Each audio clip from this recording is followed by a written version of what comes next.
大业朝仅开5年，小周朝公主邱星辰率使臣出使大业朝。皇叔，皇叔，小周朝的公主率使臣来朝见了。就是那个飞扬跋扈、刁蛮任性，小周朝满朝文武看到她都闻风丧胆的公主。而且关键是她有泪痣，还是粉白色的头发，就是您养的这只粉鹦鹉这样。而且我听说她有一个书院，有美男3000，这女人非常不好惹。皇叔，你也不管管这只粉鸟，它又欺负黑鸟了。不管。世间竟还真有人精准地踩中了您所有不喜欢的点，您要不要去看看？不去。哎，皇叔，您去哪儿？本王入宫一趟，同陛下商量些事儿。小周朝公主裘星辰带国君来朝见。望两国建立友好邦交，互通贸易。这件事不是不可以考虑，只是决定权在朕的皇叔手里。皇叔今日正好进宫，戴公公带公主去见皇叔吧。是。公主殿下，我们到了。那便是我们的皇叔，硕王殿下。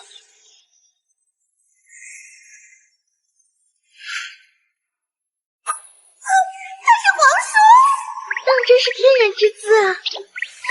大野国传闻臣不欺我，果然是100年难得一遇。他朝着我们走过来了，我心跳快停了。不是吧？这都能遇上？公主呢？她便是那个掌了大业5年朝政，最后还还政于大业国君的小皇叔燕璇。对啊，不然呢？你们要有个心理准备，我们大概要出师未捷了。我之前好像对他始乱终弃了。那有什么？您服个软不就行了？服软是不可能的，本公主字典里没有这2个字。哪怕山穷水尽，哪怕地崩山摧，我都不会求他。公主，您身后……我先避一避，你先顶上。好像逃跑不了了。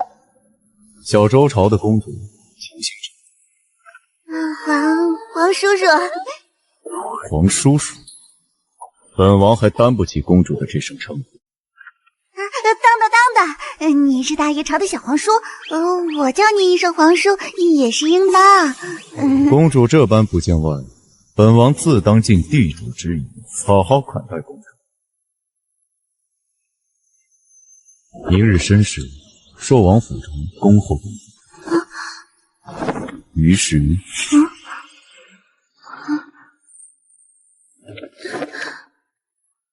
后果自负。吓死我了！这好像没什么事儿，挺友善的。对呀，您都认了叔叔呢。公主，您和皇叔是啥情况啊？他是你始乱终弃的哪一个？还有哪个？就那么一个。就从前剑眉起义，将他带回我们书院，后来不欢而散的那个。就这？对。这题我会。原来皇叔是被您骗身又骗心，他以为自己是您心上人，结果是工具人的那个。没脸见人了。糟了，他当年虎落平阳被您欺，现在您到了他的地盘，您绝对逃不了包袱。那我岂不是凉了？公主，要不然我们现在跑路吧？公主，跑路吧！不行，大业物华天宝，人杰地灵，能与之为之邦交，那可是功在千秋的事儿。我怎么能因一己之见一走了之？分明是之前答应了姐姐妹妹要搞好东西回去，怕被打脸，辜负姐妹。那鸿门宴付，当然要付。殿下，要不然您打扮的再好看点儿。没有什么是睡一觉不能解决的，万一天雷勾动地火，前战一笔勾销，而且皇叔还长得这么好看，不亏。本公主是那种出卖色相的人吗？自然不是，打扮是不可能的。我就这么去，不就是个皇叔吗？1年前我搞得定他，1年后我难道还搞不定他吗？殿下，公主来了，只是不知为何徘徊不前。你们将这2只鹦鹉先关起来，若被公主撞见，提头来见。是。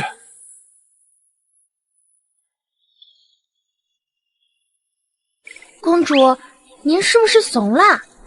怂个屁！本公主怎么会怂？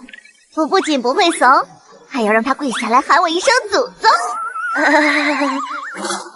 公主，皇叔在你背后。皇叔，我说错了，是我该叫您祖宗。公主啊，我怎么觉得这氛围有点怪怪的？不会是想杀人灭口吧？我们还能活着走出去吗？莫慌，一切有我。那你抓着我的衣服干什么？还不是怕你们临阵脱逃。皇叔，你朝陛下说，2国建立友好邦交，互通贸易的决定权在您手中，不知您是什么打算？大业国力强盛，小周朝示威，我朝为何要与你们建立贸易往来？大业朝盛产丝绸、瓷器、珠宝首饰，小周朝则是茶叶、皮货、药材，2国正好互补。若能开通贸易，便是利国利民的好主意。还有您这个标领，在大业朝定是千金难求，但在小周朝不是稀罕货。您要的话，我找人送来，保证您1年4季不重样。公主千里迢迢来此，就是为了说这些？不然呢？我身为小周朝的使臣兼公主，肩负着2国邦交的使命。公主，快说点软话吧。皇叔心系百姓，应当也是乐见其成吧。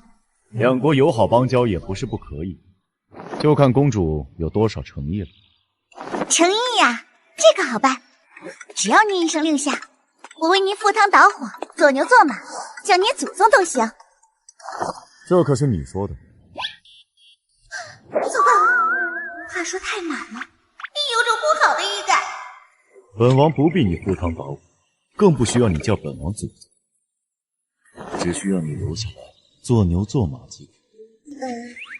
我只是客套，你居然当真啊？所以公主说了要做牛做马，便要反悔；说要赴汤蹈火，也是骗本王。不是，皇叔您位高权重，我怎敢骗您？为什么觉得他这句话带着很浓的怨念啊？位高权重你不敢，位卑言轻你便能肆无忌惮了。做牛做马就做牛做马，我求星辰，一言既出，驷马难追。只是皇叔，我觉得生而为人，就应当向前看，不走回头路，不计前尘事。皇叔这般有胸襟之人，更应如是。您说是吧？你说呢？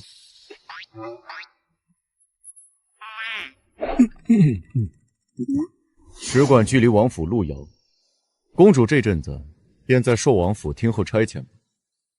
真要这样？你要做什么？殿下还请自重。你们希望哪个殿下自重？好像我们的殿下更需要自重。今日迟了，后日，我立马吩咐人将行李搬来。大业朝不比小周朝粗放随性，既然是要做牛做马，就不要穿这般招摇的衣服，带这般吵人的铃铛了。哎呀，哎呀！再次见面，前任就成老古董了，救命！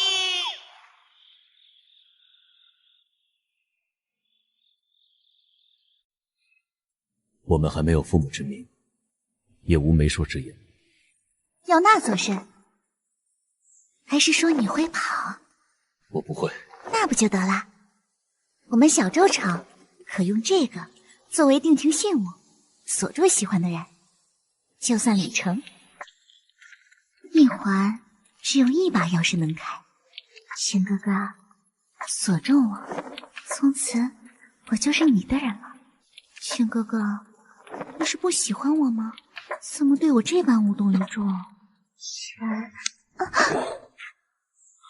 你说的。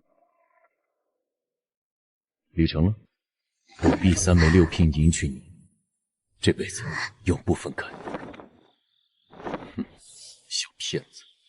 公主，您当年可真厉害，这都敢招惹。真的要搬到寿王府？不然呢？公主放心，我们一定会誓死保护您的生命安全。其他的就自求多福吧。我总觉得我好像忘记了啥，是啥呢？这大叶朝真是待客有道啊，还怕我无聊，准备了话本。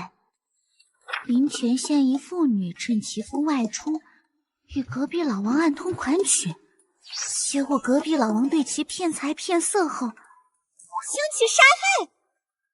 王连连人生赢家，养了7、8个小情人，然后被小情人联合套了麻袋，一命呜呼。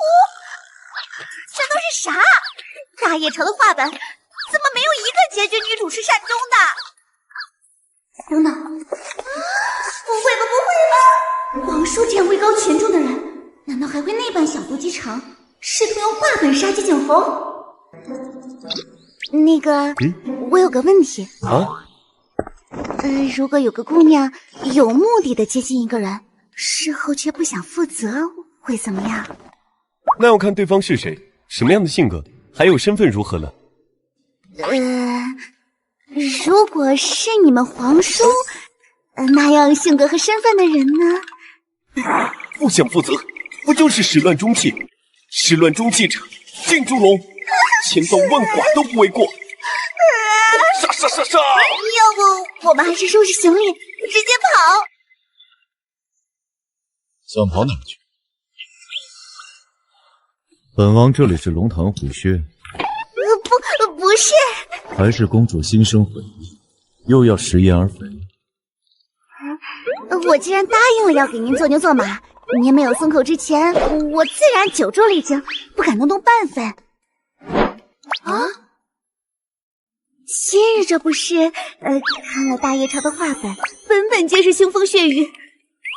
人说艺术源于生活，我这不是有些担心丽晶的治安吗？本公主在此，会不会有性命之忧啊？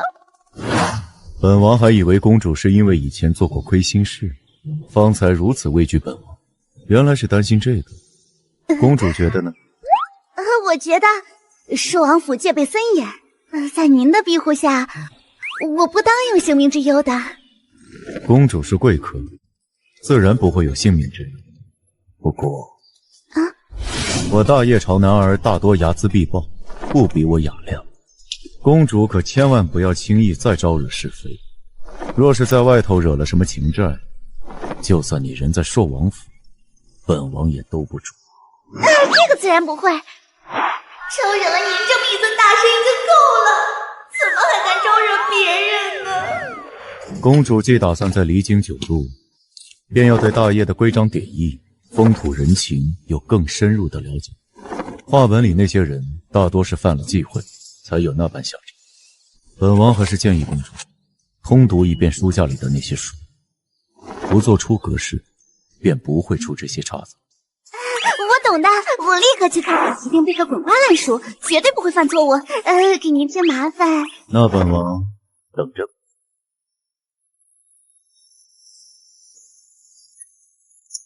说好的规章典仪，为什么竟是女德女鉴？这大叶朝有病吧？这女子被一个登徒子摸了下小手，就算丢了清白，日后只能从一而终。女朝未免也太过保守了吧？这女子如此，男子不会也是如此吧？我好像对皇叔该干和不该干的都干了。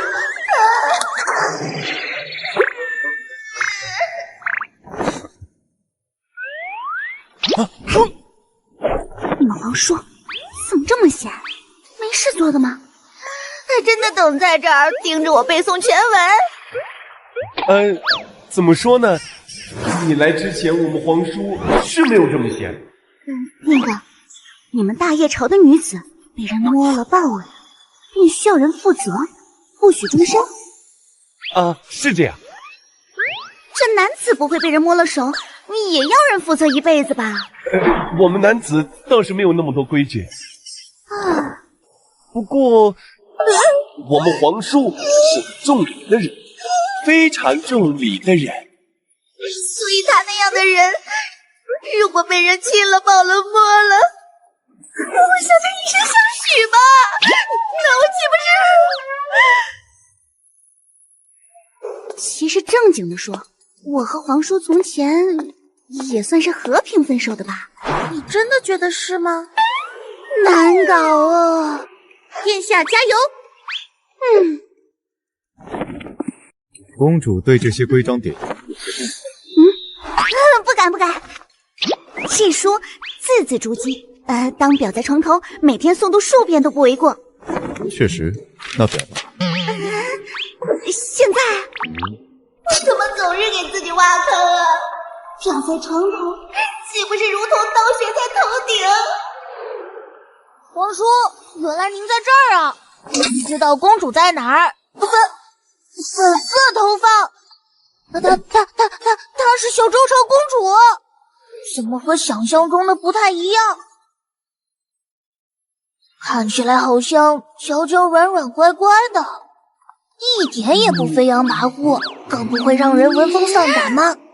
虽然没说话，代表我听不见了吧？公主殿下，您当真有美男3000吗？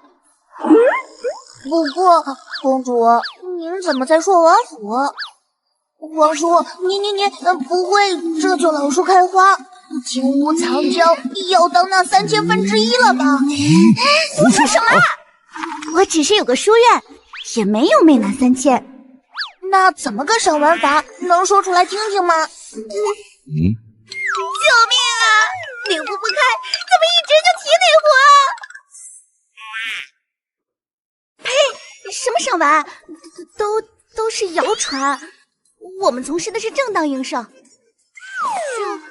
兄一群姐姐妹妹和一群哥哥弟弟聚在一起，互相监督，正经学习，共同进步。学习？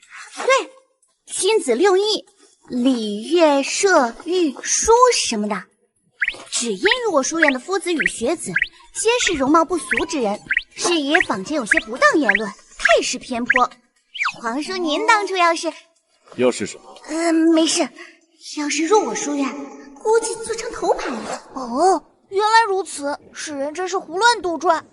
老公说，你看，以你们书院的标准，我这样的人嘛，能有幸进入吗？自然是有。那个，不过呢，这需要书院所有合伙人投票，全数通过才行。哇，那我以后能常来找你玩吗？叶星庸，昨日你母妃还托人与本王说你不务正业，让本王好好盯着你的功课，你该收收你的玩心。哦，你之前不是看中我马厩里的那匹踏雪吗？你还想要的话，现在就去领回家。想，哎，公主这屋里怎么会有这些书？公主，我跟你说呀，皇叔可讨厌这些书了。以前还说是无用之人对女子的束缚，都是糟粕。是谁把这些书送上来给公主看的？真是没有一点眼力劲儿！您可千万不要看！好，我不看。不想要马了？好的，我立刻去。皇叔，您真是刀子嘴豆腐心。踏雪，我来了。真是可爱的、年轻有活力的男孩子呀！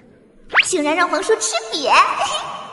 想将他也揽入你的书院？公主，本王再提醒一句，我朝与小周朝不同，公主切记，有些话不能乱说，有些话不能乱应。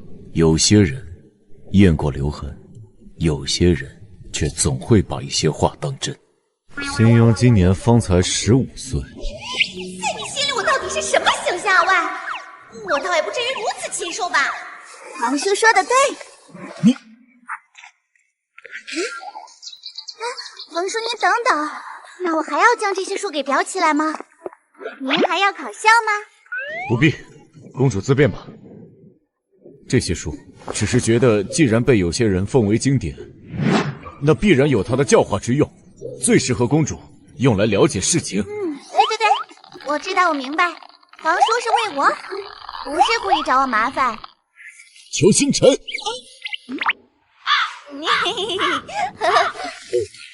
你刚刚说的入院标准可是真？需要合伙人全票投。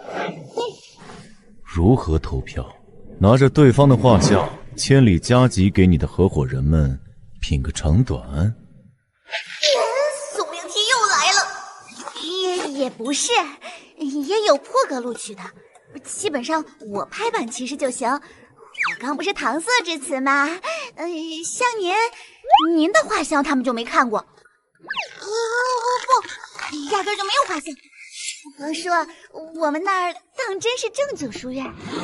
堂堂一国公主亲自下场，网罗天下美男，供贵女赏玩的书院正经。你从前说过的话，做过的事，正经。个人行为不能上升到书院。我保证，那些不正经的话、不正经的事，我仅对您一个人说过、做过。本王也不稀罕。您当初可不是一点也不稀罕的表现啊！我们小周朝可用这个作为定情信物，锁住喜欢的人，就算旅程一环只有一把钥匙能开。我想起来我忘了什么了，我倒宁愿想不起来。确实也不值得多稀罕。皇叔，听我解释。好，狡辩吧。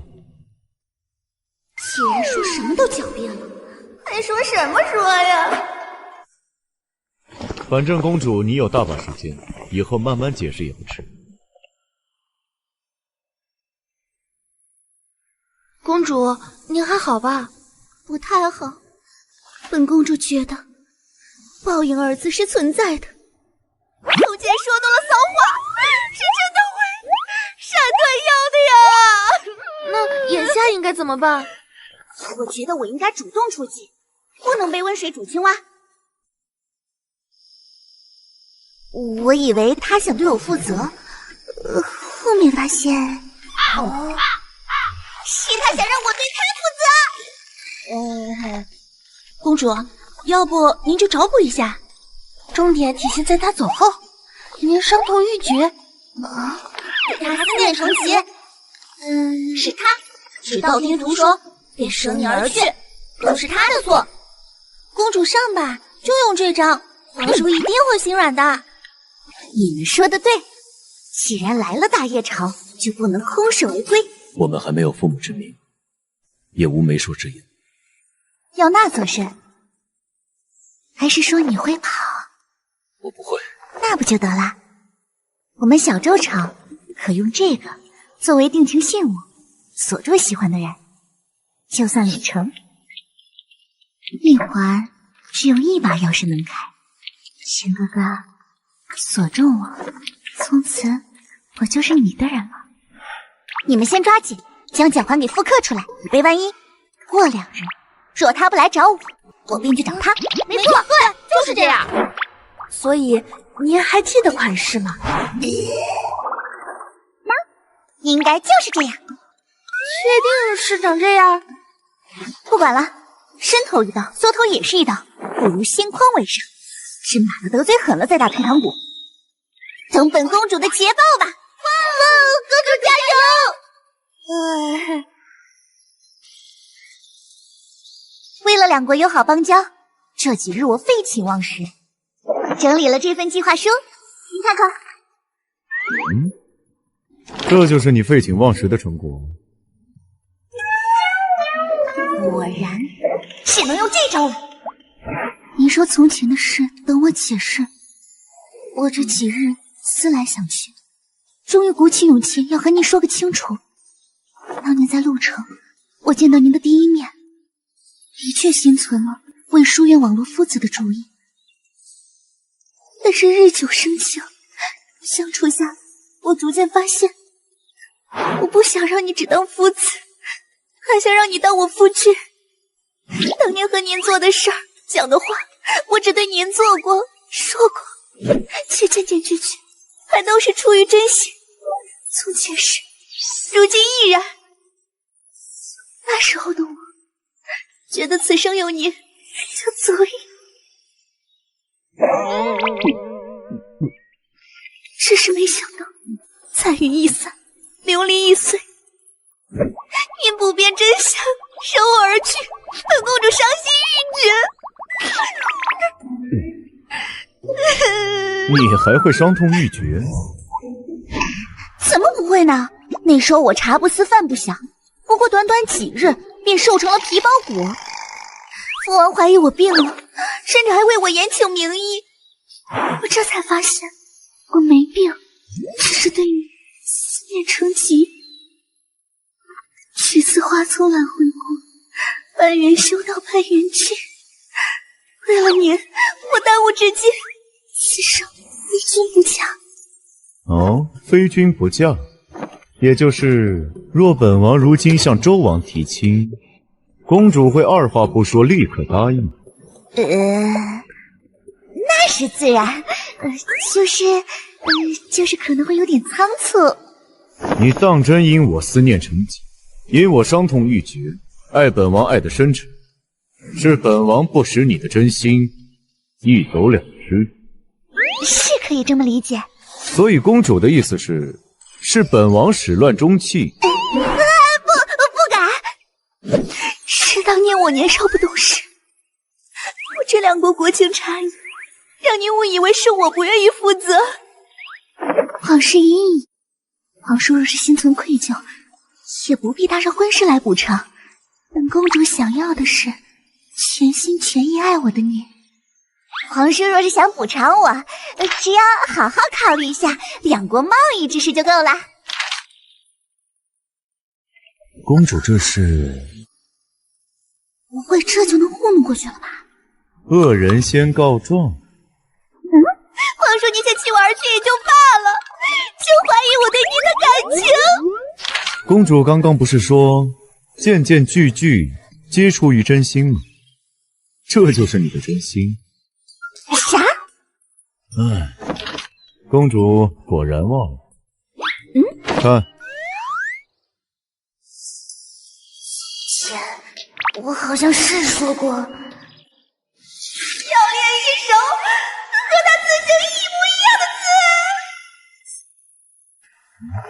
教我写字吗？你当真想学？全哥哥笔锋遒劲，如铁画银钩，乃当世一流的好字。更何况情人间有着一手形似的字，是很亲密的事儿。我也想写一手和你一样的好字，这样别人看到我的字，便知道我是你的人。教我好不好？我怎么可能会忘？因为时间仓促，所以这份计划书是由我口述，旁人代笔。你觉得本王能信几分？你现在信几分都没关系，本公主会以事实说话。我这就去找纸笔，写份给你看。公主，我们按照您的吩咐，偷偷寻了些带皇叔笔记的书来了。还好跑得快，要不然被按在原地写字就露馅了。这么多？是呢是呢，我也没想到皇叔是个那么喜欢写阅读笔记的人。所以，您又落了什么画饼在皇叔手头？那时候我想找他练字，本身就是个幌子，没想到他当真教了我好一阵子，还要我不能坐没坐下，还要检查作业。后来啊，玄哥哥，来检查下人家练的字有没有长进。为了学你的字，人家手上都起茧子了。我学会了你的字，哪怕以后分道扬镳，我身上还会带着你留下来的痕迹，像烙印一般，这辈子都难以磨灭。不许胡说，不会分道扬镳的。那你来取字帖。你当真只是想让我检查字帖？自然不止。玄哥哥，人家这么喜欢你，你再从我一次好不好？还是你现在把人家吃到手了，就厌了倦了？我没有，我只是介意我们尚未成婚罢了。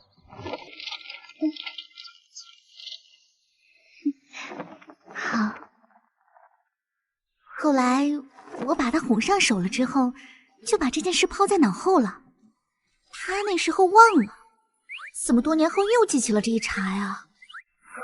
公主，你真的能行吗？我当初也是囫囵吞枣的学过的，现在找找手感，再重点学几个字，大概可以蒙混过关。我来大叶朝怎么总是逃不出背书抄书的命呢？殿下，已经按照您的吩咐，将那些带有您批注的书籍都挑出，放在了显眼的地方。忘了，我帮你一句一句的议情，欠的承诺一一履行。你看我这一手的字，是不是与你有几分神似？我住小周朝，君住大叶朝，日日思君不见君，共饮长江水。此水几时休？此恨何时已？只愿君心似我心，定不负相思意。明月不谙离恨苦，斜光到晓穿朱户。欲济采涧坚尺素，山长水阔知何处？皇叔，脚环的事我真的可以解释。您看，这才是您亲自锁上，只有一把钥匙能开的脚环，在左腿。上次只是恰好被遮住了而已。您觉得碍眼的脚环，它在左腿呢。公主觉得本王好糊弄。皇叔您何出此言？难道您将那把锁给扔了？枉我还对您情深意重。情深意重，这个语气，这个反问，你要……那给本王解释下，这是谁？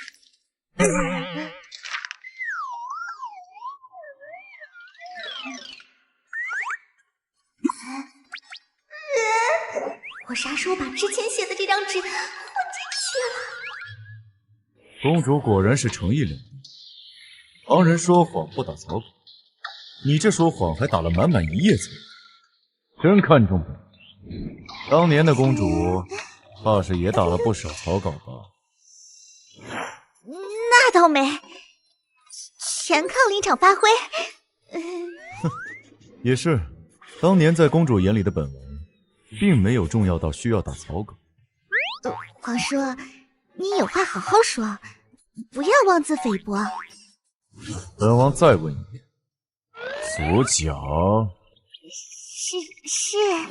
公主竟然还记得这脚环是本王亲自锁上的，难道以为本王会记不清左右吗？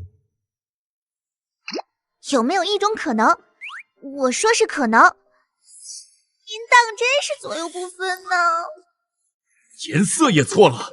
哎，这匠人的手艺可真是不好，这才没几年呢就褪色了。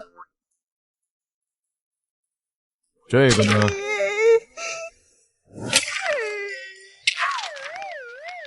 够了，当年之事，真相如何，你我都心知肚明。公主若只想给本王展示这样的诚意，还是趁早打道回府，免得年华虚掷，耽误邂逅儿郎。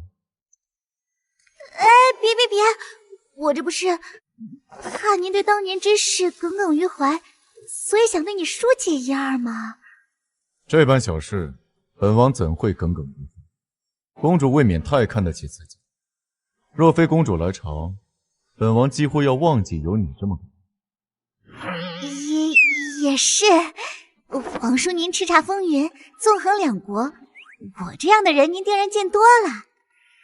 更何况我们论起辈分，其实也算是爷孙辈。真要谈情说爱，说谁辜负谁什么的，辈分上也不太合适。爷孙辈。是啊，您是皇帝的叔叔，我是皇帝的女儿。话说完了吗？说完了就带着你那些虚情假意的事滚吧。那从此我们就桥归桥，路归路，只谈公事，不谈私事。本王作为爷爷辈，自然是要纵容后辈。若是计较，怎么对得起公主给本王戴的这些高帽？好嘞，这我就放心了。告辞。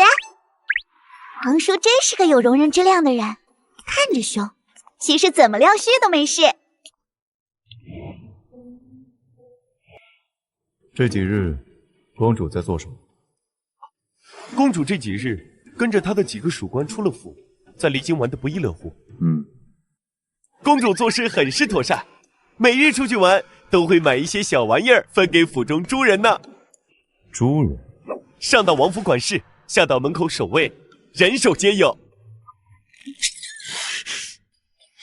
唉，往事翻篇的感觉真好。这几日才真的是神仙日子，有新鲜潮流的衣服首饰，还有小美人捏肩解乏。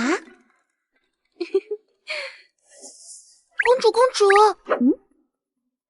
之前的事打听错了，皇叔他根本不是个宽宏大量之人啊，他其实睚眦必报，而且他最恨欺瞒糊弄他的人。那些得罪过他的政敌，如今坟头草都长得7尺高了。公主，你没事吧？都怎么处置的？详细说来听听。有的是上茅厕溺毙，有的去垂钓，结果连人带竿一起被鱼给拽入水中的，有的人跑到邻国去了，但是报复虽迟但到，那个人没多久也一命呜呼了。不过还好，您和皇室之间还可以挽救。公主，所以情况怎么样？你把皇叔搞定了吧？我们那个恶人先告状计划书落到了皇叔的手里。啊！交换定制图也落在了皇叔的手里。啊！但是他还愿意和我握手言和，说往事翻篇。所以我现在大概已经是他的眼中钉，肉中刺了。我真傻，真的就信了他，还又在玩了好多天。你们说我当年为什么不听双冷的话，非要去招惹皇叔呢？那当然是因为色字头上一把刀。那真是命运的转折点啊！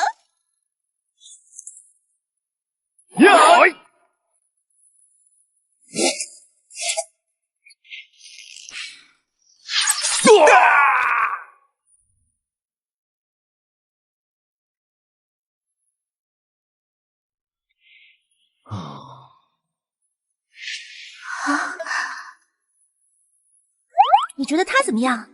真是风华绝代，皎若游龙，英姿飒爽，势不春阳。妥了。公主，你说这话不是要将他召为驸马吧？那多暴殄天物！我要将他收入我的书院，成为我书院的一块活招牌。猎武弓马娴熟，出剑快又准，一看就是会路见不平拔刀相助之人。只要他能将我给救下，我就可以借着报恩之名跟在他身边。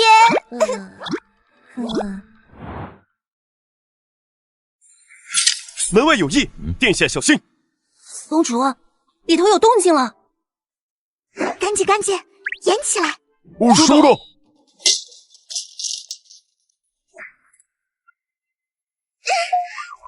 公子救命！这些人要劫财！姑娘得罪了官府。啊？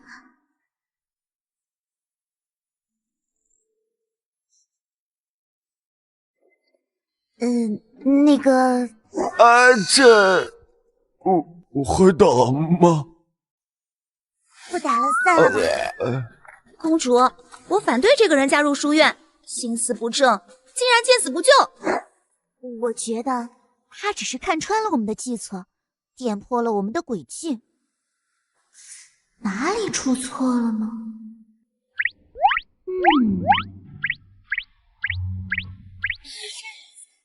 聪明，一眼识破，不愧是我看中的男人。观这人的行事作风，周身气度，恐怕出身不凡，估计是个难啃的骨头。要不，公主换个人搞？你觉得我们小周朝的男子有弯弓能十步穿杨的力气？没有。还是你觉得那些世家子弟有这样的英雄气概？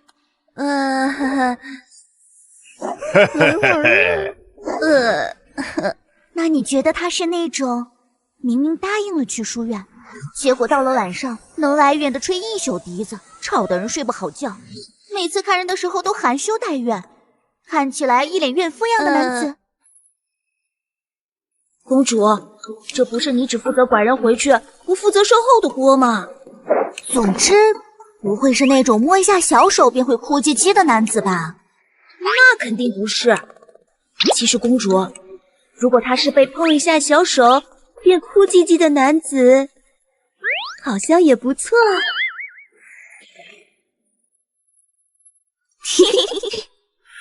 不管怎么样，救他了。本公主亲自出马，动之以情，晓之以理。此次不成，下次总能成。管他是狼是虎，本公主要了。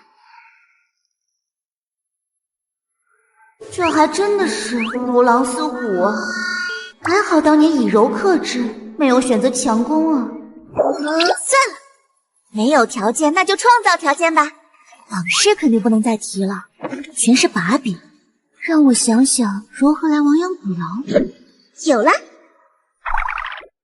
殿下，已经按照您的吩咐，在府内散播您凶狠的事迹。公主她果然辗转反侧，起夜难眠。公主她被吓跑了吗？没有，公主她……来，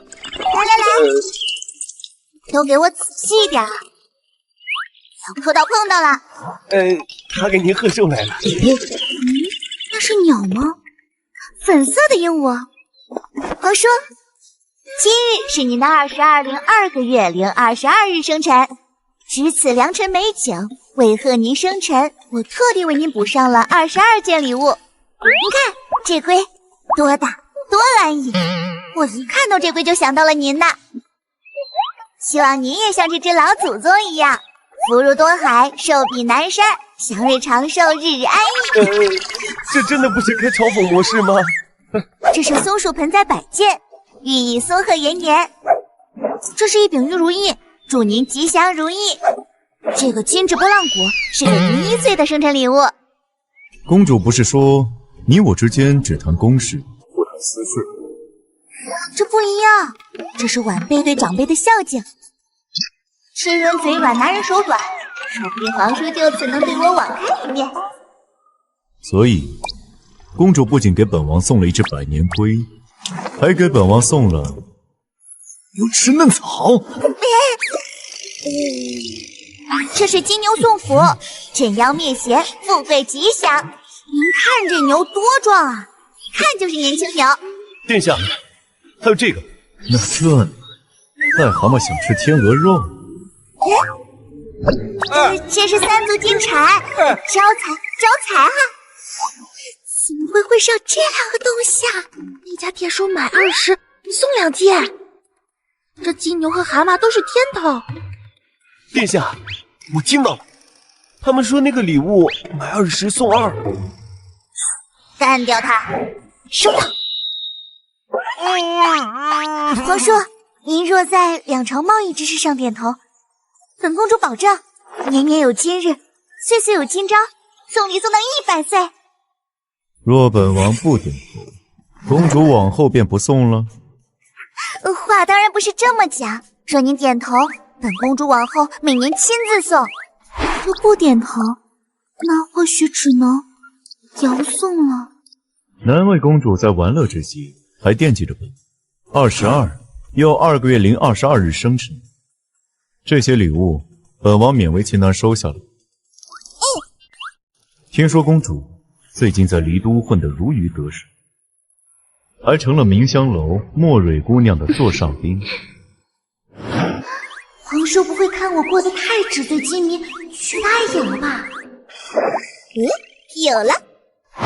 其实我去明香楼，自然不是像外人那样闻香品茗赏美人，而是想着皇叔每日为案牍劳累，定然会有腰酸背痛、头晕脑胀之扰，故而去明香楼找人取经，学习如何捏肩按摩。所以学习结果如何？虽然略有小成，但是还不敢在皇叔面前卖弄。本王不介意，那就劳烦公主了。那么问题来了，要怎么按摩呢？错过了。这就来。完了，这糟糕的熟悉感，还没靠近他，我这颗色心就荡漾不止了。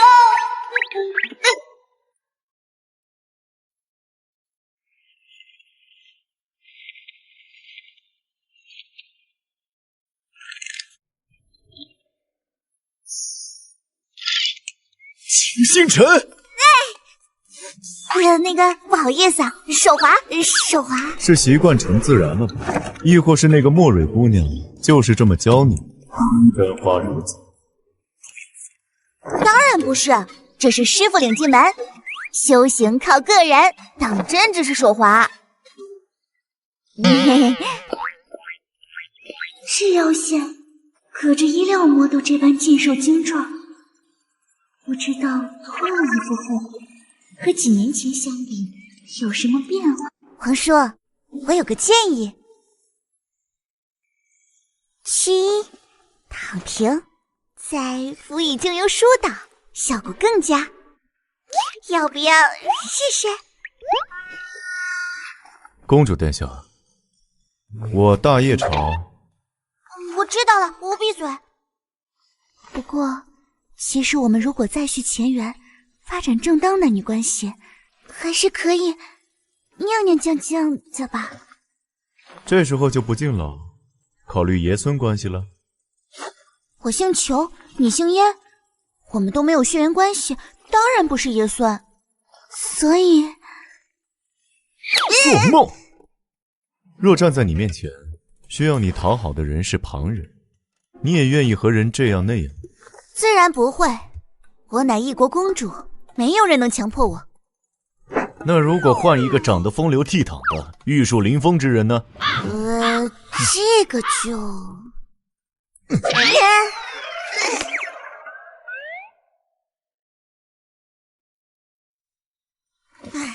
我怎么就管不住我这手呢？公主，你要管住的不是手，是心。倒也不用这么诚实。这是莫蕊姑娘给您送来的春风酿，听说是他们明香楼的招牌好酒。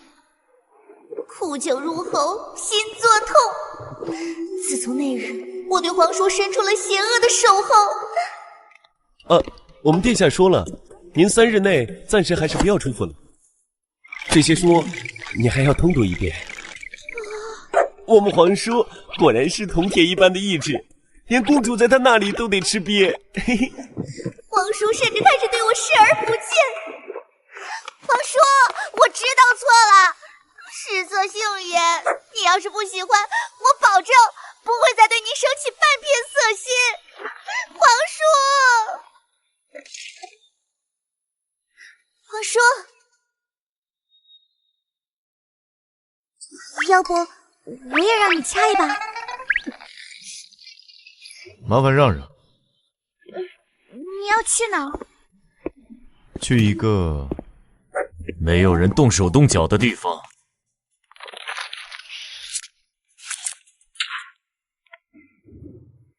色令智昏，功亏一篑啊！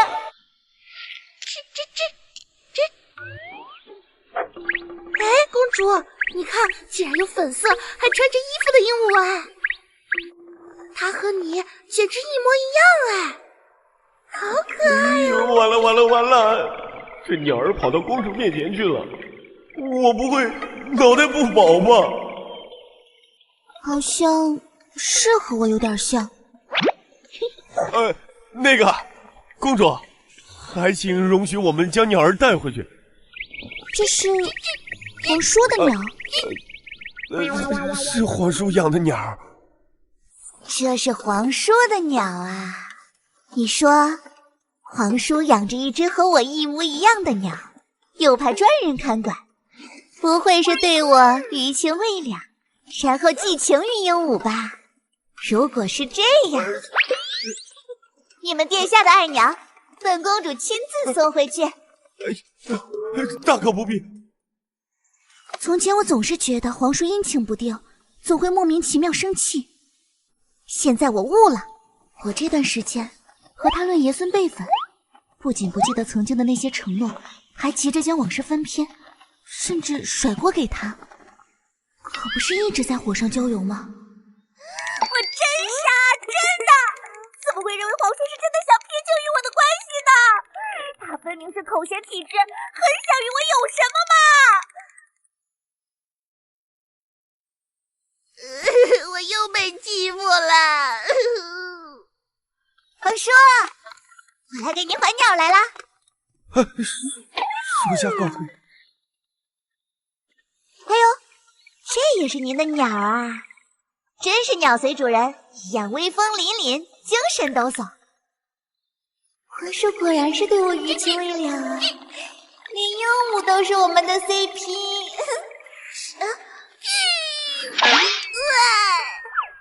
爱鸟，我才是你的爱鸟，还任凭这只粉鸟肆意欺负黑鸟，实锤加9999。你大可不必在鸟字身上落重音。怎么能不落重音呢？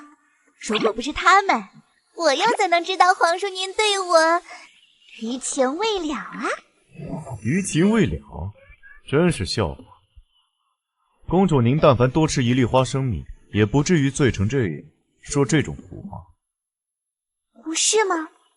您若非对我余情未了，怎会养了一只和我一模一样的粉鸟，又养了一只和你一模一样的黑鸟，成双成对呢？自是巧，这鸟毛色殊异，旁人引以为意，又不忍让它和伙伴分开，便一起献了来。明见到秋子第一眼，就想把秋抓去炖汤。那这鸟在您头上作威作福，也不管？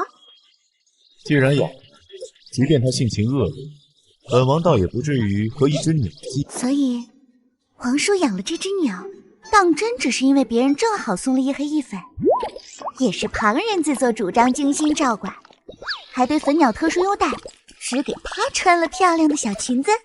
皇叔也没有对我余情未了，也没有给这些鸟儿取名什么小贤、小球之类的，只是我自作多情。是。小球、小贤，左右。看。皇叔看着我的眼睛，对我说：“当真不喜欢我了？”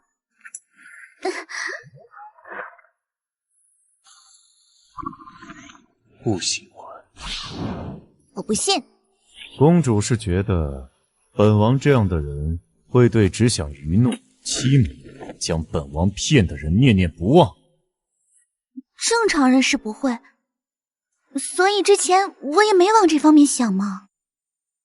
公主是觉得本王能蠢笨到不长记性，在一个视承诺如废纸的人身上栽2次，还是公主觉得身边从不缺想要投怀送抱之人的本王会对小周朝的那段不堪的露水情缘在意？我也知道，您只要招招手，便有无数世家贵女蜂拥而来，渴望与您结成连理。但是情不知所起，一往情深。从前的我，喜欢的是一个对我忠贞不二、爱我如骨。他虽不渴望成婚，但却愿意和我过一辈子，计划着未来，而非一个开着书院、坐拥有美男3000、为达目的不择手段的金枝玉叶。这样的人，恕我高攀不起。那我也可以变成一个忠贞不二、爱你如骨、是你孽缘错扁的人吗？小骗子，永远不会喜欢小骗子。这是要在粉鹦鹉的面前骂我多少遍才能让他记住啊？公主扪心自问，对一个满口皆是谎言、所作所为没有真诚、全是套路的人，纵然从前有10分喜欢，现在还能剩几1分？怕是多看一眼，便更觉得面目可憎是死。爷爷辈的人当以身作则，如何能对孙女辈的有非分之想？公主，不要侮辱了本王。小鸟儿，你说我是不是还有机会？只要皇叔对我还有1分喜欢，我就能乘胜追击，是吧？王女儿，小骗子！王女儿，小骗子！你怎么把皇叔哄好呢？公主还没有回来？是啊，公主呢？公主别是伤心过度，化身成鸟了吧？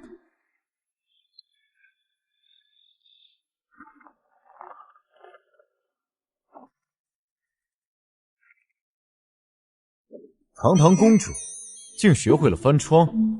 玄哥哥，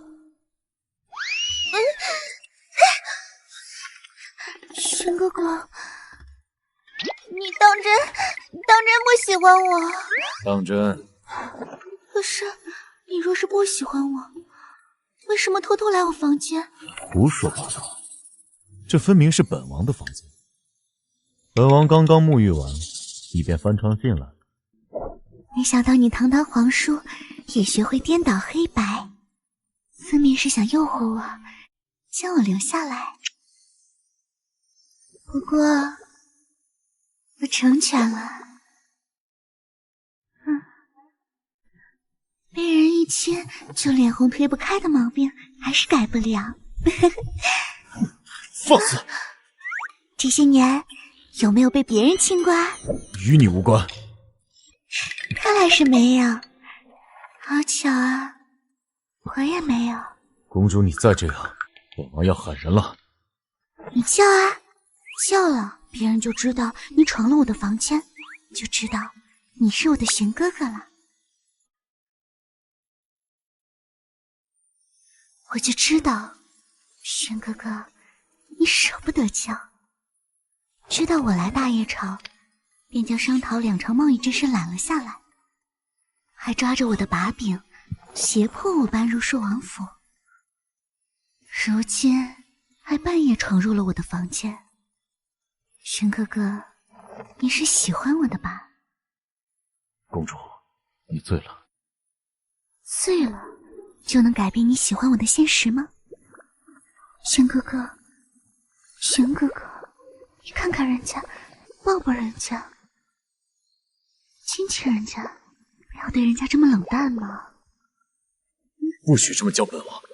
我就叫你这么样，玄哥哥，玄哥哥，玄，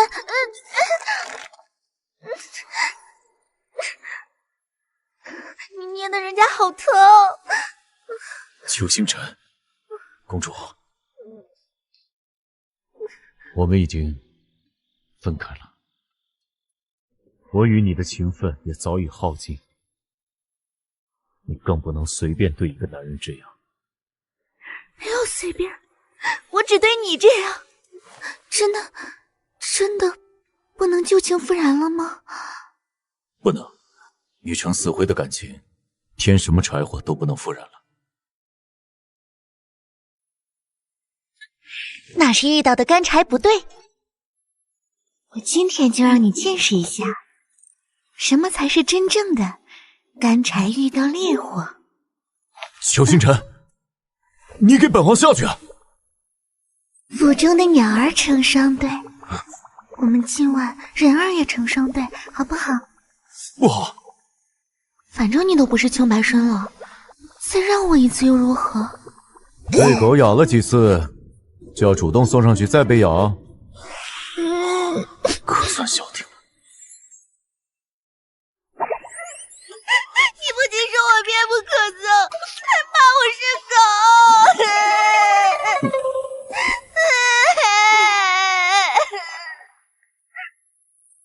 别哭了。你不爱我了，以前是用舔的，现在是用擦的了。以前可喜欢听我叫你玄哥哥，现在还不许我这么叫。还不承认？你分明对我是有感觉的。别嘴硬了，你还喊我全名，你刚刚还抓疼我了，你是坏人，而且你都没有为我萧德人憔悴，肌肉都壮实了，我还总是为你这个没良心的人的不告而别而伤心。不能和醉汉计较，他醒来必定什么都忘了。你生气了，哄不好的那种。你在这儿不要乱走，我让人弄碗醒酒汤过来。不准走！松开！不怂，我还没和你计较完呢。你凶我，之前还骂我是小骗子。你不是吗？鸟骂他。鸟还不是你教的。行，我不走，我去披一件衣服总成了吧？殿下，何事在外喧哗？公主那边的侍从们闹哄哄的，说公主变成了鸟，眼下正火急火燎的，我们需要帮忙找人吗？景生，就不。殿下，不需要，退下吧。是。别乱动！殿下，又怎么了？殿下，是公主那边来人说，是虚惊一场。今天的皇叔好像有点不耐烦。粉鹦鹉说，公主她会情郎去了，想必是鹦鹉学舌，复述了公主的话。会情郎？是，也不知道会到了没。知道了，退下吧。是。他走了，可以讲话了吧？公主的情郎很多，找你的情郎去吧。我的情郎只有你啊，叔叔。乖，让我摸摸脸。叔叔，好不好嘛？不好。啊，那你陪我通宵。不，公主无理取闹了这么久，也够了。该去哪去哪。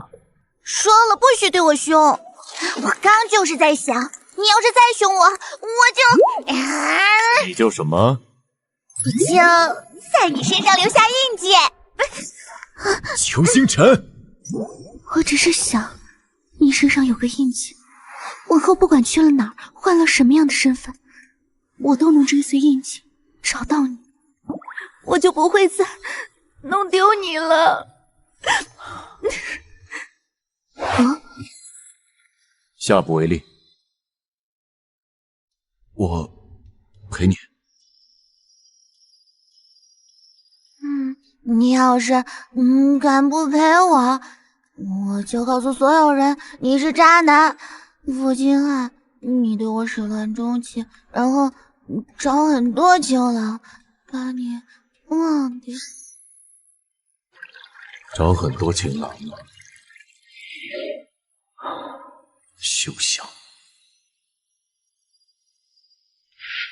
所以公主真的去会情郎了吗？我们也洗洗睡，不继续找啦。万一我们找过去，把公主的好事给搅了怎么办？对了，公主好像喝了很多酒吧？她的酒量怎么样？公主！我好像听见隔壁房间有动静。我也，加一。所以公主她早就回来啦，只是我们没找到她。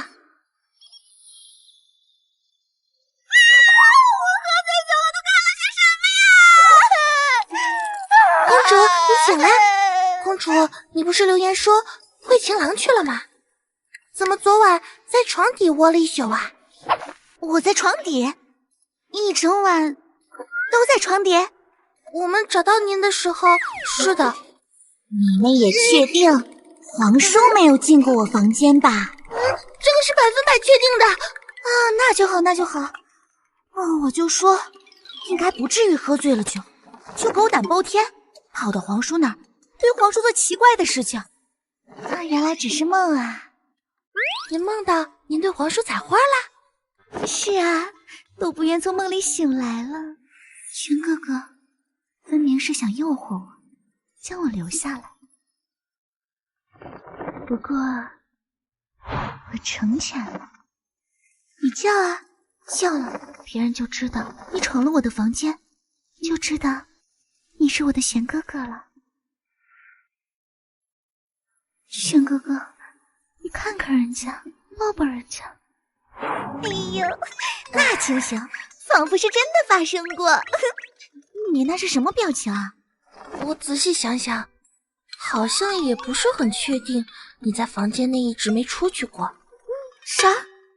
我们原以为你肯定是出去的，也不排除您出去采完花了以后又偷摸着回来了。啥？公主，您要不立刻重金聘请些武林高手保护您的安全吧。若是真的，这恐怕是皇叔毕生再不愿回顾的事。还是得搞清楚昨晚是不是真实发生过，好进行下一步打算。要验证昨晚的事是梦还是现实也很简单，我只要找机会看看皇叔身上有没有印记就好了。我梦里做的可用力了，没个3、5天是没办法消退的。还作了？作哪儿了？胸上。这好像一点也不简单吧？总之，先确认了再说，先试探下皇叔的态度，再随机应变。若确实如我所料，那么，嘿嘿。昨夜皇叔这边可有什么动静吗？殿下的行踪不得窥探。怂啥呀？一想到梦里的我仿佛登徒浪子，皇叔会不会觉得我不端庄不矜持了？公主是做了什么亏心事，会让本王觉得你不端庄矜持？皇叔怎么神不知鬼不觉的出现了？哎呀，皇叔啊，你今天看起来有几分倦怠，昨晚是没写好吗？昨晚公主把何府闹得人仰马翻，吵得很，本王能歇好才怪。忘了还有这一出了。搅了本王清梦，公主好似有几分兴奋，还是因为昨晚会到了情郎，收不住情绪？嗨，哪有什么情郎，不过是一桩误会。昨晚我喝了酒后便睡死过去了，都是那只粉鹦鹉口误，传错了话。明明是那粉鹦鹉想找情郎，关我裘星辰什么事儿呢？那便好，寿王府门风清正，公主虽非大业之人，但既借居于此处，还是谨言慎行些好，莫坏了寿王府的名声。看着还是这样铁面无私、不近人情，毫无改变。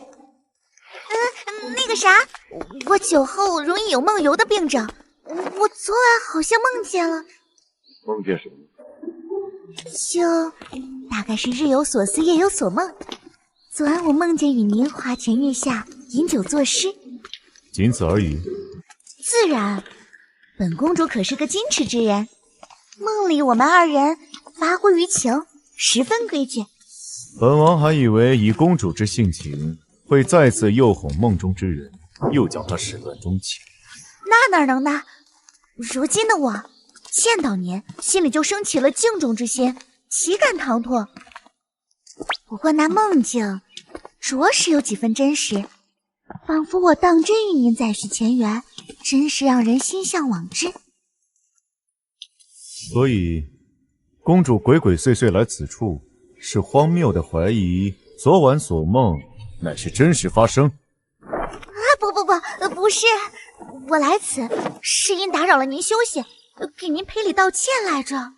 当然，确实有那么一点点怀疑。原来是将旁人错认成本王，荼毒了一番，眼下却还打着将此事赖到本王身上的主意。这不可能，我即便是醉着的，也不至于认错人了吧？那可难说。本王昨夜被打搅后，又过了1个时辰方才入睡，此后一夜无梦，亦始终未见公主。要不皇叔你把衣服给脱了，让我验明真假好不好啊？这话能说吗？我怎么就没找个好地方坐呢？如果在脖子上或者脸上，岂不是一目了然吗？算了，不能在太岁头上动土。所以，礼呢？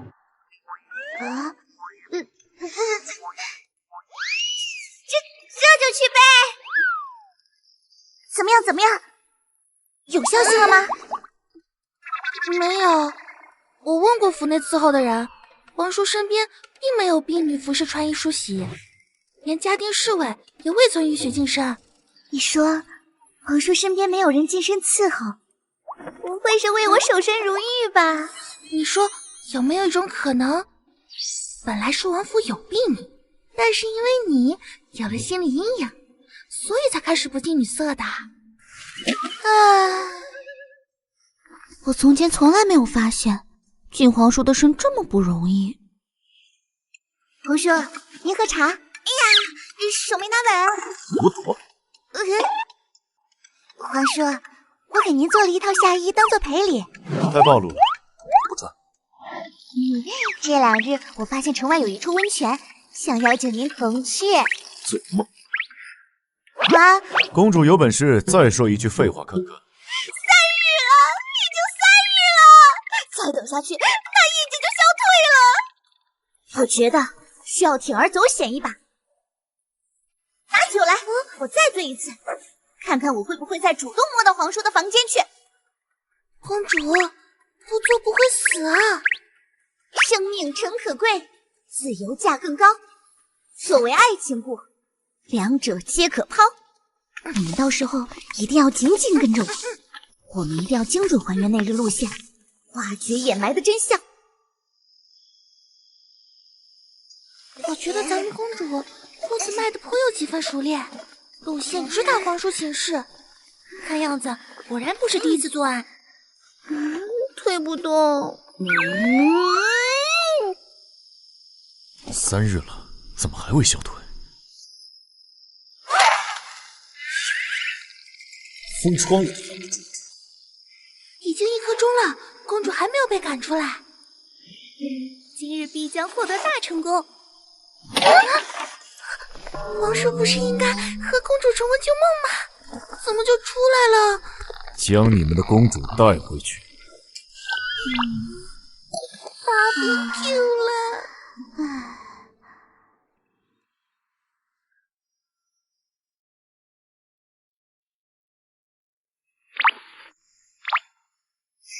怎么样？昨晚我醉酒后有没有摸到皇叔的房间？您确实摸到了皇叔的房间，而且看起来还很熟门熟路。所以那天晚上的事情果然是真的。皇叔果然对我爱在心口难开。不过不到1刻钟，您就被扔出来了，我们的计划也暴露了一干二净。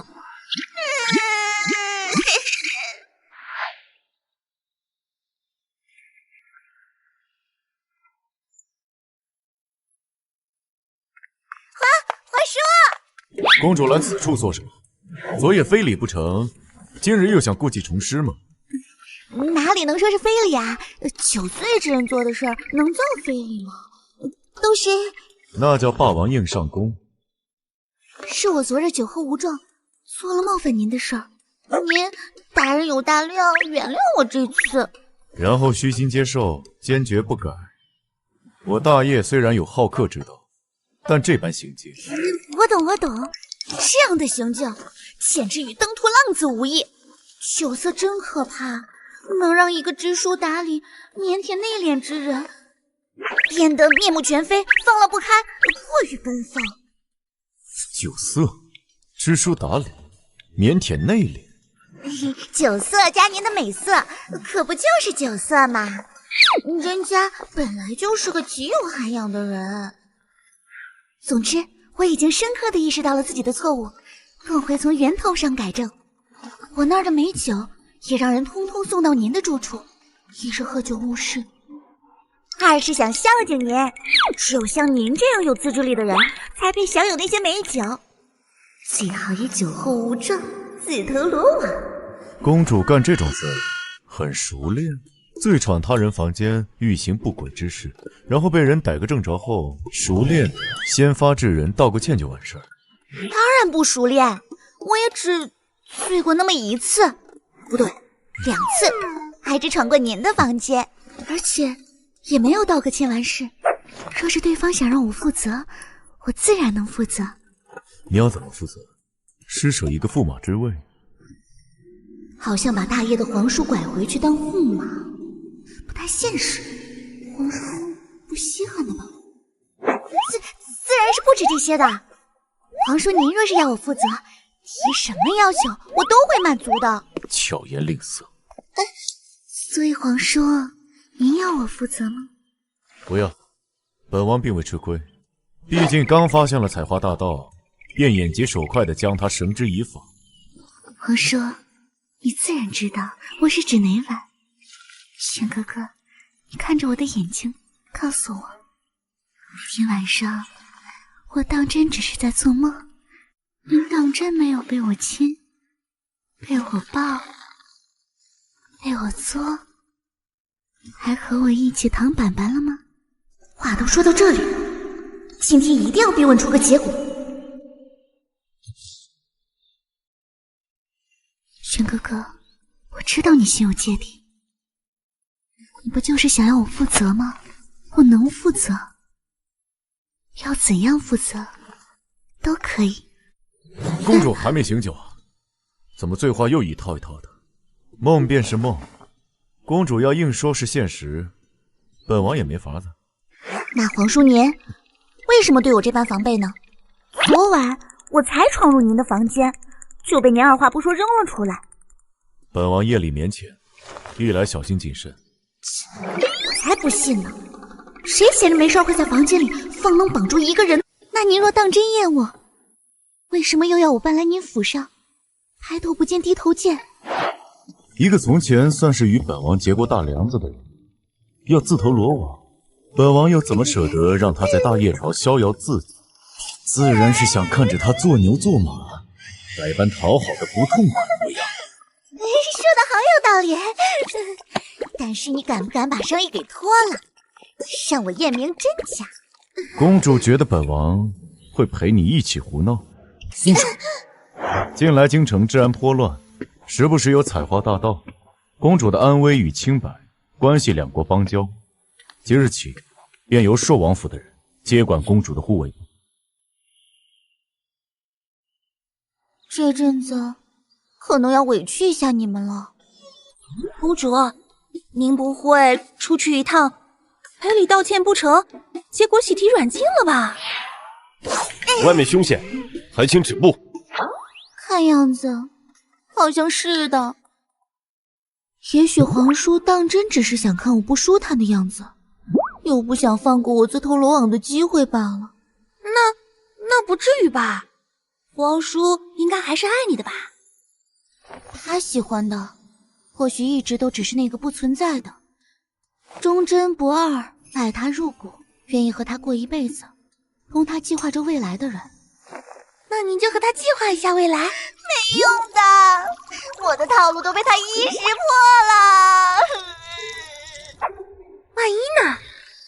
要不我们试探下，万一失败的话，我们早点另做打算。必须试试，当断不断，必受其乱。但是，首先要出去吧。所以，要怎么样才能出去呢？这日子没法过了呀，没有办法轻松自在的出去买，也没有英俊标致的侍卫给我们欣赏。是啊，往常还有大冶厂的女德和画本给我们抨击，现在也不给了。皇叔不会就这样软禁我们到地老天荒了吧？公主，皇叔上次送我的踏雪可算是训好了，公主要不要和我一起去兜风？可是有人送枕头来了。是想去的，只怕皇叔那边不太肯。这有啥不肯的？我去问皇叔。啊，皇叔，公主第一次来我们离京，我们应该尽到东道主的责任，多带公主出去看看。所以是你贪玩，想去跑马，还想拉人陪着你一起玩乐？这不是一石二鸟吗？所以行吗？你可以。公主她……皇叔，你总不至于把公主给软禁起来了吧？我什么都没说啊，是他自己瞎猜。不至于。那我就带公主一起出门了。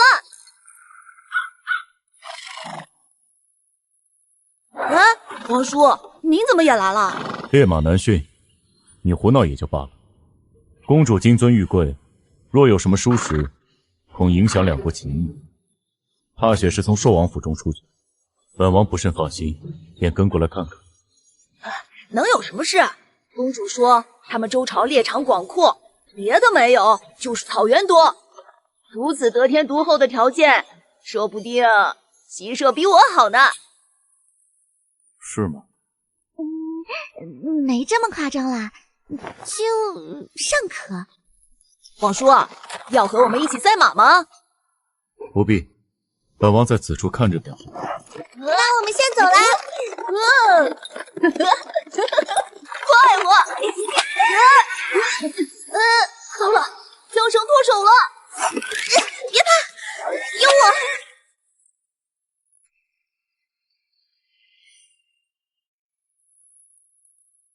来我们小周朝，最值得来草原看看。天似穹庐，笼盖四野。这个榆木脑袋，除了骑马，一点其他的动作都没有。救命啊！我就不信他会见死不救。小心！伤着了吗？没有，真是不枉此行。轩哥哥，我怕这马又受到了惊吓。你将马让给你。我不敢再骑。轩哥哥，男女授受不亲。你要将我扔在这里吗？罢了，就只有这么一次，下不为例。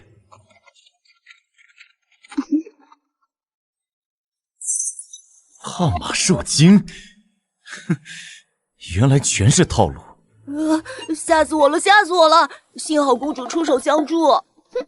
对我而言，驯服再烈的马都不在话下。大雪啊，大雪，你往日都是乖乖的，怎么今日凶起来了呢？以后要乖乖听话，知道不？本王竟不知道，公主棋艺原来如此精湛。一旦皇叔开始阴阳怪气，就一定是我又忘记了什么。我好像从前为了亲近他，假装自己不善棋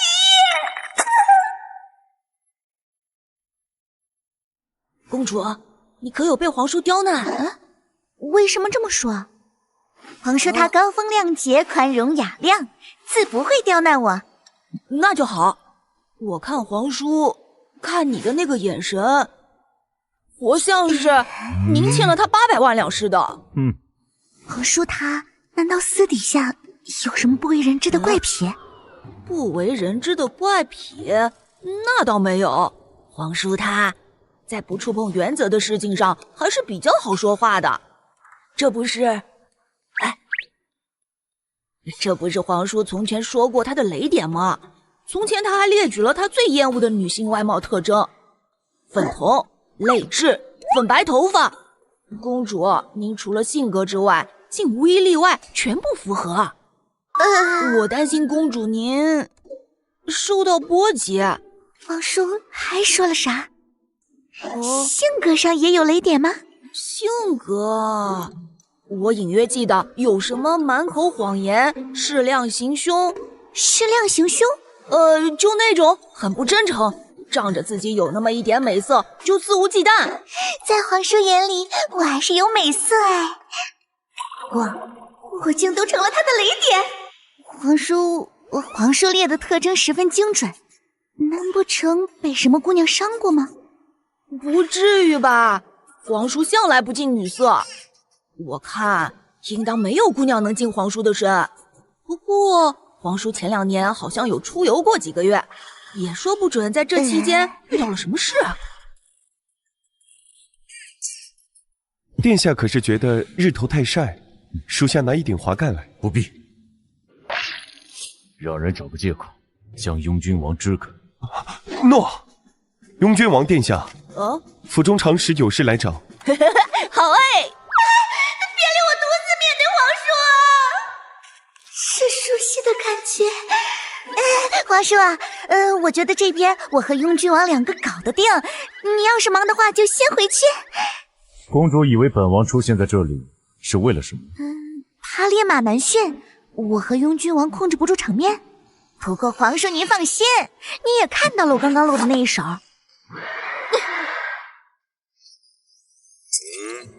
皇叔你别误会，我这骑术是和你分开后才学的，真的。本王对你骑术进展毫无兴趣，本王在旁看着，只是想防备公主老牛吃嫩草。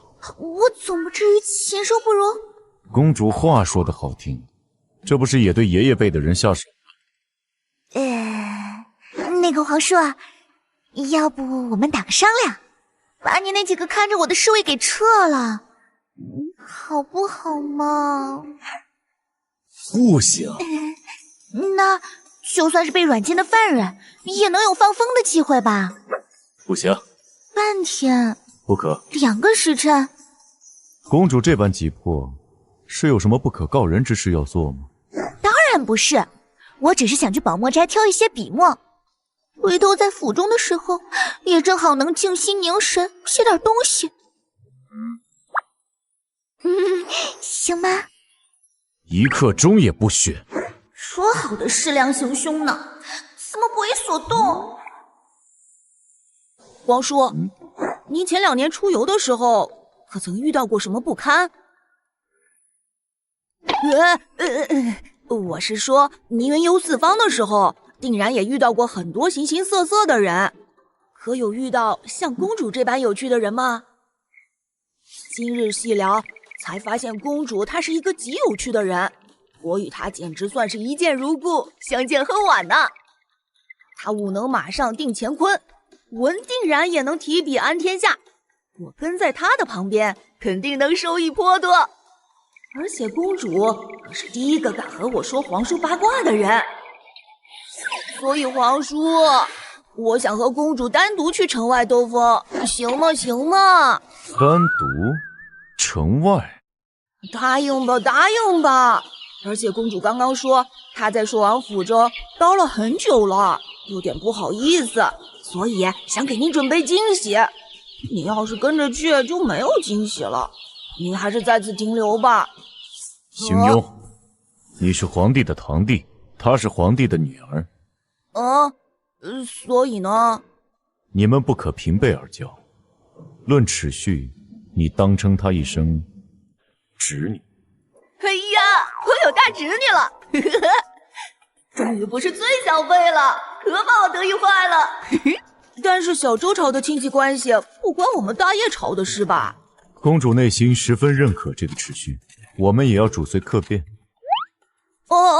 咦，那皇叔，我可以和我的新得的大侄女一起出门去给您挑惊喜吗？好好挑礼物，只能挑礼物。本王倒要看看公主要给本王准备什么样的惊喜。耶耶耶！好耶！我绝对不会拉着公主乱跑的。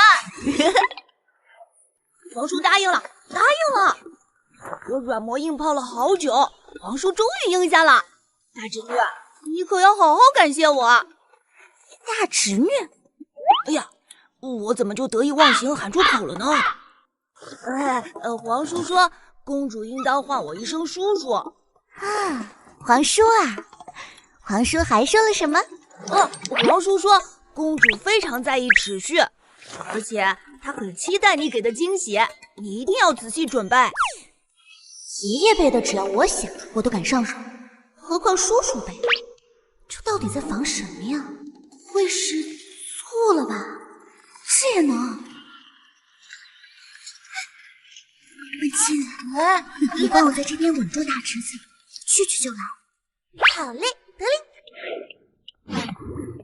所以公主是想让我帮忙试探一下，您的情郎是否一被女子近身，便会心跳加速，动弹不得，任人推倒？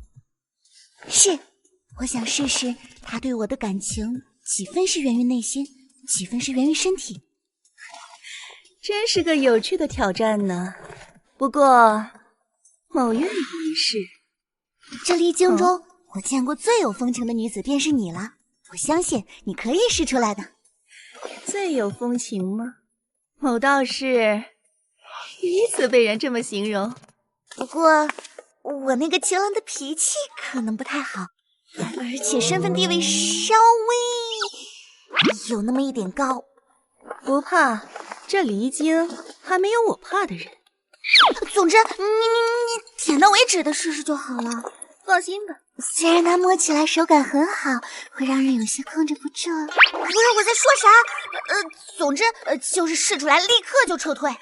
朋友夫不能欺，好像不太对的样子，但是又是这个样子。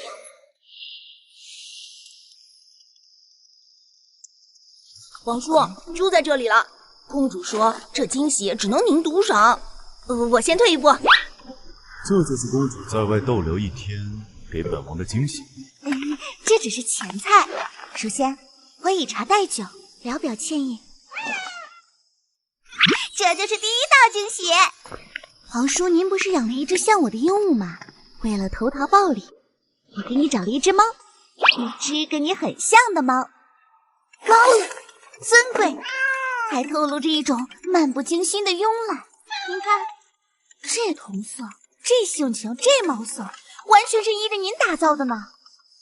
黑脸，您看，您现在的神态就和他一模一样，关键是性子也像。这猫儿一下午都对我爱答不理。有的人的子，如果不需要的话，可以捐给需要的人；有的人不会送礼，也不要送。还有呢？第二道惊喜，我去房内拿，好好相处哦。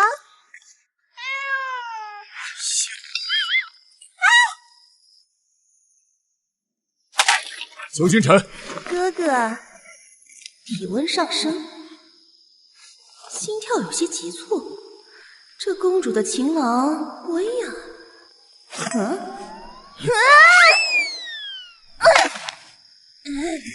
张香家的二公子。是皇叔。恐龙子啊！邱星辰，你好得很啊！这么久都没动静，会是莫蕊没有点到为止，摸了一下又一下吧？不行，我要拯救皇叔于苦难中。皇叔，皇叔的心情看起来不妙。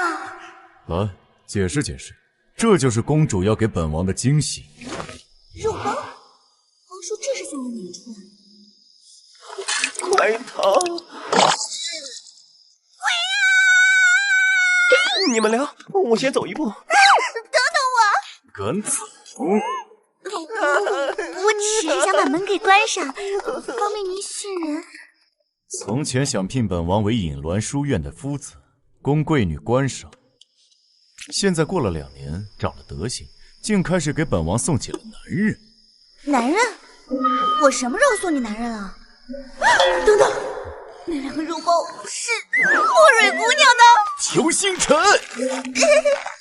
皇叔，我冤枉，在这之前我都不知道他是男的。如果她是女的，你便能做出如此行径，你便丝毫也不在意我与旁人有身体接触。其实这件事儿，公主要说与你无关，是本王听到惊呼，误会是你遇险进了房间才遇到之后的事。皇叔这就给我编好借口了。公主若是点头，本王立刻拧断你的脑袋。我这不是因为您拒绝不了和我肢体接触，但又矢口否认对我余情未了，故而才想试探一下你吗？所以倒成了本王的错了？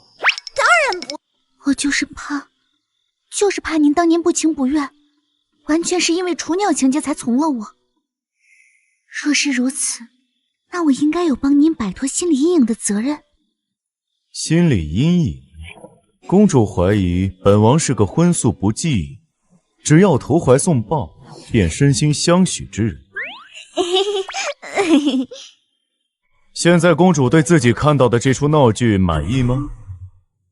公主于本王而言的确是个无法推拒的特例，从前是，现在也是。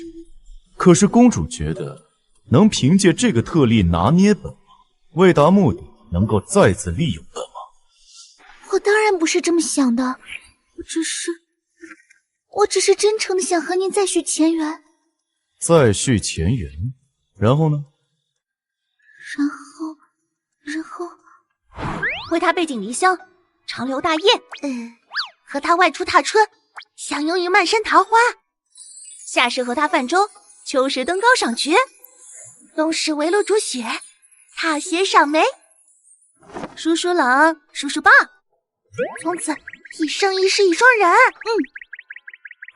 但这些都是我给不了他的，您不必说了。裘星辰，自你来大宴，本王还有一事十分不解，今日也一并问了。本王自认为不是无名之辈，大业朝朔皇叔之名，朝野上下如雷贯耳。公主神通广大，纵然不知朔王姓甚名谁，身边的人总是知道。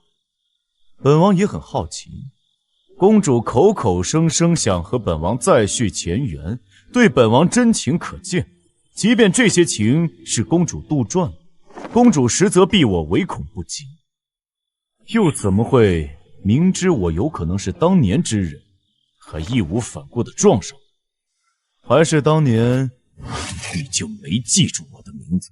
完了，宋明帝又来了！怪不得公主敢亲临大业场，你的心里怕是对我从来就没有分毫的在意。怎么可能？我自然知道你叫燕璇，这不是朔王说的称号太响亮了吗？人人都称您为皇叔，我自然没敢往这方面去想。是吗？是。本王将公主留在朔王府，竟让公主产生那么大的误解。罢了，即日起，公主便搬离朔王府，前往使馆居住。本王看，公主既亦不在两朝贸易，那两朝通贸一事，便不必再考虑。就这样。似乎从刚刚某一刻开始，所有的插科打诨、粉饰太平，在他面前都毫无作用，像是有什么东西碎掉。我好像做了一件很大的错事。怎么了，公主？我明明平日里伶牙俐齿，那日怎么就被逼问得哑口无言了呢？公主，您不会真的没记住皇叔的名字吧？当时他就说了一次，后来玄哥哥长，玄哥哥短的，就忘记他姓什么了。纵然我们现在在一条船上，当年我也不在公主的身边，但我有时候仍然觉得公主被皇叔记恨不远。我们现在要怎么办？真的要搬回使馆吗？府上的人已经来催促好多次了。我也不知道，现在想想，我当年好像真的很过分。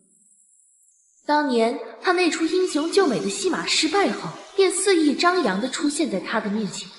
公子，这么巧啊！我与官府无仇，那日就是进行个抢劫演练。我与阁下短短时间已经见了3面，相逢是缘，不如结伴而行。姑娘跟了我一路，四处打听我的行迹，是想劫财？不，是劫色。这位公子，你犯罪了，我需要将你缉拿归案。你在我心上纵火。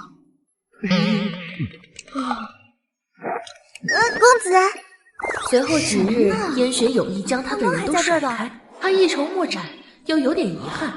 不过也许当真相逢就是缘。3日后，他在临镇又碰到了燕璇。这位公子，好巧啊！我又犯罪了？是的，你强闯民宅，住进了我的新房。小样，这还不迷死你！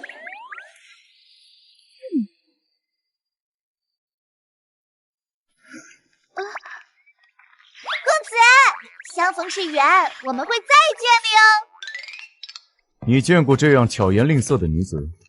你见过这样被揭穿了一个又一个谎言，依然能够面不改色、不屈不挠的女子？未曾。殿下，这群人心思不正，会不会是那边派来的？要不要把他们给……不是，不会有这么蠢笨的妹子。那还要继续甩开他们吗？不必了，先看看他们到底打什么主意。万一真的是来劫色，本王不相信一见钟情。当年的他刚卸下权势，是个十足悠闲之人，有漫长的一生可以虚耗。乍然看到个这般有趣的人，这般鲜亮的颜色，倒也不反感。接下来的日子里，他的衣食住行几乎被他给渗透。在客栈打尖时，在酒楼用膳时，姑娘，大可不必如此。这是小周朝的待客之道，对长得好看的人都会有优待，公子不必有心理负担。哦，我不需要。这是我家公子给你的。我也不需要。不过公子要是想钱货两讫，便告诉我你的名字吧。千金买名？可以说是。不必。就这么走了。后来他临时寻在路城的向导时，他使了一些手段，顶替了向导的位置。殿下，那人便是我们要找的向导。就他？是啊。那名画师是当地有名的一个小画师，擅长丹青，不过也因姿容甚佳，很受当地姑娘的青睐。这是周人的待客之道？是。赶巧了，想双管齐下的，没想到被撞了个正着。你是他请来的向导？是。公子不是不太懂小周朝的风俗习气吗？某愿为向导，随侍君侧。3天不理智，立刻换人。就喜好好看男子，居然真的只想劫色。那名小画师，姑娘不是和他相谈甚欢吗？这就要甩开他？就是我朋友比较仰慕他的画技，所以我就帮忙牵线搭桥了一下。我省事原样送了他同样的套餐，这种事儿就不用说了吧。不过那小画师刹那间就心花怒放，要跟着我回书院，真是有点没劲。得不到的永远在骚动，这句话真的好对哦。那向导之事？燕，单名玄。怎么自我介绍起来了？不是要当我的向导一路同行吗？我准了，那一袋金叶子便作为酬劳吧。好，后来的一切便顺理成章，他成了他的向导，费尽心思地撩拨他，带着他驰骋辽阔的草原，带着他看遍日出日落。再后来，他带着他尝了最烈的酒，明明是想灌醉他，让他卸下心防，没想到他人菜瘾还大，直接把自己喝得满脸通红，胆大包天了。玄哥哥，我真的好喜欢你啊！可是你不会长留在小周朝的吧？你不为财帛所动，出手阔绰，必也出生于大业富贵人家。而我，小周朝的公主，扎根于小周朝，定然不会为了追随你离开我的家乡。若你始终对我无动于衷，等你离开陆城，我注定要割舍你。这么久了，只换来了你的和颜悦色，不曾有格外开眼，还能有你为我所动的一天吗？退开！那你附耳过来，我告诉你一件事。玄哥哥，你耳朵好红啊！他明明武艺高强，能拉得动10担的弓，却对那细软的丁香蛇无可奈何。他明明头前板着脸，只要一个眼色都能吓得旁人两股战战，然而他却使变了眼色，落了狠话，却无法让他后退半步。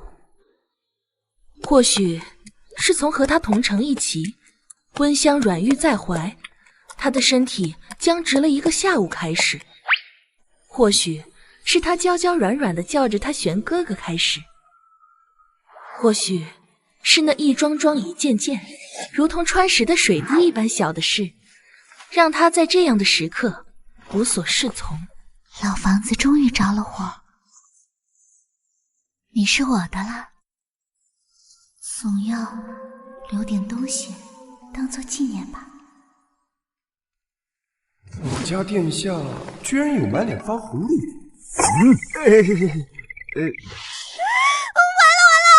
昨晚我怎么就色胆包天了呢？我一定会被他赶出去吧。昨晚是我喝酒误事，做了一点有伤大雅的事情，您看。哦，这是没事，小事罢了。收了。你有没有发现最近他待我很是不同啊？就从前我在街上走，撞上路人的时候，他根本没想着阻拦，现在会伸手拉着我。又比如说，我最近的桌案上会出现很多我喜欢吃的东西。还有，从前我和他相处的时候，他恨不得旁边站满侍从，生怕被我占了便宜。现在却会让侍从退下。还有啥？还有他看起来仿佛铜墙铁壁，实际上多看他2眼，他耳朵就红了。那一夜醉酒，我起初只是靠近了一些些，他的耳根就红了起来。鱼儿好像终于要钩了。或许是趋利避害的本能，意识到自己在裘星辰面前反复失态，在一段时间内，燕玄曾不耐烦地驱逐他，他像是因此受伤了，接连几天没有再出现在燕玄的面前。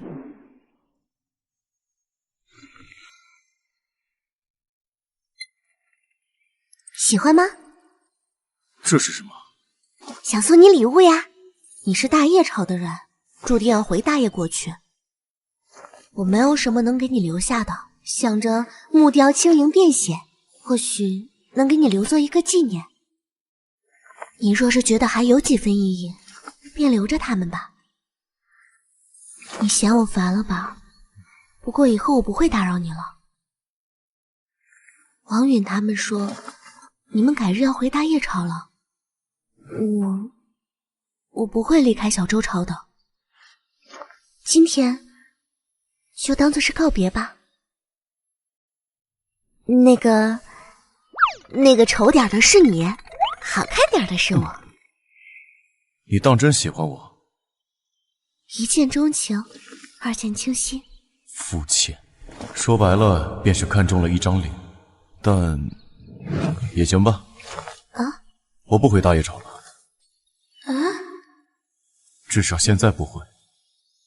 我没有多少和女子相处的经验，不知道当如何对你。如果你觉得我哪里做的不对，别告诉我。我家里颇丰，你要是有什么想要的，我会为你寻来。即便肤浅，但我并不想看到你酩酊大醉的时候，舔着别人的耳垂说着喜欢。至少，我还有一张能让你一见倾心的脸。所以不要伤心，也不要告别。这个男人，我要搞到手了。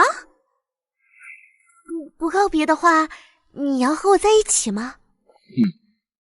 就这件事，不是我喜欢你就可以的，是需要互相喜欢的。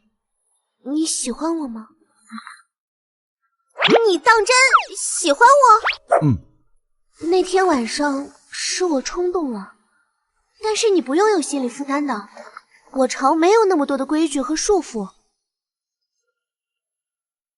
你是第一个亲了我，又让我心猿意马的女子。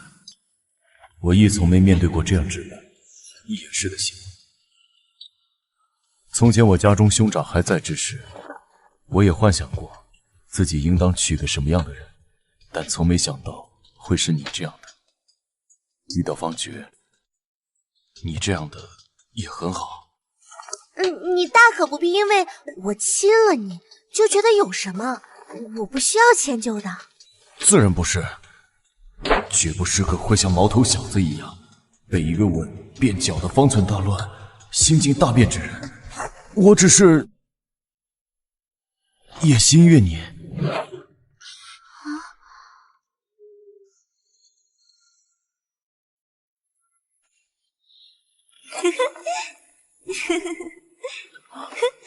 那段时日，他们也曾有过鱼水之欢，也曾谈婚论嫁。我们的婚期当提上日程了。我家中情况有些特殊，两地奔波也会耽搁不少时间。6里走下来需要1年半载。在大叶朝，未婚男女需要讲规矩。你我婚约未定，还是节制点，一次破例也足够。真麻烦，不能保持现状吗？你不是想着和我一生一世，所以我在小周朝生活吗？那便要入乡随俗。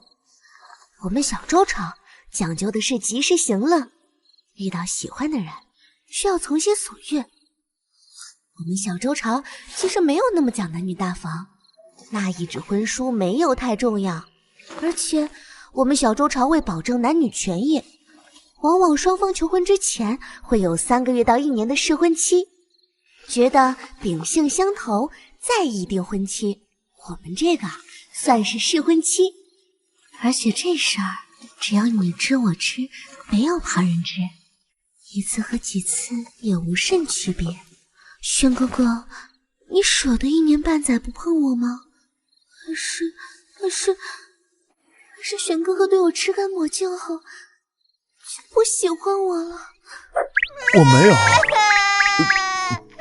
算了，再揍他一次。他们买了个别院，时常在别院中没羞没臊。只是燕璇觉得君子应当清心寡欲，可每一次都耐不住裘星辰的软磨硬泡。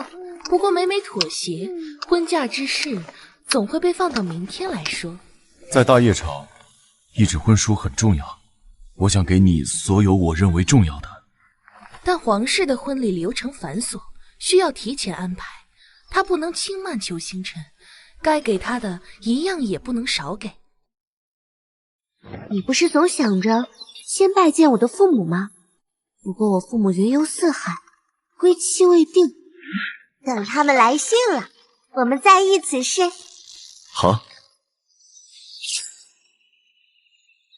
公主，你这样拖着真的没问题吗？有什么问题吗？如果他非要和我成婚，那就成一次吧。他想要名分，到时候给他驸马便是。如果他不满，那便让他当大驸马，总归能满意吧。至于可能还会有17个驸马，就不必说了。可若对方……总之，合则聚，分则散。我不想要他负责了。正常人应该觉得轻松，更不可能会因此对我生气。我都不在乎了，他还在乎什么？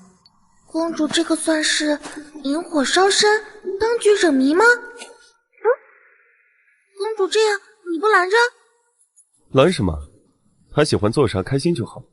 若公主喜欢他，他不喜欢公主，他要跑，我就将他抓回来。若公主不喜欢他了，他要死皮赖脸，那我就将他赶走。那时候的他也觉得燕璇似乎有些过分在意娶她这件事了。后来他下意识就开始同着燕璇灌注着小周朝的一些价值观。我们小周朝民风开放，不讲究女子的贞操，若2个人相处不来了，大可和离后各自下去。所以不要过分在意娶我这件事儿，不要有太多心理负担。我们小周朝不仅允许一夫多妻，女子亦能一妻多夫。你要娶很多个？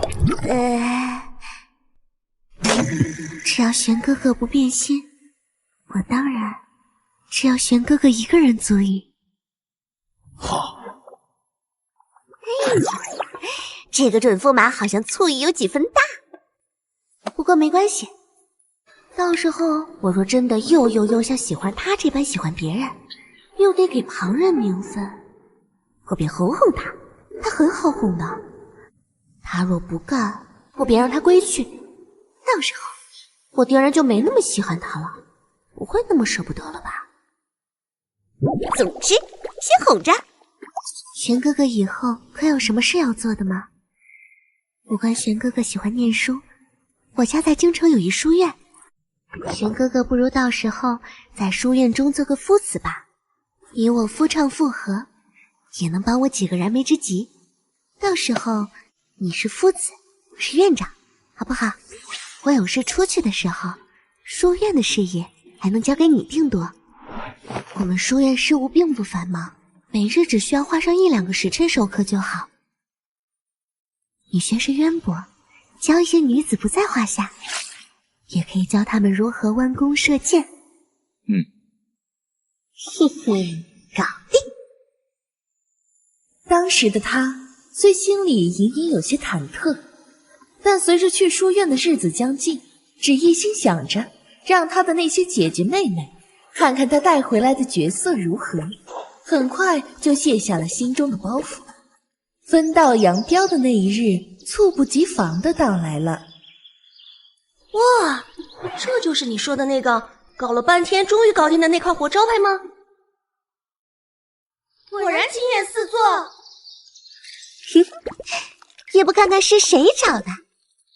快，将那些事情详细的说说。事情要从我外出猎艳那一日，一到他弯弓射箭开始。这样，再那样，然后就成了。那你有没有想过放弃的时候啊？当然有。他虽然品貌举世无双，但是我可以以10当1，往他身上耗的功夫，我都能再找10个了。没想到柳暗花明又一村啊！我凭借着自己百折不挠的意志力，可算把他给搞定了。院长，他给不给泡啊？能不能捏捏小脸，摸摸小手？他是我的人，你们可不能碰。不过看起来是可以看的。院长，这个是我们书院这个季度物色的新目标，有点难搞。几波姐妹过去了，还是不能得手。您能不能出马哦？还是说您就此收仙啦？怎么可能？没问题，包在我身上。男人虽然重要，但是事业也很重要。奇怪，怎么背后凉凉的？院长，您怎么走神了？从没有见过他这样的脸色，好像我做了很过分的事儿。哇，院长这回找回来的男人真的是绝色，远观可以，近看更不得了。从前的我总是觉得美色应当世间之人共赏，但是这一刻，我却想将她的光华给遮盖。这便是你说的夫唱妇和，解你燃眉之急。那些男子从前也是这么被你哄骗来的？是，也不是。玄哥哥，我是当真很喜欢你的，你和他们都不一样。哪儿不同？说喜欢我的话多一点吗？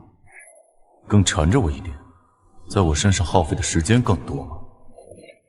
原来，在你心里我并非独特。有哪个女子能像你这样，把心上人推给别人？哦，想必连心上人都称不上，只是工具人罢了。你我到此为止吧。我这样做不对吗？但旁人不都是这么做的吗？族中的那些姐姐纳了好些个男宠，他们不是和睦相处吗？我当年看着他气冲冲的离开，知道自己做错了，只是知道我辜负了他。他对我全心全意，但我从头到尾就没打算对他一心一意。即便我确实从头到尾都只和他谈过，但是在我彻底想明白他为什么会发那么大火之前，他就在我的世界里消失得一干二净了。浑然不像从前那样，只要我追，他便能被我找到，被我挽留。我尝试过找他，但是当一个人真的决意消失的时候，是怎么找也找不到的。他在陆城，在小周朝，所有的痕迹都被抹去，从前住的宅子也换了主人，甚至当初订房契的时候，亦不是用的他的真名。我的的确确伤怀了一阵子，可苦寻无果，我很快便将这段伤心事给忘了。毕竟世间好玩的事儿那么多，我以为这种事他也很快就能忘怀，但没想到他记得那般清楚，兴趣到分离。所以我与他而言是特例，他对我而言其实也是格外不同的吗？我要争取一次，不能像从前那样任他离开，至少要把话给说清楚。听说公主近日要搬离寿王府，是要回周朝了？大致是吧。皇叔，你当真舍得放手吗？陛下何出此言？你云游在外之时，曾给朕来信一封，说是遇到了属意的王妃人选，想行那采问名之事，但后面却不了了之。如今破裂让公主在寿王府，更是破天荒的将两朝贸易之事全包了。皇叔从前遇到的人是公主吧？自从皇叔卸下权柄后，京中诸事他能避就避，始终是一副清心寡欲的样子。朝堂的事亦不掺和，全然一副纯臣的姿态。他从未向他求过什么，除了两朝贸易之事。都过去了，当弹不断，必涉其乱。陛下，这是臣对自己说的，也是臣想对陛下说的。近来张家事大，恐有外戚干政之祸。陛下对张皇后的袒护未免太过，臣本不欲以长辈自居，同陛下说这些事儿。臣明白殿下因明惠太后之故，对张家有几分想要补偿的心思，但陛下过犹不及。张后不是明惠太后，张家更不是从前的张家。朕明白，真有分寸。公主那边说了，收拾收拾，明天再搬离。不过临别之前，她说要来跟您践行。啊，殿下，没反应。那属下一会儿就让公主来践行了。没反对就是可行，应当立即执行。那日，他气冲冲离开后，在茶楼枯坐，听了一日他斑斑劣迹，知道了他的身份，还有那一桩桩光辉往事。哎，听说今日隐鸾书院来了个招牌，万人空巷。不过公主这次啃到了硬骨头。那人发现自己被骗进了隐鸾书院以后，转身就跑。嗨，还真是个聪明人，免得和之前那10个8个一样，整日里就是哀哀怨怨。公主这下可是赔了夫人又折兵哟。公主这么看重这个，万一要立对方为驸马呢？切，驸马有什么稀罕的？据说小周王可要给公主招18个驸马，少一个都觉得亏待了公主呢。你们不知道，京城这些贵女玩得开心，热得很呢。他没想到，他竟是这样的一个人。若是之前他心中尚有一分侥幸，在这一刻已经侥幸全无。他接受了他被他骗身又骗心的事实。他的父母哪里是云游四方，分明是端坐皇城，未曾离开，兔子罢了。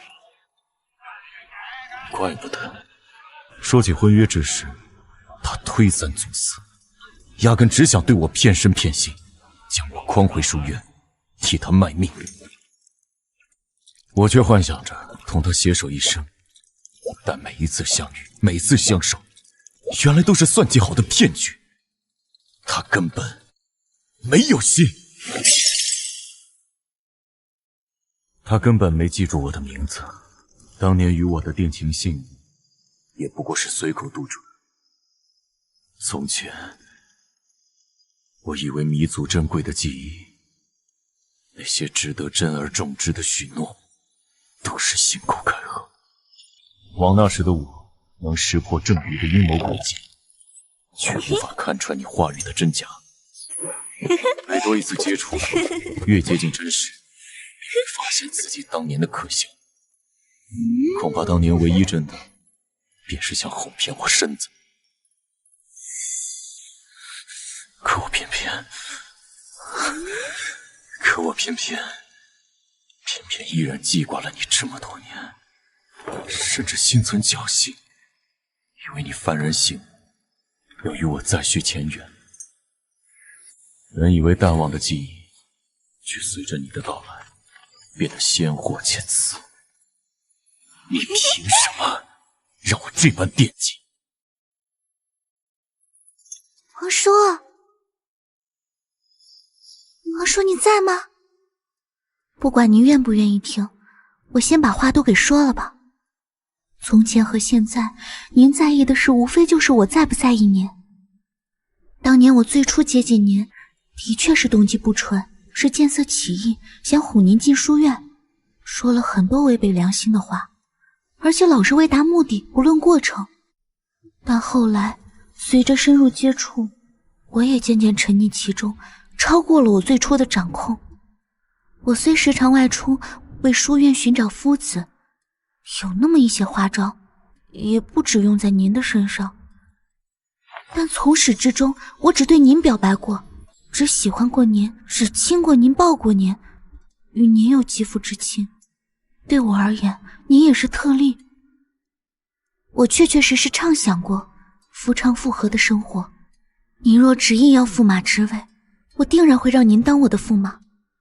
但我不应该只顾着鱼水之欢，给您许尽承诺，却逃避与您的婚约。毕竟在我眼里，男欢女爱这件事儿，向来是姑娘损失比较大。我觉得自己不介意，想必您也介意不到哪儿去。然而那时候的我，并没有觉得这些事不对，亦不知道分开对您而言是那么难受的事儿。让您在那般情况下离去，是多么羞辱您的一件事儿。我更不应该在明知道您心意的情况下，选择哄骗您，而非坦诚告诉您，我虽喜欢你，但是这辈子那么长，我也可能会喜欢别人。现在接近您，为了两国贸易是真，对您还有那么一点点的喜欢也是真，只是确认的方式有一点不对。促成两国贸易是我来大业的目的，但即便贸易不成，对我来说不过是失了一点面子罢了，不算伤筋动骨。您若对当年的事无法释怀，又觉得放我离开不够解气，那您尽管对我始乱终弃，报复回来，也算是全了我的愧疚。如果您不想再见到我，觉得我还是那般面目可憎，出现在您的面前不过是勾起您伤心的回忆，那我就这般离开，以后不再出现在您的面前。我说完了。您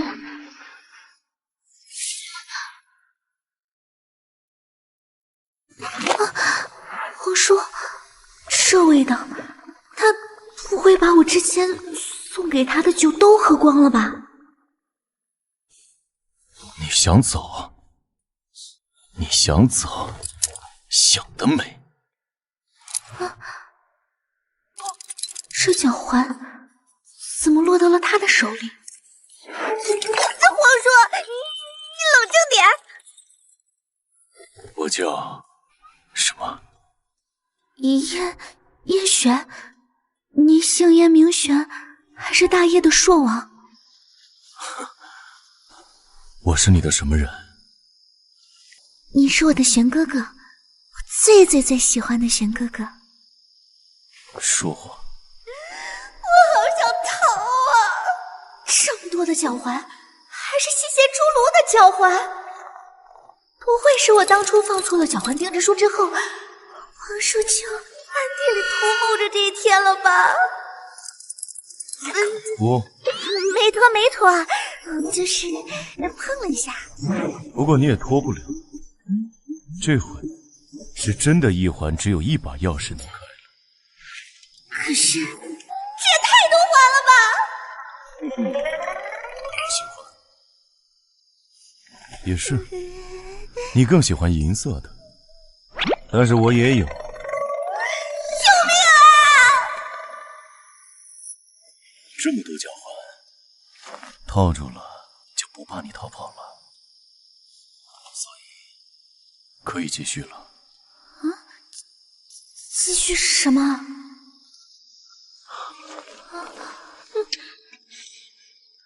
有生之年第一次遇到主动的皇叔，好带劲啊！没有别的选择了吗？什么？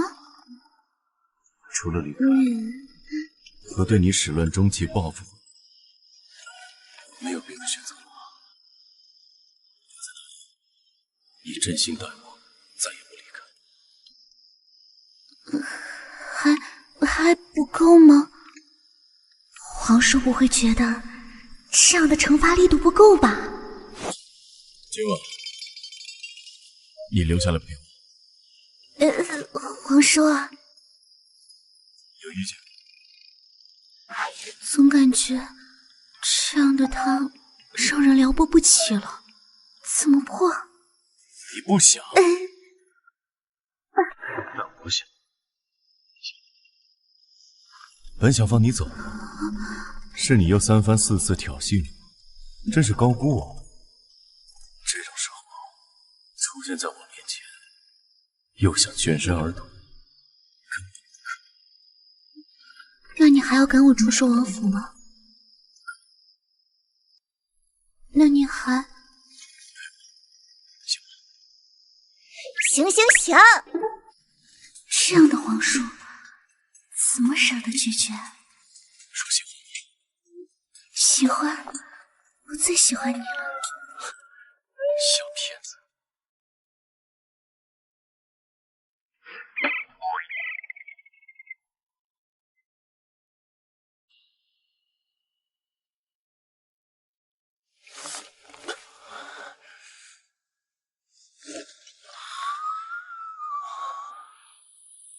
皇叔，我要说昨晚我只是想来和你好好说话，后面的事情都是你主动的，我充其量只能说是被动，所以不关我的事儿，你信吗？闭嘴！你看，你还在我脚上套了好多脚环。闭嘴！你昨晚还咬了我一口，不仅如此，你还……明明昨晚被套脚环的人是我，被咬的人也是我，怎么早晨被怼得不敢说话的人还是我呢？一觉醒来，真是乱套了。皇叔，那接下来怎么安排？公主想要什么的安排？按大叶朝的规矩，公主若是想要本王为昨晚的事负责，本王即可递上国书，迎娶公主。若按公主的规矩，大概是谈不上不成。在公主眼里，男欢女爱、鱼水之欢，不过是如喝酒吃饭一样稀疏平常的事。道理是这样的，没错。你情我愿的事情，不用那般珍而重之，只是被他这么说出来，怎么就这么别扭呢？就没有一点点折中的安排吗？公主不会以为一个晚上能改变什么吧？本王和公主的理念不同，错了的便当拨正，不能一错再错，将错误延续下去。但是你昨晚醉酒后，明明答应不赶我走，还一直让我别走。又想软磨硬泡，应付这种套路最好就是最后的行为无法当真，男女授受不亲，之前是本王想差了。第二，不要看。而今看来，公主住在朔王府中，免不了瓜田李下之嫌。也就是，倘若我不要你负责，你一点机会也不给我留吗？第三，不要轻易心软。是，不要在意，一旦在意，便输了。本王不需要将公主始乱终弃作为报复，但若公主待本王依然是从前的态度，一刀两断，各自安好，至少对我是最好的结果。长痛不如短痛，应该割舍的，便不该因心软再轻易沦陷。所以，公主为什么不按照大叶朝的规矩走，事事就答应皇叔的求婚啊？就很奇怪，他那时候冷冰冰谈公事的语气，就好像不管昨晚出现在那里的是谁，他都会为了应付缔结婚约似的。更何况，我到底只是大叶朝的过客。其实，公主，您也可以考虑和亲大业，和皇叔厮守一生。我是舍不得他，可是我是小周朝的公主，他是大叶朝的朔王，我们的身份注定有一方要迁就另一方。小周朝有我的父母，众位宠着我的兄长，我是不可能为了一个男人背井离乡的。再喜欢也不行，是他也不行，更何况世人都道我的父母恩爱甚笃，后宫3000独宠一人，却很少人在意母后背后付出的努力。母亲更是为了巩固后位，维持后宫独宠一人的局面，努力为父王开枝散叶，为此伤了身体，养了好些年才养好。母后是父亲的挚爱，可是母后走到了这一步，却花了她的半生。仅凭一个男人对女人的喜欢，又能持续多久呢？而他是大业朝位高权重的皇叔啊，又怎么会愿意放弃大业的身份地位，滔天权势，为我背井离乡呢？公主，这是殿下命人送来的。殿下说了，您看到钥匙，自会明白他的意思。解了锁，然后好聚好散，桥归桥，路归路吗？如果这是他想要的结果，我尊重他的选择。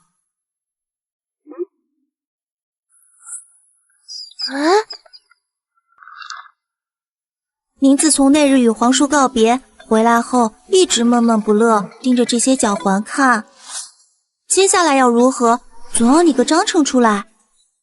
是回国，还是在大业停留些日子？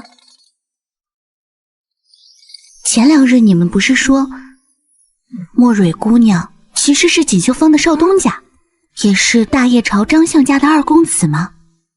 锦绣坊在大业的生意盘得很大，连我们小州人都听过锦绣坊的名头，说是富可敌国也不为过。若我们能促成和锦绣坊的合作，也不枉此行了。若眼前是一潭死水，那便只能想办法另开新曲了。只是怎么会变成这样？不该变成这样的。从前的他是绝不会在这样的时候和我划清界限的。那个晚上，明明我们还那么亲近，我还能听到他在我耳边的声音，怎么旦夕之间全变了呢？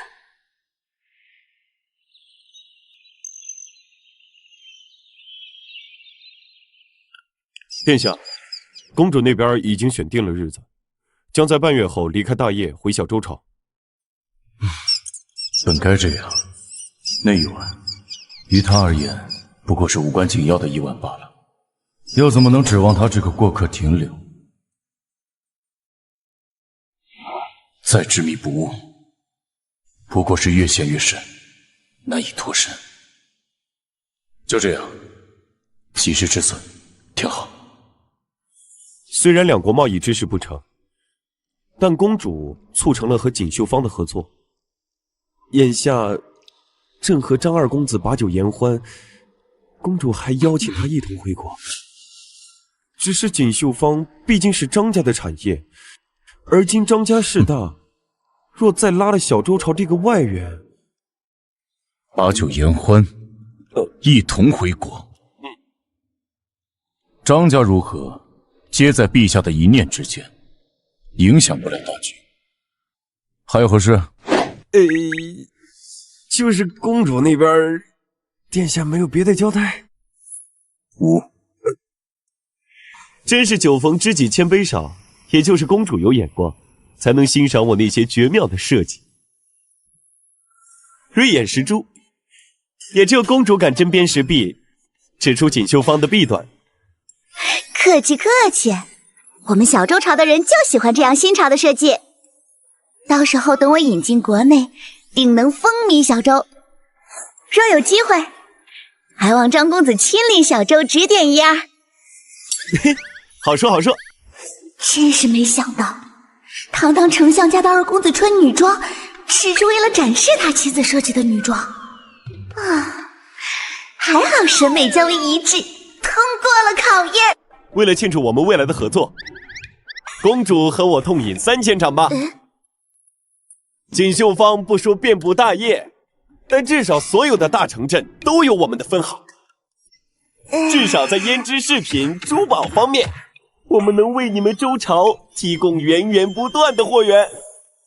而且你放心，两朝贸易的事，虽然陛下让皇叔全权负责，但我阿姐是当朝皇后，我爹爹是丞相，我们张家在陛下面前还是有几分脸面在的。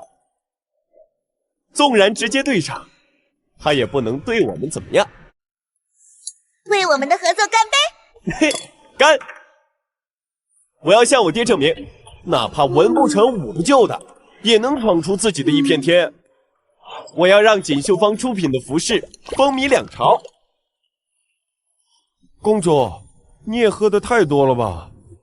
明明是庆祝合作，怎么像是借酒买醉？我要证明，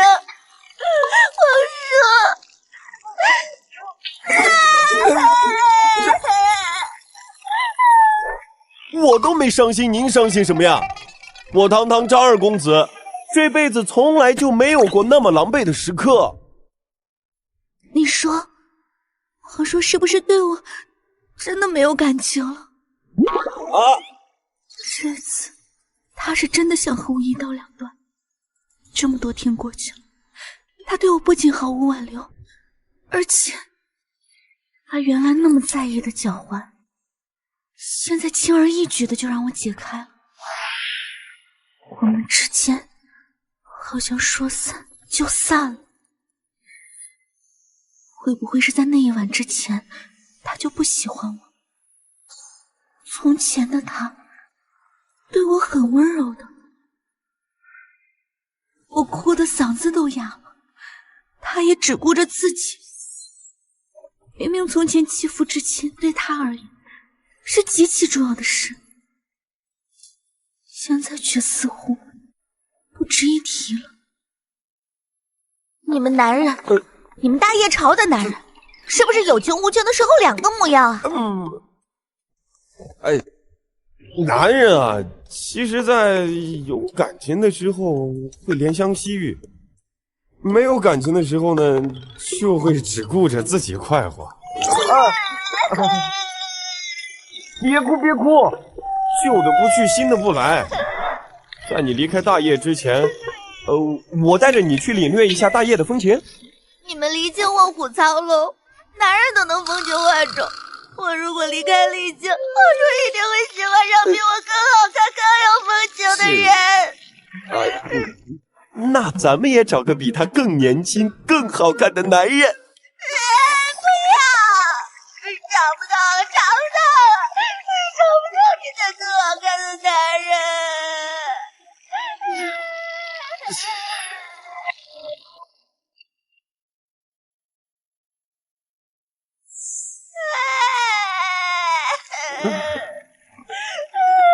妈了，我什么都没干，只是单纯的这谈个生意而已。这么快就找到和他一样好看的男人啦？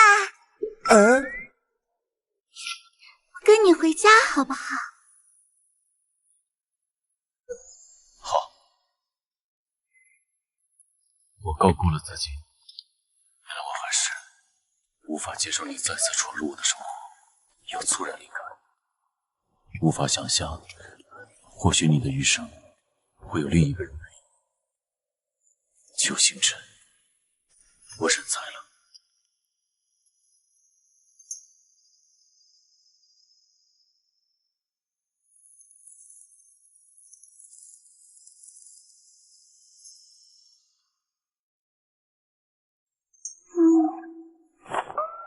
皇叔，醒了。这是我喝太多出现了幻觉，还是我又喝多了干了什么天怒人怨的事情？而且怎么就天黑了？所以公主之前说的，现在前几年为了两国梦也是真，对你还有那么一点点喜欢也是真，只是确认的方式有一点不对。一点点喜欢是多少的一点点？皇叔的反射弧也太长了吧！秋还是非常想和您花前月下，和您一起躺板板的喜欢。算了，无关紧要之事，便不必说了。不是一生一世一双人的喜欢，便别说了。本王下了半日的棋，在等公主清醒的2个时辰里，亦想了很多。说是余情未了也好，旧恨难消也罢，2年前你我在陆城的一切，对我而言，始终如鲠在喉，无法释怀。若要就此放你离开，我不甘心。我后悔了，与其养拥遗患，不如掀开皮肉，刮骨疗毒。我之前说，我可以尽管对你始乱终弃，报复回来，也算全了你的愧疚。来作数吧。作数作数。那嫁给我，成为我的王妃。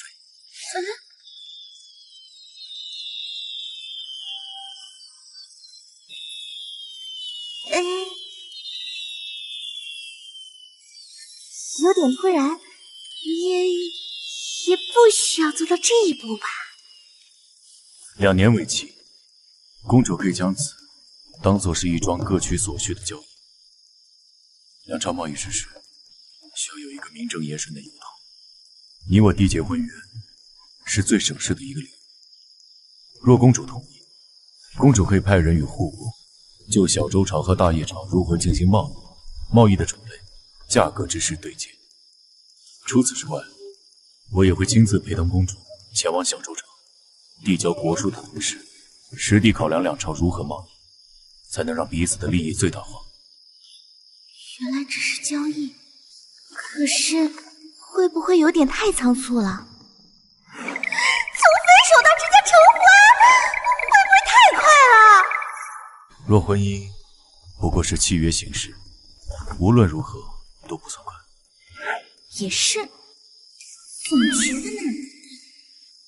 公主不必想太多，我思来想去，之所以余毒难解，许是因为当年正是少年情热，兴致最浓的时候戛然而止。方才年轻，再喜欢的食物，不断的吃，多吃几次就腻了。惦念太久的东西，得到时或许就会发现。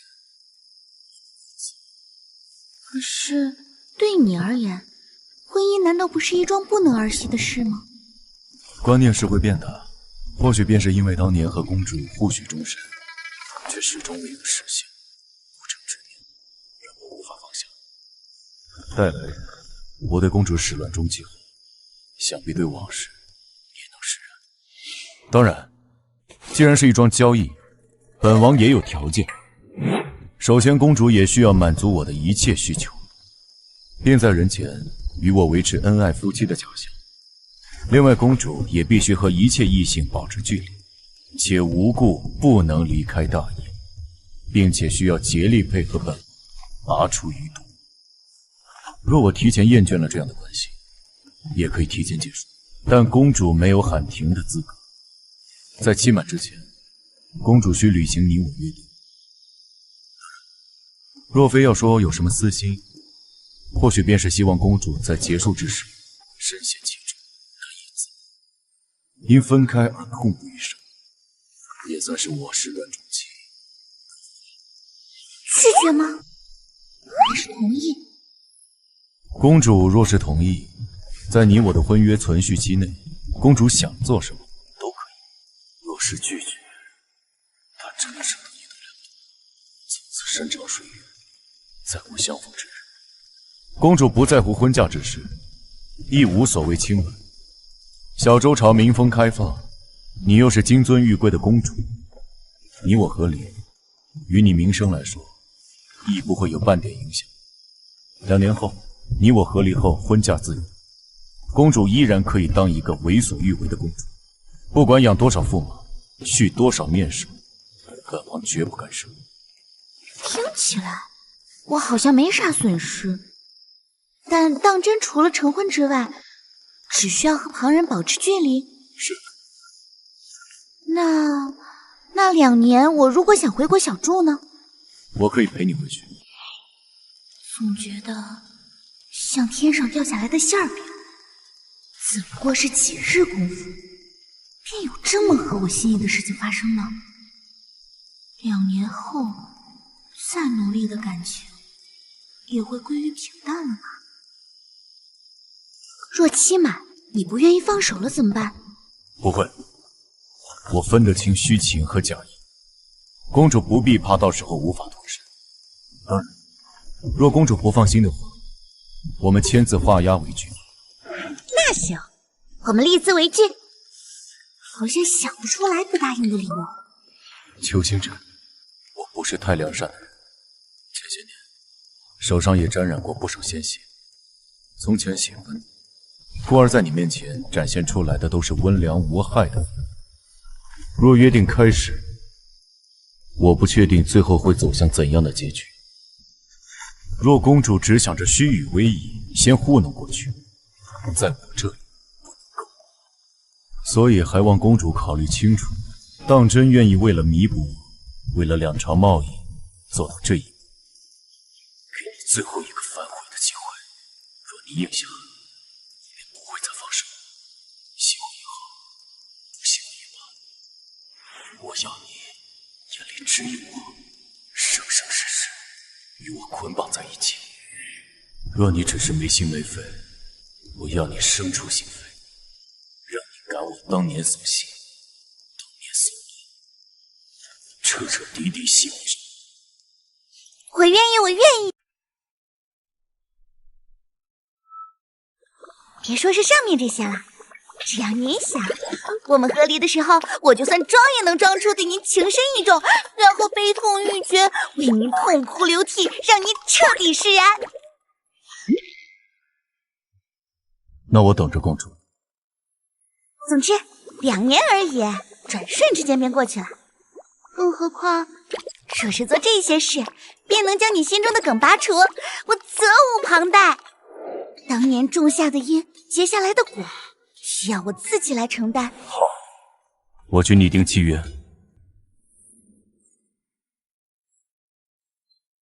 公主还有什么待补充的吗？没有。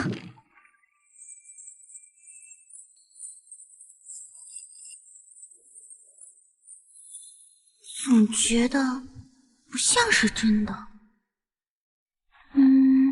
公主还有什么问题吗？那个，我的父母可能不太好说话，他们可能没那么容易答应我们的婚事。我来搞定。我有7个哥哥，可能都不太好说话。说我们到时候和离，他们有可能会找你麻烦。你只需答应，别的事儿我来解决。签订契约后，我当真不能反悔吗？你自己觉得呢？万一突然遇到什么突发的情况呢？万一有什么陷阱挖着等着我怎么办？总觉得羊入虎口了。没有万一。还有什么问题吗？没有。我就这么稀里糊涂的要把自己给嫁了？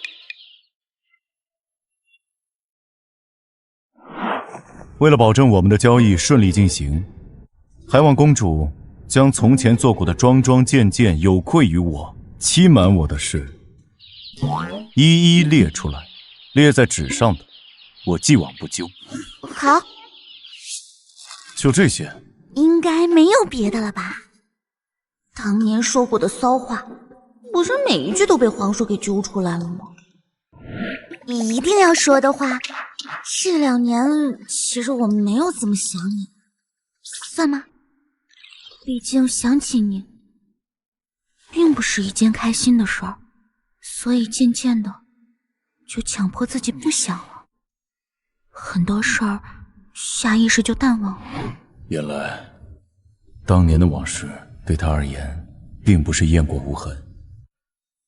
还有那个木雕，其实我很会雕刻，当时其实就是想着你能心疼我一点，才假装雕了很久，把木雕雕丑一点，反而费劲巴拉的。隐鸾书院内是有一个善雕刻的夫子，最好给我一个解释。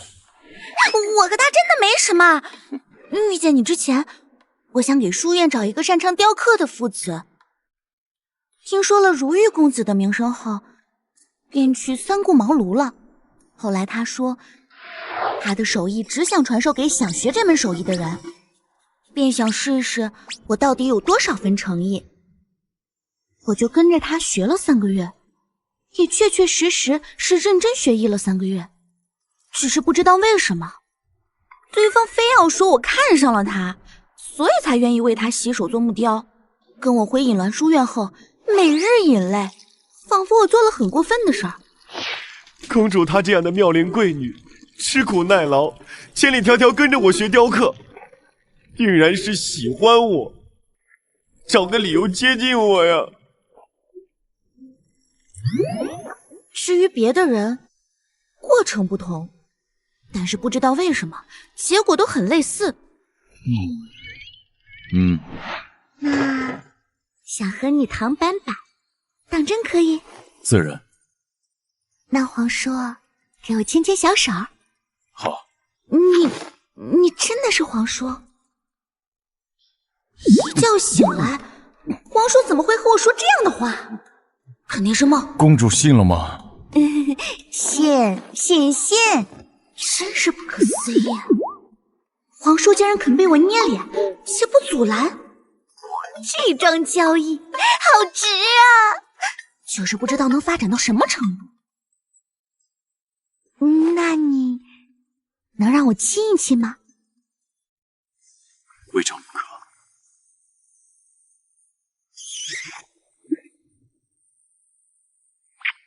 想和你唐板板也行吗？悉听尊便。只要公主将此看作是一桩各取所需的交易，想对我做什么都可以。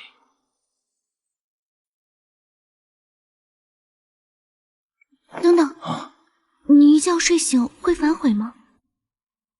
不会，契约已定，你我均无反悔的机会。那这些有限制吗？直到我逆位之前，便无限制。好你再等等。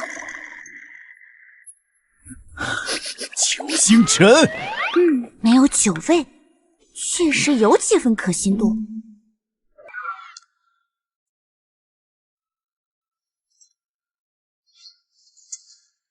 在这场交易中，我掌握主动权。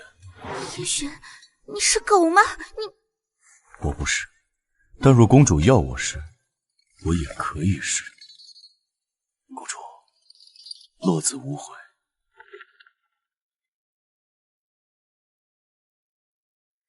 狗，叶璇，狗。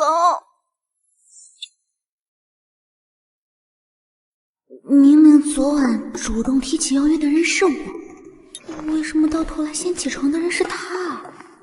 如果可以，这段时间将在大业朝的事情安排妥当。半个月后，我们启程去大周。此外，公主还在离京的这段时日，我会搬来使馆。公主当年不是说小周朝求娶前会有3个月到1年的试婚期吗？本王这是入乡随俗，之后本王会与公主同吃同住，希望公主提前适应。是和男女同吃同住，是？公主的这个表情不想吗？是昨日列在纸上之事还不够详实？从前公主恨不得日夜和本王黏在一起，难道不过是花言巧语？再不想杀掉从前的自己。自然不是，想是想，就是食不厌精，味不厌性，你说是吧？大餐总不能天天吃吧，身体会容易吃不消的。公主觉得有必要吗？也是，他的目标是要早点吃腻，而且吃不消的人好像只有我。公主不会答应后第1日便想反悔了吧？自然不会，求之不得的事儿怎么会反悔？就是觉得我以前太愚昧了，不知道你们大业人节制这项美好品德的珍贵之处。所以既然在大业的地盘，应当是我入乡随俗。比方说，我们隔个2、3日再相见。按照大业朝的规矩，待嫁之日应当在家中筹办嫁妆，男女双方非必要不得见面。公主当真要如此？那还随我们小周朝吧。明日要做什么？明日本来是与周二公子约好了出游，一同逛逛离京。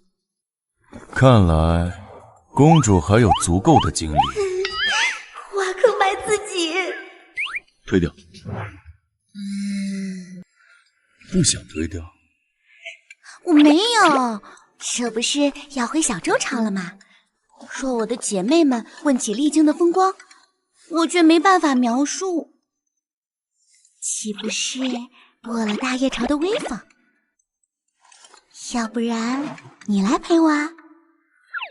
有本事你亲自抽时间来陪我呀！抽不出时间陪不了我的话，那也怪不了我。正好。公主来大业，我还未尽到地主之谊，带你逛一逛离京。当然，你也可以理解为优惠。难道公主其实更想同别人一起领略大业风情，再找个比本王更年轻、更好看的男子？没有没有，优惠好呀，优惠妙啊！那会不会太劳烦你了？陪本王未来的王妃逛逛离京的时间还是有的。未来的王妃，这个称谓似乎也不赖。公主看本王已有一刻钟之久，在想什么？本公主在想，我未来的夫君身上是不是有个开关被打开了？公主想检查。怎么就把心里的话也说出来了？想检查也可以。怎么检查都可以。自然。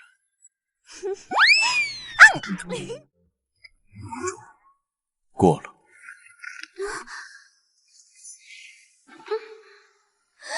怎么和我想的不一样？从前那个内敛、克制、容易羞涩的严选怎么不见了？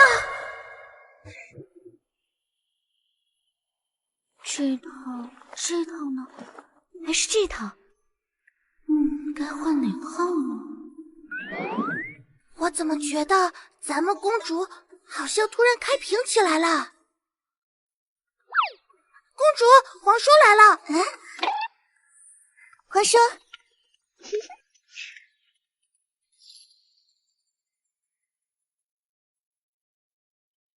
皇叔这一身好好看。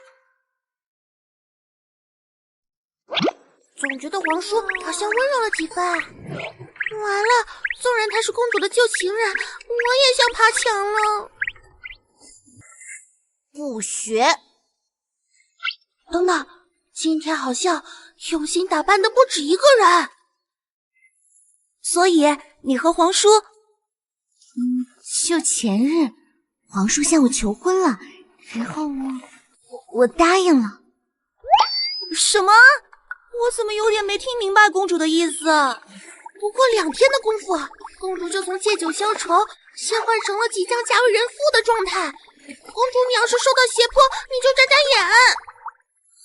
首先，公主，在人前，公主需要与我维持恩爱夫妻的假象。我们就是阅尽千帆后，终于发现对方才是心头的那个唯一，于是决定破镜重圆，准备缔结两性之好。果然没有什么事是我们公主解决不了的，果然没有什么事是咱们公主干不出来的。怪不得2朝贸易之事又有了进展，原来是在这儿等着。别胡说。皇叔。还是皇叔。燕璇。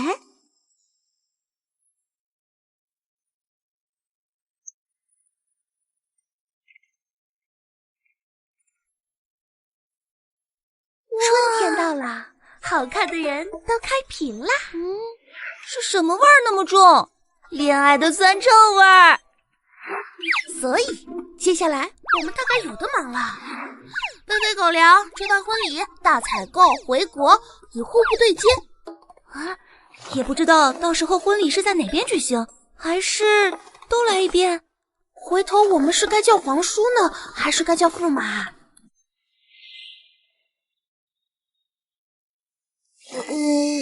虽然但是，这是离京繁华盛景，很想别夸，但夸不出来，好吧？据调查显示，这里的确是离京情人幽会最热衷去的地方啊。不太一样啊。下个地方一定行。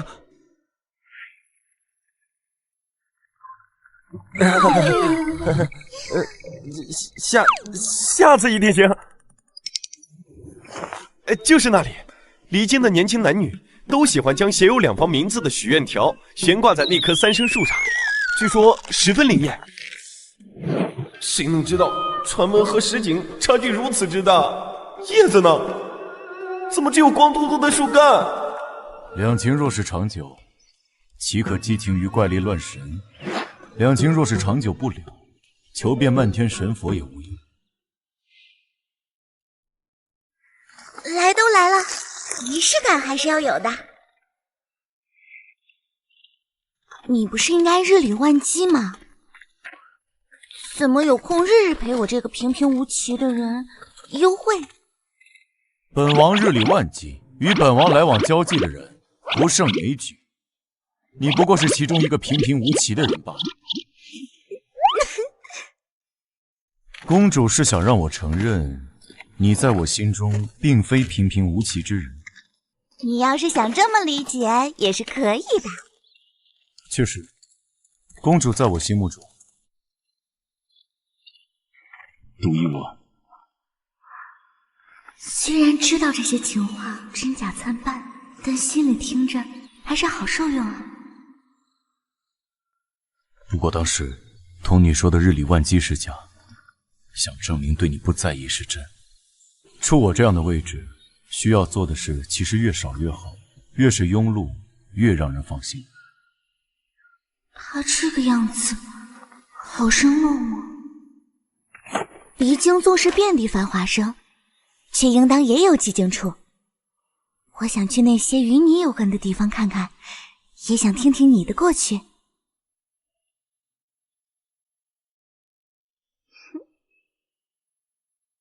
好，我自小长于宫中，后来又忙于政务，每日不过是在那几个地方奔波。从前心烦意乱的时候，我总是喜欢来此处，登高望远，看着车水马龙，看着喧嚣人间，似乎所有的烦心事都远去，所有的付出都值得。这才是我熟知的离京。我家中行寺，10岁开府，被封为朔王，而后兄长溘然辞世，临终托孤，我得以忝列摄政王，代叶帝执政。父兄在时，我尚且能够肆意妄为；父兄去后，我只能负重前行。旁人少年之时，鲜衣怒马，肆意张扬，游遍离京；而我年少掌权的那段时光，孤立无援，无人敢信，无人敢求，每一日都在与政敌周旋，总担心行差大错，落入万丈深渊。那时候，总担心自己做的事情不够多，也怕自己做的事情太多，超出了界限。直到朝堂稳固，陛下大婚亲政之后，我才得以卸下权柄，云游四海。我不在离京，陛下才能更好的施展拳脚。故而我性格沉闷且无趣，也惯喜欢独来独往。公主想知道我的过去，但我的过去实在是乏善可陈。怪不得他对离京好玩的地方不甚了解。世人虽叫他皇叔，辈分听着比旁人都高了一截，但他初掌权的时候，自己也不过是个半大少年吧。公主呢？我啊，其实更没什么好说的。他的从前波澜壮阔，皆是种种性命攸关之事，而我每日显得太无所事事，不务正业了吧？离开云都时，我在茶肆里坐了一日，也听了一日你的种种壮进。比起从别人口中听到你的事情，我更想听你亲自说。我不知道当年还有这么一出。他在茶肆里坐着的那一日，定然听到了很多让他难受的话吧。我虽然不知道他们说了什么，但大概也猜得出，他们都是胡编乱造的。你不要信。不急，你可以从头开始说。与你惊心动魄的过往不同，我的生活始终平静。是家中幺儿，从前19载，吃喝玩乐，碌碌无为。我虽身在帝王家，但是身边却并没有多少尔虞我诈。父皇和母后，还有兄长们，都将我保护得很好。我每一日只要想着怎么吃喝玩乐就好。我家人对我的期盼，也不过是一生顺遂、健康快乐。或许是因为从前大周朝贵女常遇薄幸郎，故而贵女流行一妻多夫。从小父亲便和我说，我往后便应该有10几个驸马，绝不能被一个臭男人独占。族中姐姐们也常与我说，不要把所有的喜欢都倾注在同一人身上，更不要对一个人毫无保留的喜欢，否则便会伤心。我不想伤心，便将他们的话奉若金纸。从前我也没觉得三心二意有什么不妥，也并没有觉得将喜欢的男人带出来给大家观赏是一件过分的事儿。姐姐们经常这么做，在她们眼里这是大方且不藏私的行为。即便当我第一次尝试分享的行为的时候，并没有让我感到分享的快乐，只想捂住他们的眼睛，让你只为我一人所知。直到来了大叶朝，有过很多的见闻，才知道这些都不是一件恰当的事儿。原来只有我们小周朝的女子是那副模样。很抱歉，当年你好不容易才逃离了权力的漩涡，外出云游，却遇到了那样一个不懂事的我。原来如此，那些名声怎么来的？飞扬跋扈，刁蛮任性，拥美男3000，供贵女赏玩，是怎么传成这样？就朝堂里的那些老学究们，见得男子逍遥，却见不得女子快活。我时常张义直言，又因为我在小周的地位尊崇，总被他们说我纵容贵女为恶，乃是害群之马。不顺他们所言，超忍不住出手教训，就成了刁蛮任性、骄奢淫逸。我们聚众游玩，男女同席，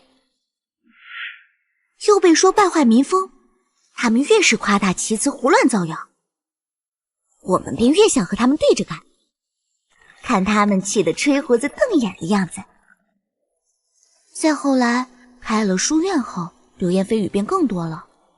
只是因为贵女们好玩乐，坐不住，于是为了让他们更有动力念书，便专门招收貌美的夫子，让他们在学习念书之余也能欣赏美貌。只是明明是干干净净的书院，在他们嘴里却说成秽乱不堪，以至于许多人闻书院名而色变，让我们招收夫子变得费力无比，需要用尽心思手段才成。也没想到，因为我的自负低估了言语的力量，给你造成了2次伤害。都过去了，那时候气急之下确实信了几分，后来再见了你，也知传言不实。他怀疑我一切，不过是出于戏弄愤而离开之后，听到那些对我添油加醋的描述，自然会更觉得我存心戏弄。以他的高傲，记仇一辈子再也不回头都是应当的，不能就这么过去。所以既然有机会，一定要好好补偿他。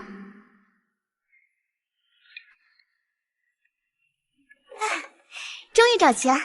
人说大业美食有3好：宝石坊的水晶包子，膳坊楼的酱香鸭脖，邀客来的香酥陈皮小排。每一家都很限时限量，不能预定，只能提早去排队。再多的钱财也不能让店家破裂。严玄，从前20载，为江山，为社稷，无私情。往后来日方长，能好好赏酒，能好好吃好吃的，为自己而活。我虽然干啥不行，但吃喝第一名。我们小周朝的云都也有很多好吃的，当年没来得及去，回头我亲自带着你一家一家逛过去。云都也有很多好看的景色，辽阔的草原，夕阳下波光粼粼的情人池，云彩时刻变幻的蚁崖。虽然从来没有对你说过，但是你在我心里也一直是狼烟独绝。从前我是无心之事，但我有心补偿。不管2年后如何，至少这2年内，我会努力去弥补从前给你带来的那些伤害。或许你可以敞开身心，对一个人倾注全部的喜欢试试，不能因噎废食。邱清真，投我以木瓜，报之以琼琚。有人说你从前应对正题的作风是先引君入瓮，再文火慢煮，当真？当真。那你从前若是遭遇背叛或被人辜负，并不再回头，堪称睚眦必报，当真？也当真。所以你不会也在引君入瓮，想用文火慢煮我吧？先骗我喜欢上你，再叫我始乱终弃。公主猜呢？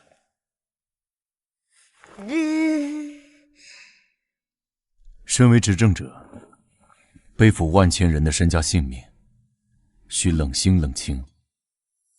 若是轻信他人，再三给反叛者机会，便会粉身碎骨，累及他人性命，赌不起。但是温柔到扎入心间，不见血，不伤人性命，可再一试。公主，胆敢与我一试吗？试试也可以，若他当真要如此，也算是你来我往，前尘往事一笔勾销了。严玄，从今天开始，我会试试对你倾注全部的喜欢。公主说的仿佛真的一样。若我当真这么想呢？那我会控制不住，表达对你的喜欢。怎么表达？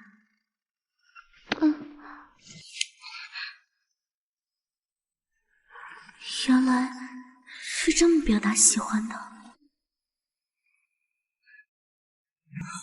大侄女儿，你要回国了吗？皇叔，大侄女儿，你们怎么？大人亲亲，小孩不要乱看。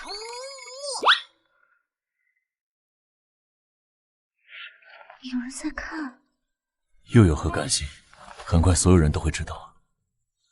大叶朝的朔王燕玄将迎娶周朝公主邱兴真，他们会成为名正言顺的夫妻，会被两朝人民祝福。他们可以在任何光明正大的场合表达对彼此的喜欢，比如说此时此刻。皇叔这是为老不尊，端了辈分，败了晚节。叫什么大侄女儿？你应该叫她皇婶。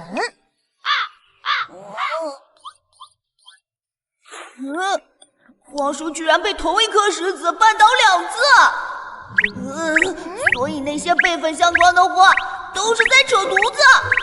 皇叔，你竟然是这样一个皇叔！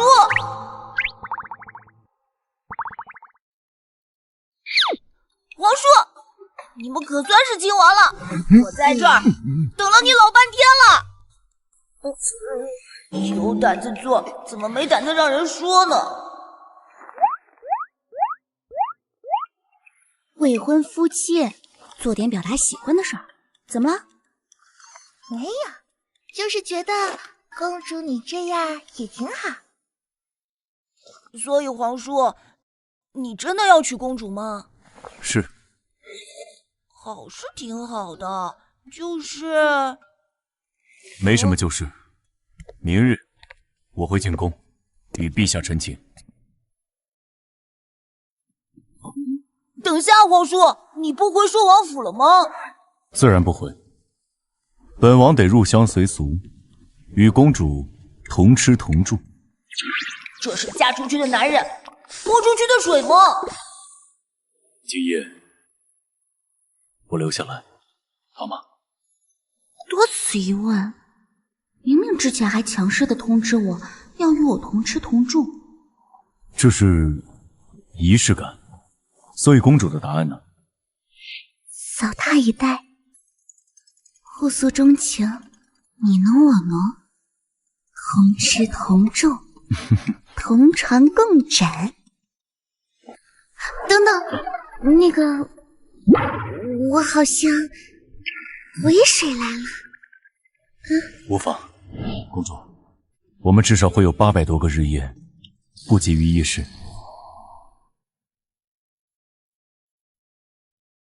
不舒服？有那么一点点。怎么早不来晚不来，偏偏在这种时候来呢？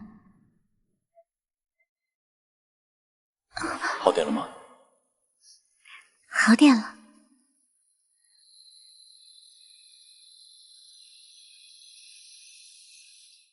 从前同他睡一起，总是想缠着他，想同他身体贴近。如今发现，只是这样静静拥着，也挺好。公主在想什么？我在想，他怎么就醒了呢？公主不必心虚，我说过，公主想对我做什么都可以，想和我躺板板可以，想偷偷牵我的手更可以。从前也常常同床共枕，更亲密的事情都做过了。但是我往常怎么没发现？只是玩个手而已，却让人这么紧张。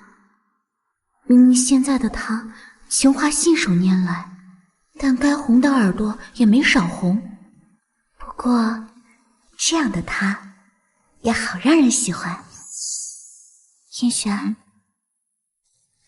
燕璇，那2年你都在做什么？或许是气氛太美好，让我失去了警惕心。我怎么就问出了这么煞风景的话？那2年，第1年，我试图把你遗忘；第2年，好像已经将你遗忘；第3年，前功尽弃。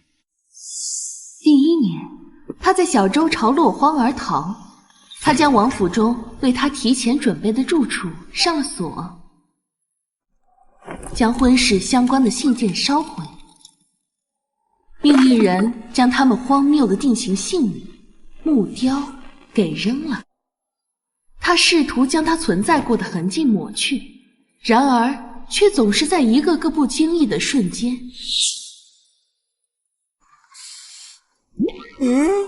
我记得这个扔了呀，难道是我出现幻觉了？暴露了对他的心。皇叔，可有中意的女子模样？粉红，泪痣，粉白头发，满口谎言，适量行凶。以上皆不要。皇叔，这只鹦鹉貌似疏羽，尤为难得，特此呈上，望殿下福如东海，寿比南山。本王确未见过此等淑意之娘，竟在本王生辰宴上公然挑衅本王。那要不把这鸟送下去炖了？这鸟胆大包天，不敬皇叔，该死！区区一只鸟，还要劳皇叔来践行，见有多得罪皇叔了呀！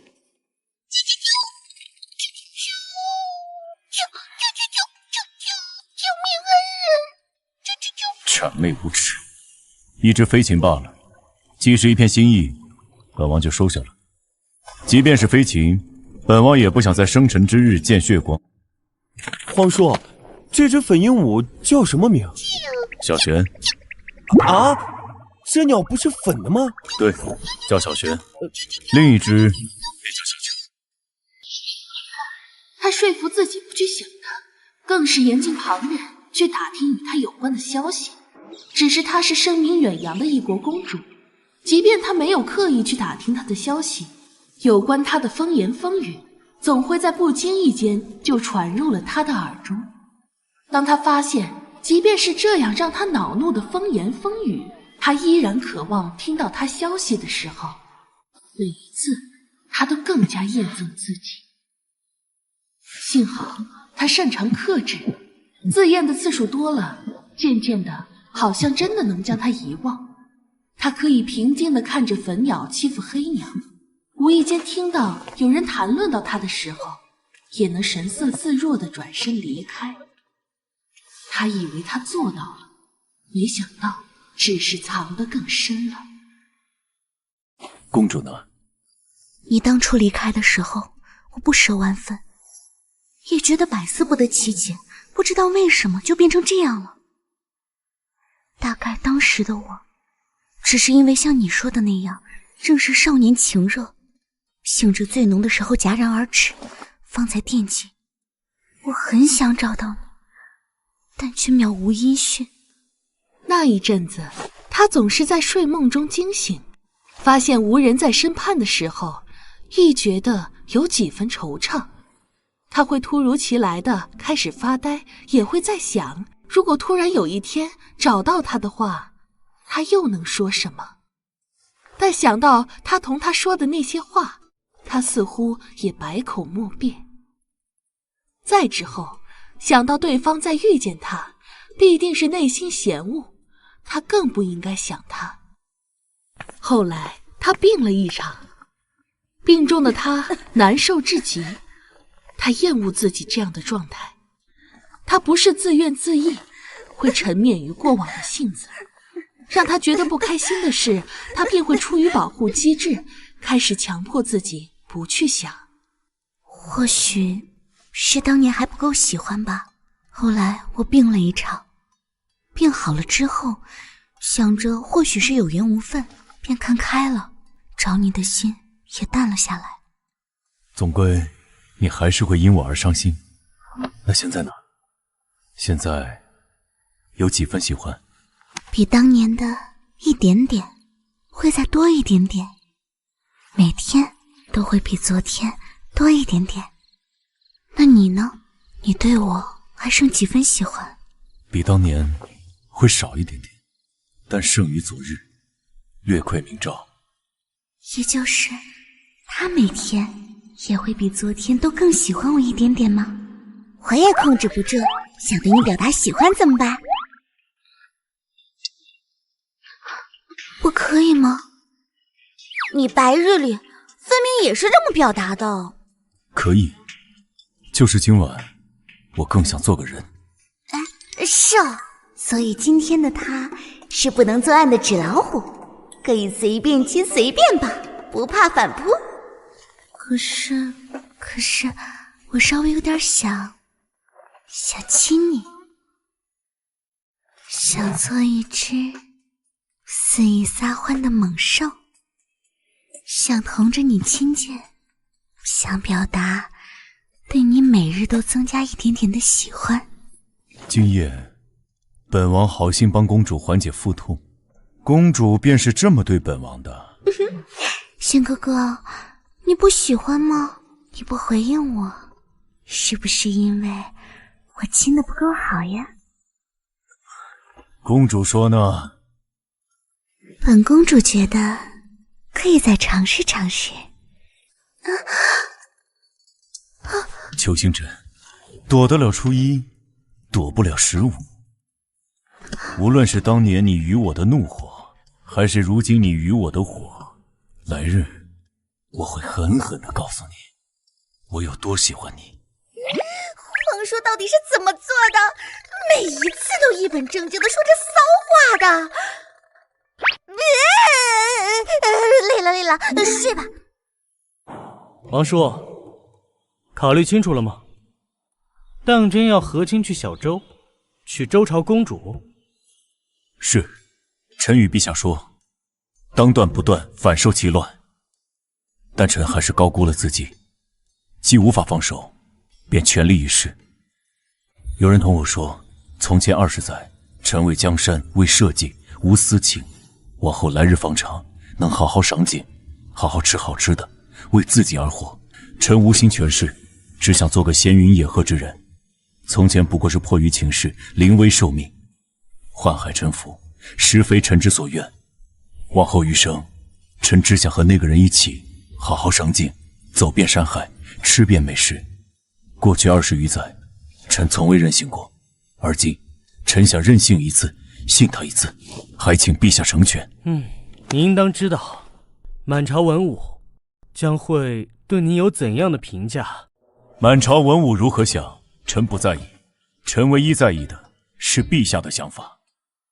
皇叔，你知道吗？朕从不怕你找朕要什么，最怕你什么都不要。如今你有求于朕，朕自当允之。小周朝物产丰饶，是可结交之邦。皇叔亦是朕信重之人，尽可放开手脚。皇叔入宫求见朕之前，张相跑来朕的面前上了个眼药。他说皇叔求娶公主不过是个幌子，实则觊觎小周朝的国力。他说以皇叔的能力，让他娶了小周朝公主，若是留在周朝，不亚于放虎归山，裂土封侯。张相从前是想将自己的妹妹嫁给皇叔，这个朕是知道的，自然不会信了他的挑拨。不过皇人之心也不可无，皇叔即将带大业出使小周朝，你随行出去散个心，带朕看看她是什么样的女子吧。自然，若有风吹草动，你知道当怎么做的。臣遵旨。欣然，张皇后那边，她自小被娇惯，性情是有些骄纵。是，臣知道。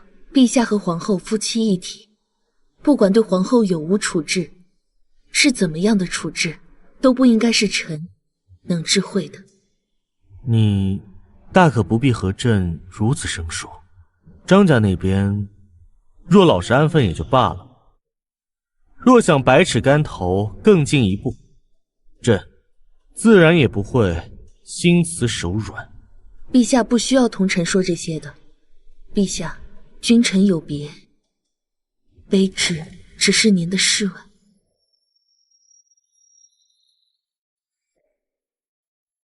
皇叔权倾天下，哪有可能不恋战？等您大婚，你看他到底还能不能放权？什么大公无私、敬业奉献，那都是诓人的。哪有人会这般舍己为人？哪有人不会为唾手可得的皇权而心动？那些年，纵然他知道皇叔真的无心恋战，只为了完成他的父亲临终前的嘱托，但他不是没有害怕过，不是没有猜忌过。陛下，陛下啊！陛下，不管怎么样，我有道，只要我活着，就定能护陛下周全。欣雅，你会一直在朕的身边吗？会的，一直。欣雅，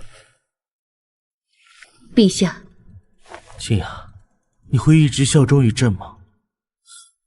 自然。那你会一直对朕不离不弃吗？臣是您的臣子，陛下愿意让臣待在您身边多久，臣便会待多久。臣即将随行出使小周朝，这段时间，望陛下珍重，与皇后琴瑟和鸣。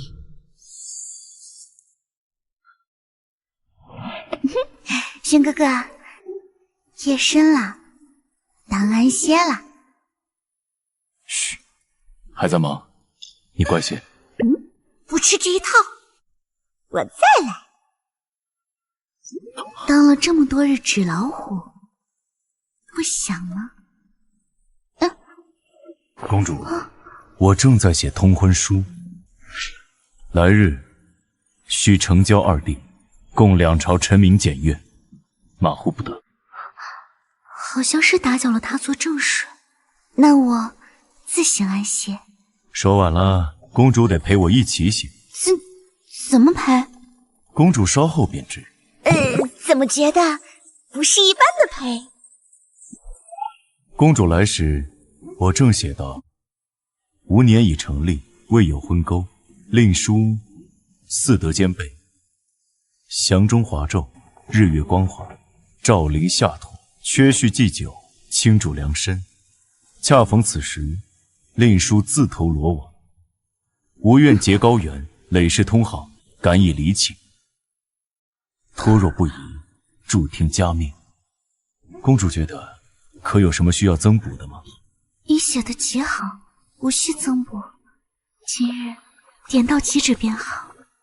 但公主于小周地而言是如珠似玉的存在，你父皇怕是无法轻易答应，尚需更多溢美之词。本王得更深入了解一下公主。倒也不用这样深入。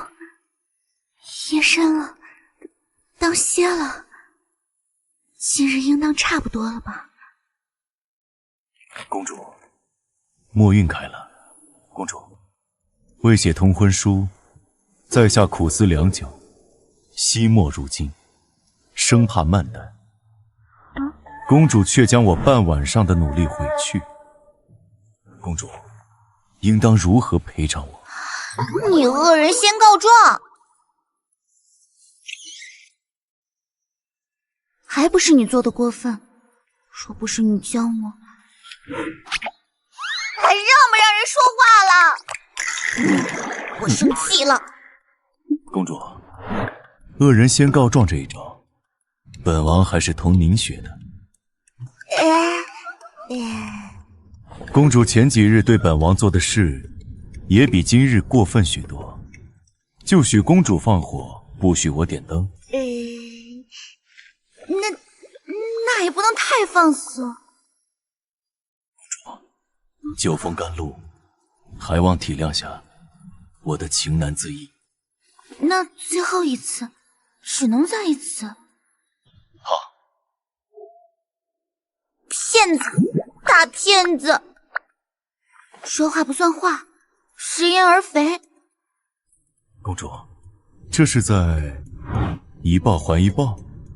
大骗子和小骗子，不正是天生一对？公主，可体会到了本王的睚眦必报？不能在太岁头上动土。下次还敢吗？我下次不敢了。绵玄哥哥，够了，已经要久雨成灾了。前几日公主日夜捉弄本王，本王胸口郁气难舒。今日想着如何向小周的臣民与你的父母祈求，让他们把你许给我的时候，公主又来打搅。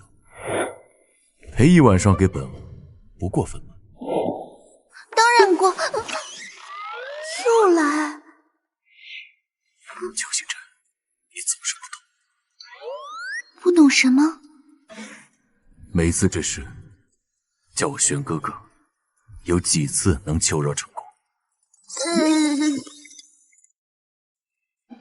苟延玄，苟延玄。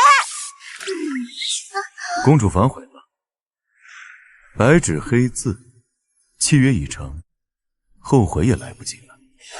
就这样，我还能有反悔的机会吗？这样的报复，真是生命难以承受之重。邱星辰，你会让我觉得值得的，对吗？真是饿狼转世。但是后面，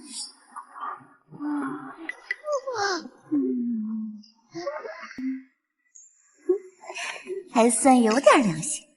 不过以后使臣念诵通会书的时候，怎么只是上面的字呀？我们与大业互不需要贸易的种类和大致价格已基本确定，余下的需回国再进行商榷。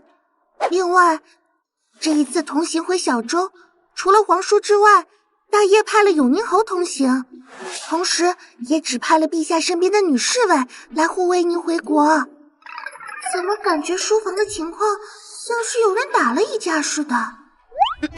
继续说吧。从前和邻国做交易的时候，对方总想着占小便宜，想着仗势欺人，拼命的压我们的价格。不管别的如何，在两朝通商一事上，他绝对给了我们很多的照顾。大业朝在合作态度上诚意满满。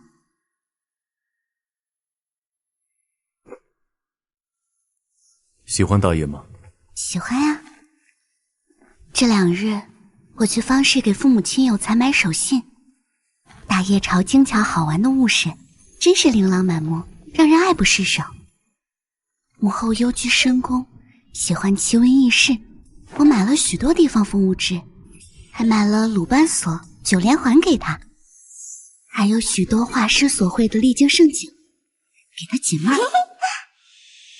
父王喜欢名家字画，我寻了许多古籍和大业名家真迹给他。我还买了很多时兴的衣服和首饰，回头作为隐鸾书院给学子们的奖赏。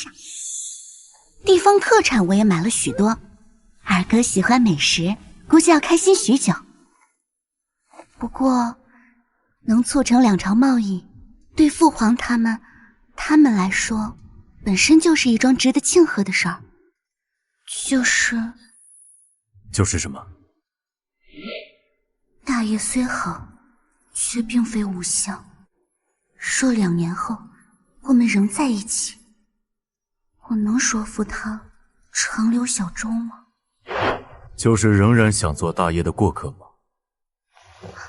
原来那天的断肢声是他在背后听。燕璇，我不是那个意思，我没有不想和你厮守，我只是小州到底是我的故土。我知道，明天还要启程，今日便早点安歇了吧。也是，纵然他在大业有许多压抑的回忆，但大业毕竟是生他养他的地方，我不愿背井离乡，又如何能自私地要求他远离故土？公主，这天有人在过节。天气好热。听说节日的这一天，在头上簪花，便能向花神祈求一段美满的姻缘。喂，真是人靠衣装，马靠鞍。你不是个丫头片子吗？怎么打扮起来如此好看？我莫奇羽有名有姓，莫奇家也是小周朝的世家大族。只是跟着公主出使大业，自然要收敛，以女官的身份待在公主身边，端庄正正些。如今都要回国了，我当然喜欢怎么来就怎么来。你头上簪这么多朵花做什么？要那么多段姻缘吗？多带几朵，说不定更容易得到花神眷顾呢。当然是想招桃花，口粮吃多了也会羡慕的，好吧？那也不用这么多朵吧。你到底是想要多少朵桃花呀？要你管，多几段当然更好啦。公主在做什么？驻扎的城镇今天在过节。我知道，想去看看。嗯。出去的时候，记得将护卫带全。我们可以在驿站休整2日再启程。你不同我一起去吗？可我想和你一起去，想和你在人群中旁若无人的牵手，即便是无关紧要的节日，我也想同你一起过。我还有事要处理。总觉得那日过后，他对我冷淡客气了不少。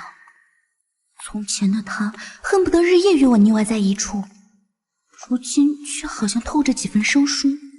说好了同吃同住，结果却连同乘一辆马车都做不到。他还是有了心结吗？侯爷，张相那边定然要出手，他不会放过这个可以大做文章的机会。你这边可有什么安排？对陛下而言，没有安排，便是最好的安排。你也太过谨慎。若非一贯如此，此刻在陛下心中最不放心的人，或许便是我了。如今陛下相信我，我亦相信陛下。于我而言，既给他许了承诺，护他周全，就是至关重要的事。旁的兵来将挡，水来土掩。若此次张家的行动能让陛下彻底将他们割舍，也未尝不是一件好事。您心有成算便好。这花儿年少暮爱，人之常情。回头我也要夫人悄悄为我带一朵。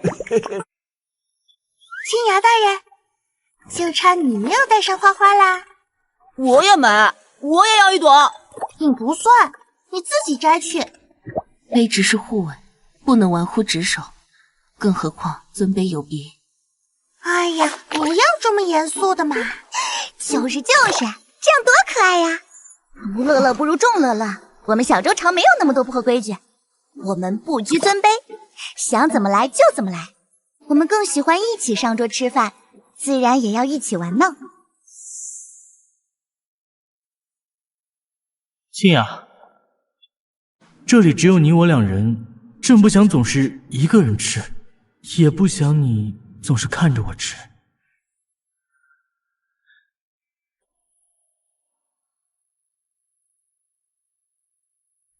清雅，你有喜欢的人吗？大夜朝一般对喜欢的人会怎么做？要怎么哄他呢？小周朝的喜欢是耳鬓厮磨，是一起胡天胡地。或许这些于夜人而言会有些轻浮放荡。从前的那些哄人套路皆非真心，他估计也不会喜欢的人吗？清雅，朕想亲政。清雅，朕需要一个有家室、有地位的皇后。清雅，护着她，就像是当年护着我的母后。当年，朕没办法阻止母后在宫中日渐枯萎。如今，朕大权在握，绝不会重蹈覆辙。清雅，若是母后像梦瑶那样，能够骄纵任性一点，是不是便不会被宫中繁文缛节名声所累？是不是就不会郁结于心，以致早亡？朕不想磨平他的棱角，你容容他。清雅，父王为情所困，以致早伤，才让大业朝一度风雨飘摇。我绝不会为情所困。清雅，你不是外人，你是朕在这世间所剩的最重要的人了。清雅，每个人对待喜欢的人都有不同的方式，有的人选择保持距离，远远看着，默默守护，对方需要的时候出现，若对方不需要了，便悄然离开。有的人则是选择朝夕相处的陪伴，但不管怎么说，喜欢是不求回报的，只要设身处地为他着想，做什么事都是好的。精诚所至，金石为开。精诚所至，金石为开吗？公主，叶星优说皇叔此去小周朝，卖了一半的身家，以示诚意。啊，即便只是契约婚礼，他依然准备了丰厚的聘礼。或许，这本身不是一场交易，而是他蓄谋已久的破镜重圆。不管是真心还是假意，他已经为我做了够多，接下来应该由我来做。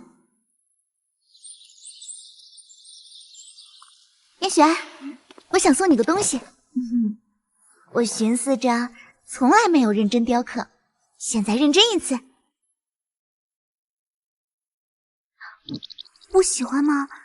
就许久未雕刻了，有点生疏，技艺比较一般。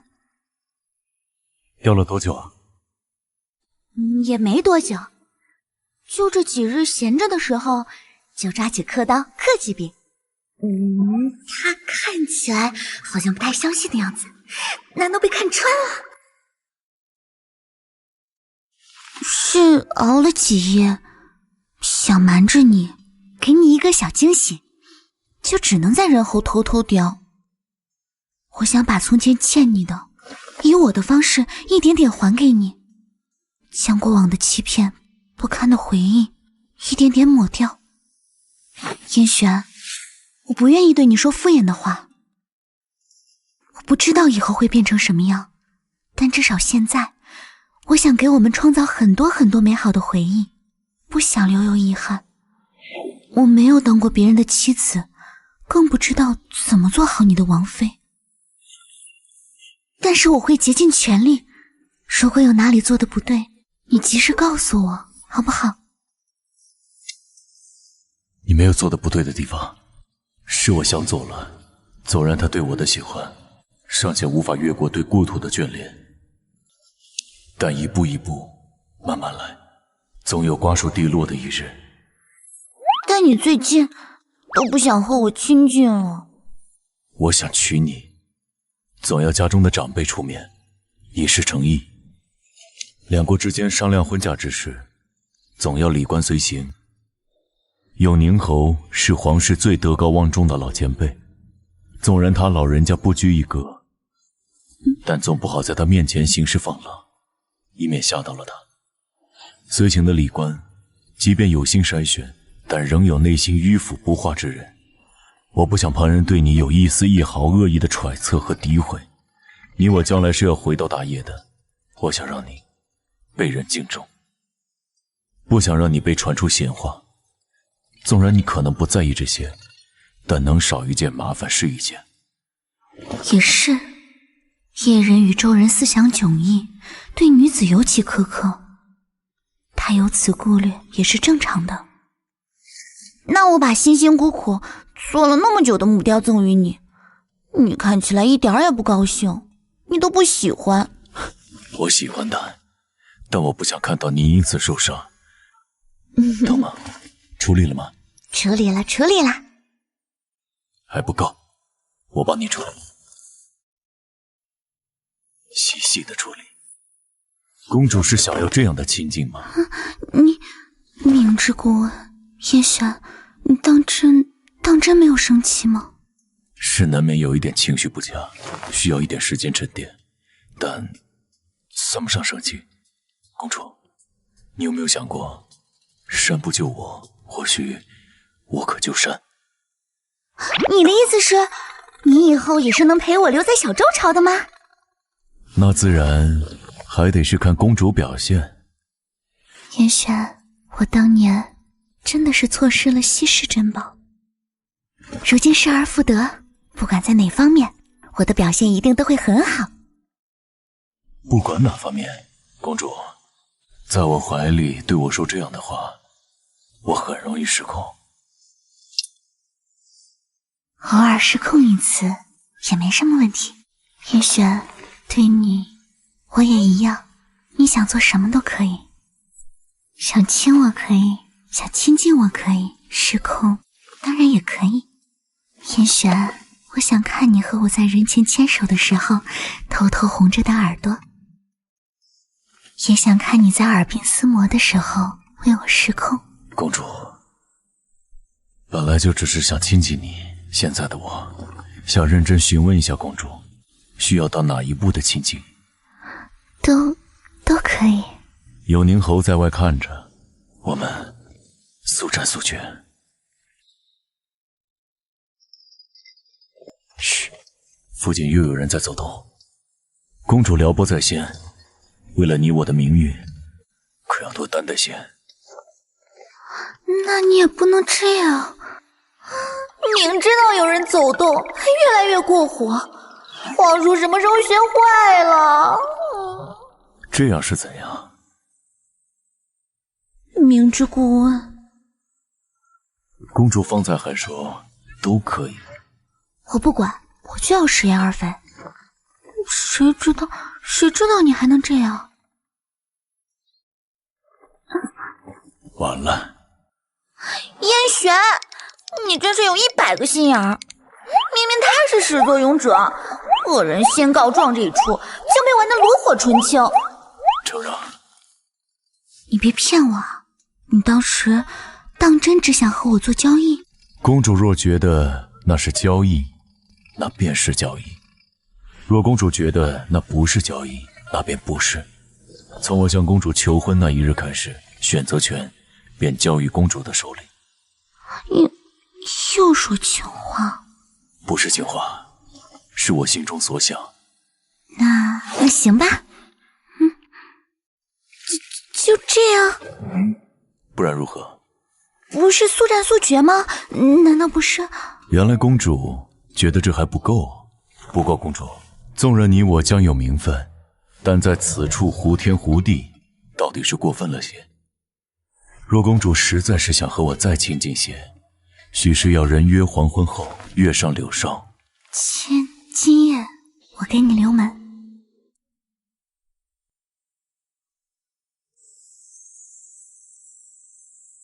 燕璇，那若我觉得这是一桩交易，2年后你当真会放手吗？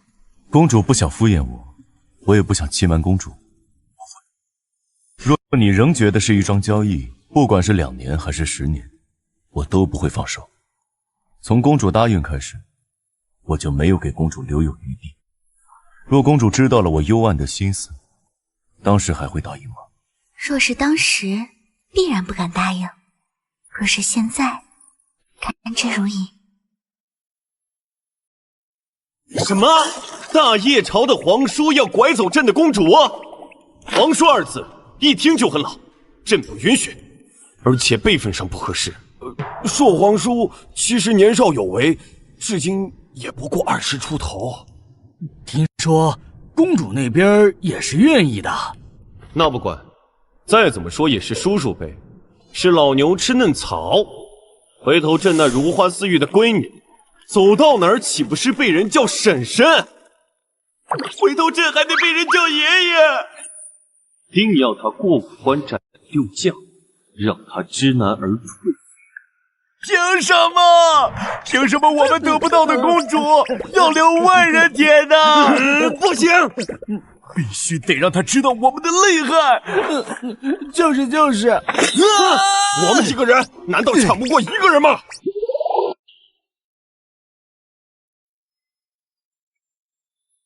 小周朝相国之子，宣一侯世子，林望星，恭迎公主回国。怎么感觉他们之间充满着敌意？他本什么也不缺，荣华富贵唾手可得，青年俊杰招手即来。你能给他什么？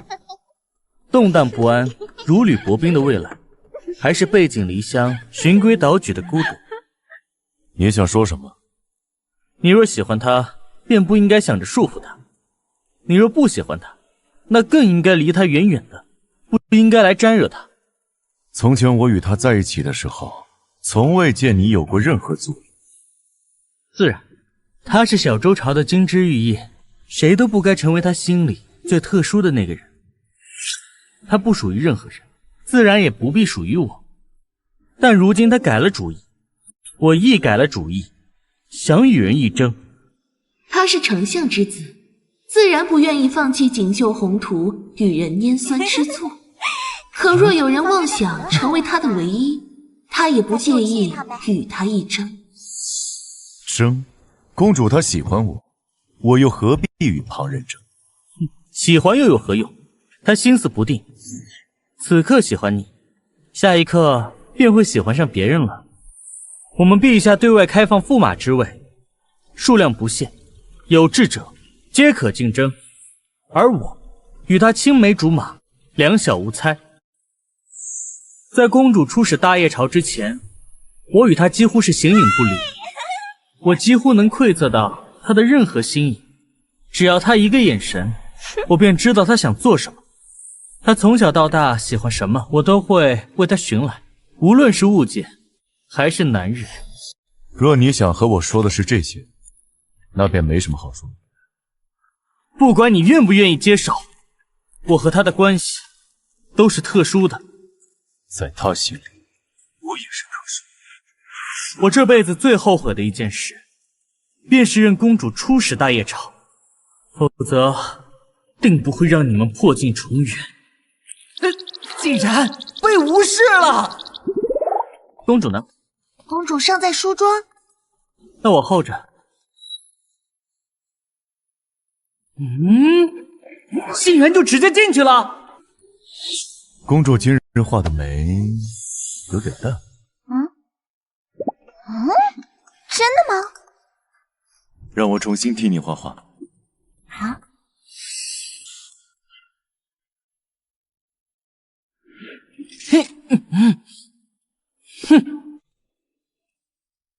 悔有什么用？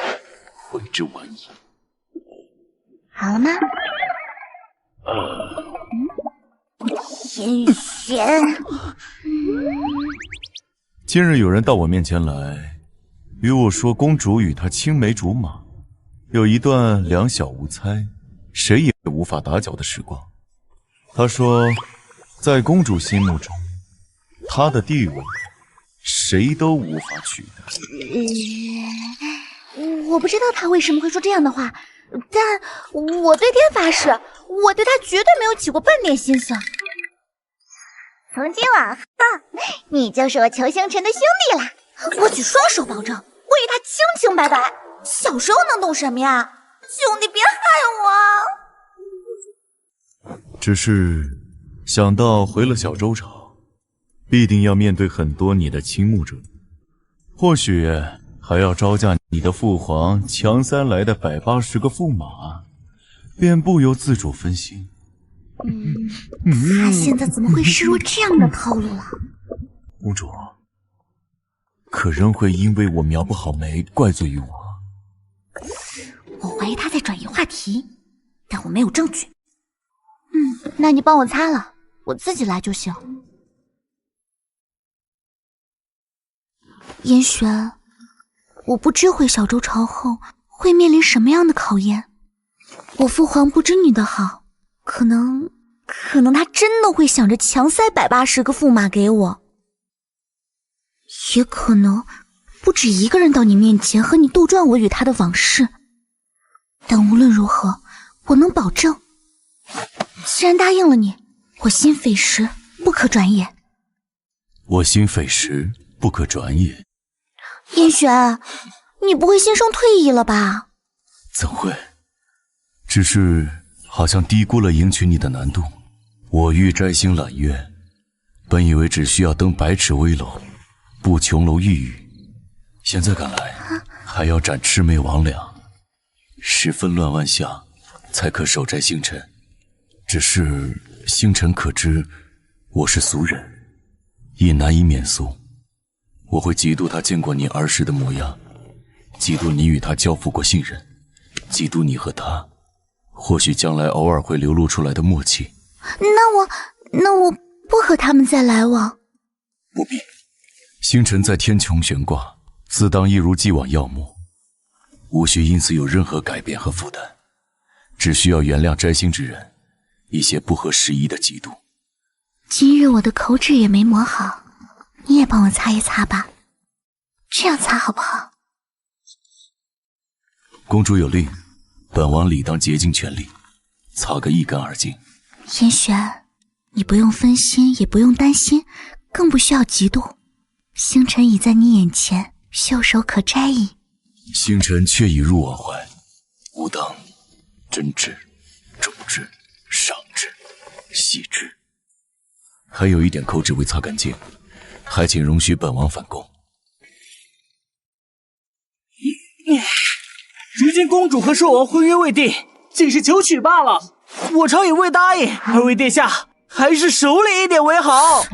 以前也没见你守过规矩，别闹别闹。公主可以不守规矩，但寿王殿下既有求娶公主的心思，大业朝的规矩还是得守。寿王殿下，臣与公主有些周朝之事相商，还望殿下避让一二。林忘心，哼！哎，你们慢慢聊，我先去和永宁侯商量接下来的安排。你不会喜欢我吧？之前也没有征兆，不至于吧？虽然我们确实一起长大，但此青梅竹马，不是彼青梅竹马吧？他们林家之前也完全没有流露出任何上公主的意思。林相还生怕我耽误他儿子的前程，林夫人也曾托母后帮忙物色儿媳人选啊。公主何出此言？你同他说的那些话，我都知晓了。哼，枉他还是大业寿皇叔，竟做出如此宵小行径。也没有这么夸张啦。你一来就发，那也不是很光明正大，彼此嘛。啊，公主这就维护他了？那你对他屡屡发难，不会真的是那个意思吧？陛下下旨招驸马，世家子弟中有才学者，需应征。啊，原来是这样，所以是父皇让你扮作我的追求者，作为考验他的拦路虎吗？果然如此，陛下之令，今无法违背。公主不希望我竞争驸马之位吗？啊，我不希望我们之间的关系变质。新来此，固然是奉陛下之命而来，但心里亦觉得他不是良配。他是大业朝位高权重的摄政王，心气定然高于常人。当年之事，他定难以介怀。眼前待你之好，恐怕只是海市蜃楼，不过是为了请君入瓮，搓磨你，用以泄愤。若是他存心算计你，公主怕是察觉不出来。若是如此，那也是我亏欠他的。公主，我永远不希望你这么卑微，你不需要对任何人心怀愧疚。有一句话，虽然说的不够贴切，但也是有一定的道理。天子犯法，与庶民同罪。纵然我是天皇贵胄，但是做的不对的事情便是不对，不能因为我是公主，我是你们口中的金枝玉叶，被你们娇惯坏了，便觉得这是对的。我辜负了他的真心，既然有补偿重拾的机会，纵前路有千万人阻拦，无一往矣。你也说了，当年之事他定然介怀。大业的兵力远胜于小周朝，但至少截止当下，他并未用强权让我屈服，也未曾做过一丝违背我意愿的事。兜兜转转，他却仍然愿意选择我，遵从嫁娶的规程，陪着我回小州，亲自向父皇求娶，足以证明他的诚心。若我因为往昔之事不敢朝前看，也不敢再与他信任，那便是因噎废食了。若是因为他陷于皇权的纷乱中呢？若是他想利用你公主的身份掀起动乱呢？我不知道。他在权势最鼎盛的时候，甘愿卸下权柄，完成政权的平稳转让，那他定然没有恋战之意。但若真的有朝一日陷入如此境地，我亦相信并非他所愿，亦能相信他能够处理好。至于我的身份，小周朝偏安一隅，不至于让强国王爷以身试饵，我也不值得他这样大动干戈。退一万步讲，就算他是真心求娶，但是往后的岁月漫漫，若公主变心了呢？若公主一而再再而三地弃他于不顾，他对你因爱生恨，到时候公主又当如何脱身？公主要守着一个不喜欢的人，为他委曲求全过一辈子吗？林望仙，若是2个月前，我或许会惶恐，担心有朝一日面临这样的情况，我无法脱身，最后与他成为怨侣，彼此连累一生。但是现在听到他这辈子都不会放手这类的话，我只会心生欢喜，觉得这或许才是我想要的。我知道你说这些都是为了我好，但是你觉得是色令之婚也罢，觉得我单纯愚蠢亦相信人也罢，人生在世又岂有一帆风顺的坦途？我想给自己一点信任，也想给他信任。公主变了，人总是会成长的。公主当真那般喜欢他？是。公主当真认定了他，想与他一生一世一双人。是。或许以前我误以为的喜欢，不过是稍纵即逝的赏识。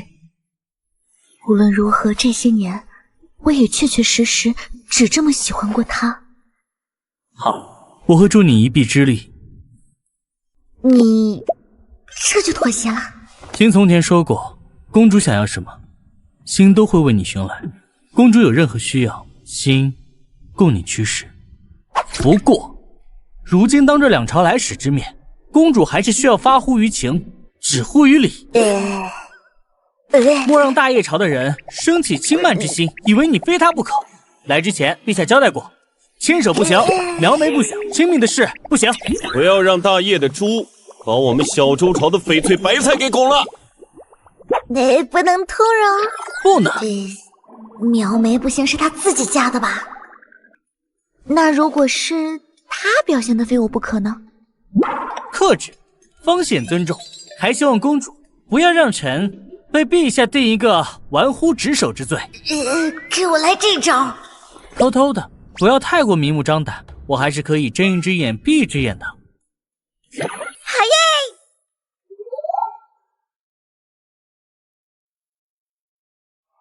望仙，父亲，在接手家族事务之前，你可以常伴公主身边，随行护卫，但为父不希望你伤公主。若是公主喜欢你，你可以得到公主十分的喜爱；又或者公主定了性子，只打算要一个驸马，为父自然不会阻拦，甚至乐见其成。迎接你的也会是青云之路。但是在公主心中，你不过是芸芸众生之一。你身为林家独子，不必自将身份与旁人相争了。当朝驸马是没有仕途的。是。好孩儿，你最明事理，将你的感情藏起来。终究是无缘无分。事端已过泗水了。是。那不日便将抵达云都了。阿妹归来在即，我们定要严阵以待，给她一个下马威，让她知道我们小周朝国势虽然不如大叶强盛，但也不是好惹的。不过大叶朝的朔皇说，执掌朝政多年，谈笑间政敌飞灰烟灭，岂不是很可怕？长别人志气，灭自己威风做什么？若你们如今都觉得可怕，那有朝一日阿妹与他有嫌隙，到时候我们娘家人怎么给阿妹撑腰？说得对，现在的他可不是大叶朝的朔皇说，只是一个试图拐走阿妹之人。他得有文韬武略，他得配得上阿妹，他得对阿妹忠贞不阿，经得住我们每个人的考验。吵吵嚷嚷，分毫没有小周皇子的稳重气质。朔皇说，好歹也是我朝贵客，你们如此成何体统？糟糕，皇兄听到了我们的密谋。所以你们计划到哪步了？怕你们鲁莽行事，冲撞了贵客。孤是你们的兄长，此事应当由孤来引导你们完成。周朝守成25年，小周朝公主裘星辰携两朝通茂国书、大叶使臣团出使归来。公主，慢点！如此风急火燎的进攻，给他说好话来了，那么想远嫁高飞。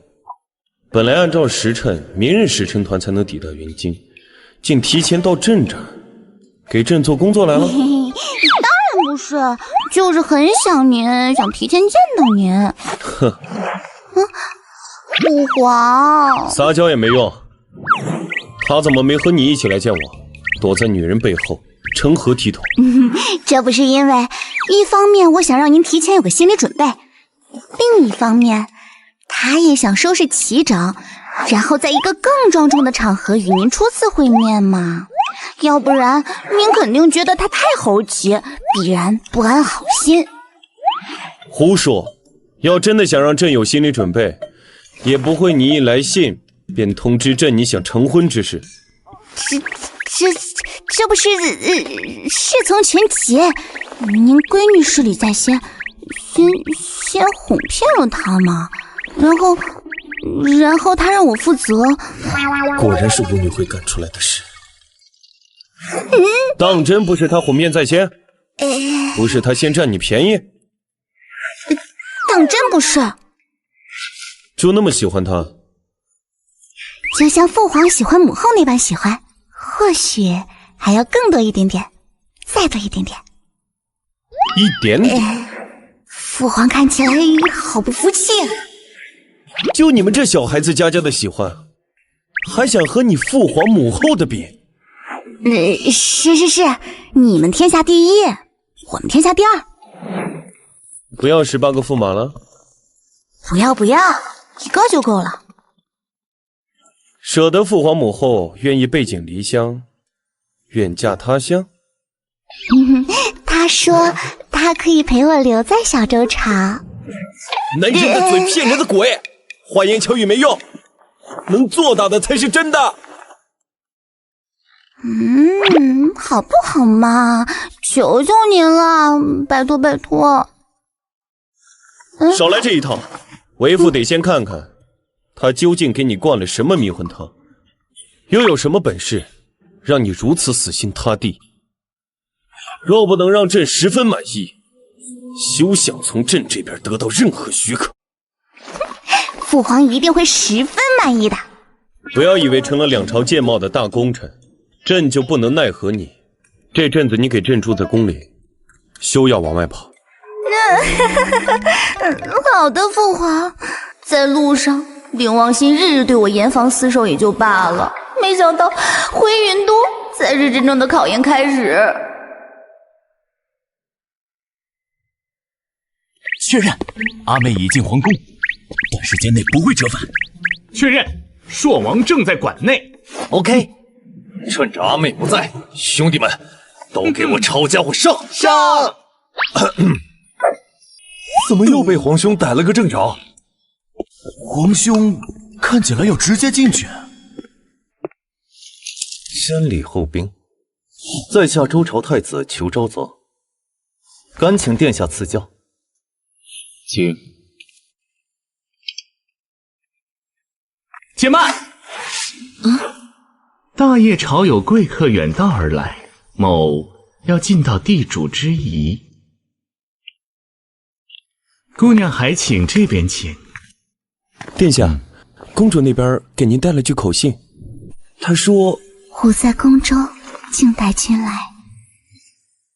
朔王殿下本是贵客，只不过你想求娶阿妹，对我们而言就是妹婿。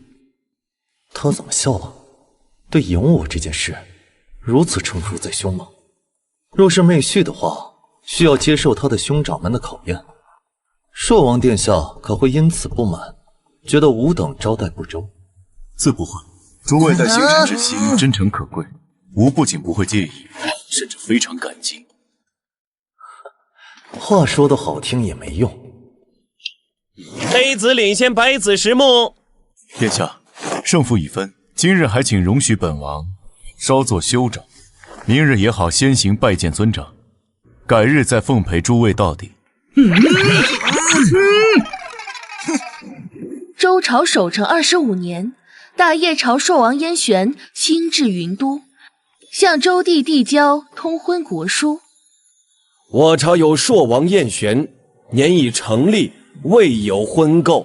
公主四德兼备，祥中华胄，日月光华，照临下土。确续祭酒，亲属良深。吾朝愿结高原，敦睦邦交，类世通好。敢以礼请，托若不疑，助听加命。可恶，他竟然让人照着念了，连死也不改。看着确实不算太老，也仪表堂堂。当年那些壮绩，即便朕在小周朝也有耳闻。在大业朝力挽狂澜，助业帝稳定政权后，甘愿放权，平稳完成政权过渡，可见人品也不错。阿妹这次眼光上口，倒也不是绣花枕头，连老大昨日入宫都夸他。哎呀，不行，不能叛变，岂可只看一人之皮相就被收买？这孩子的脸怎么回事？倒也不至于因为被求婚就红成这样吧。有猫腻。寿王殿下年少有为，又生得仪表堂堂，此事情又是为了两国万载之邦交，朕本应该乐见其成。只是两朝和亲不是小事，星辰是朕的掌上明珠，朕有妻子，却独得一女，万万舍不得她远嫁。从前朕也放言，要给星辰定18个驸马。若贸然同意此事，怕失信于人。朕思来想去，决定从即日起，开放驸马之位，有志者皆能进选。若公主能不改初心，寿王殿下又能向朕证明，殿下有过人之处，便有以一当十的本事，朕方能勉为其难，割爱于你。寿王殿下文韬武略，朕相信能够脱颖而出吧。我欲摘星揽月，割人所爱，便有此觉悟。大业国力虽强，乃小周朝不能比拟，但朕为儿女之心，却可平山海。寿王殿下能如此体谅，那便再好不过。父皇，怎么还护着他？胳膊肘就拐成这样？他若是假意，自然会知难而退。我们小周朝的公主，何必低声下气，送到他们大业去任他们搓磨？若他是真心，受这么一番刁难，又有何不可？你是不相信自己，还是不相信他？道理是这样，但我觉得你们肯定要强人所难。陛下，寿王殿下有事求见，想与您单独聊聊。父皇，我单独？他们已经聊了半个时辰了，怎么还不出来？哎呀，到底聊了什么？我知道陛下在担心什么，我也非常能理解您的担忧。我无法向陛下承诺更多，但我能向陛下保证的是，我燕玄在有生之年不纳二色，不二心，敬他，爱他，此生不渝。若两朝有争端，我定尽力斡旋，保小周安定。我并无弄权之心，若我朝君主仍因我曾身居高位，对我心怀猜忌，我会尽力保证大业朝的事在大业朝解决，绝不会给小周招致麻烦。若他想让我留在小周，待我将大业的事情处理完毕后，便可陪着他长留小周。若陛下觉得我口说无凭，我也可立字为据。但同陛下说这些，并非是想规避您对我的考验，只是觉得应当说出来，好让陛下安心。陛下和皇后恩爱两不疑，应当也能体会我对星辰的曾经沧海难为水，除却巫山不是云的情有独钟。父皇，急什么？若连那几个毛头小子都搞不定，怎么确定他的承诺能实现？这段时间你还是乖乖的待在宫里，多陪陪你母后。你们到底说了什么？父皇的态度好像发生了微妙的变化。秘密。等我，也信我。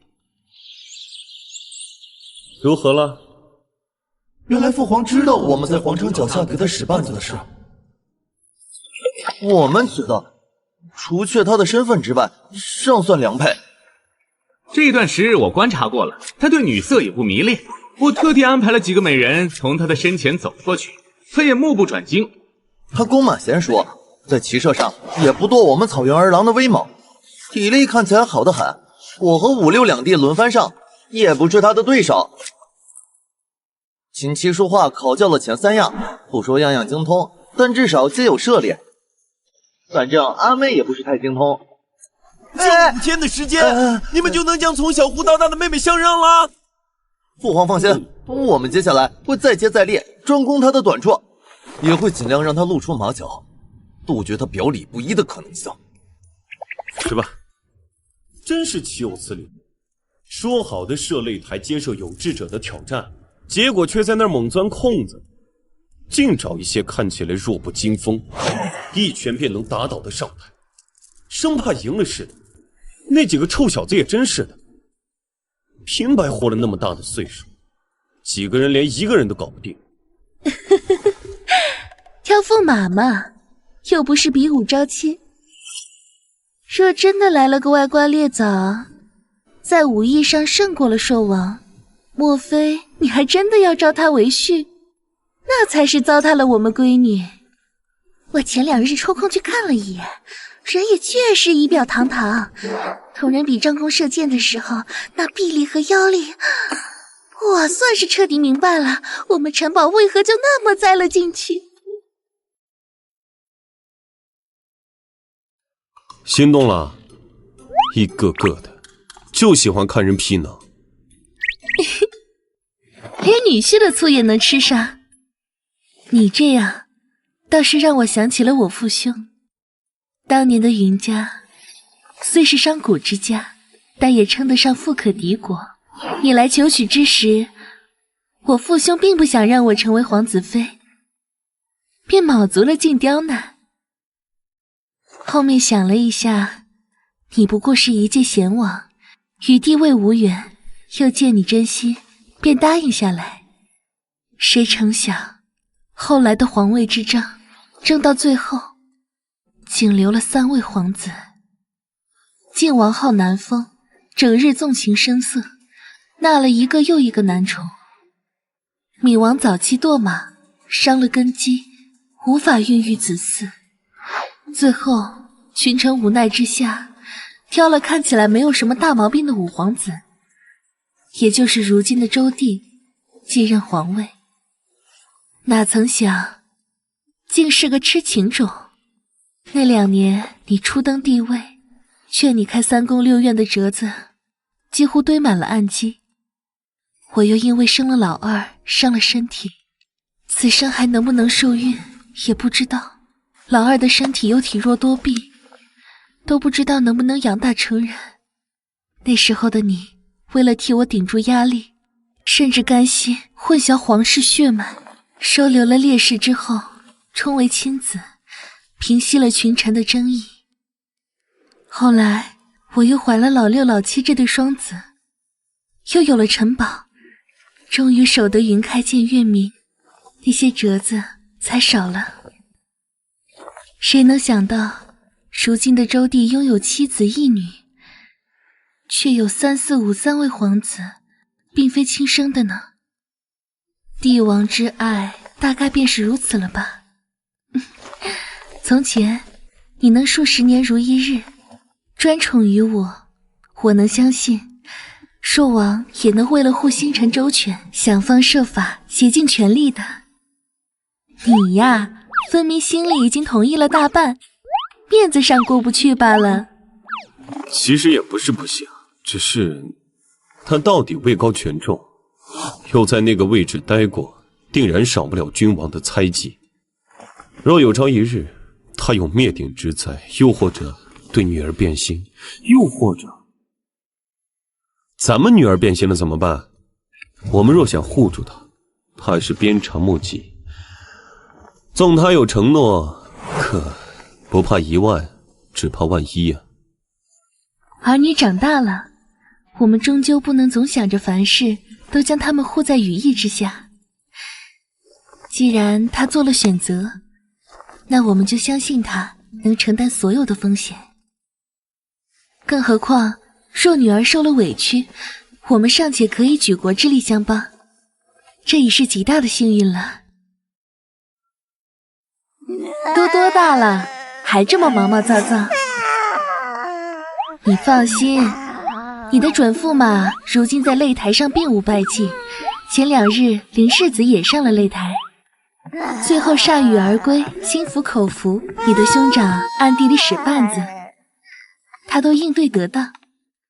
但是要求他弓马娴熟，博闻强识就差不多了吧？为什么他们后面连丹青、插花、园艺、厨艺、算术都要去考校啊？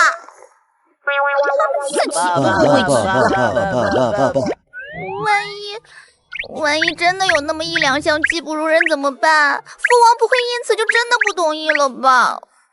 这倒是有点像你父皇会做出来的事。母后，你别担心，他毕竟也是小周朝的贵客，你父皇和兄长们会有分寸的，在礼节上定能周全。母后，我想去看他，我就是担心人家诚意求娶，要是我有愧在先，若是我们仗着他对我的喜欢，便觉得高人一等，能随意刁难他，岂不是让人觉得冒犯又寒心吗？母后怎么突然这么看我？难不成我的心思被他偷偷看出来了？只是没想到我们城堡长大了，懂得很多道理了。去吧，记得偷偷去，免得你父兄觉得被背刺，更卯足劲去刁难他。好嘞。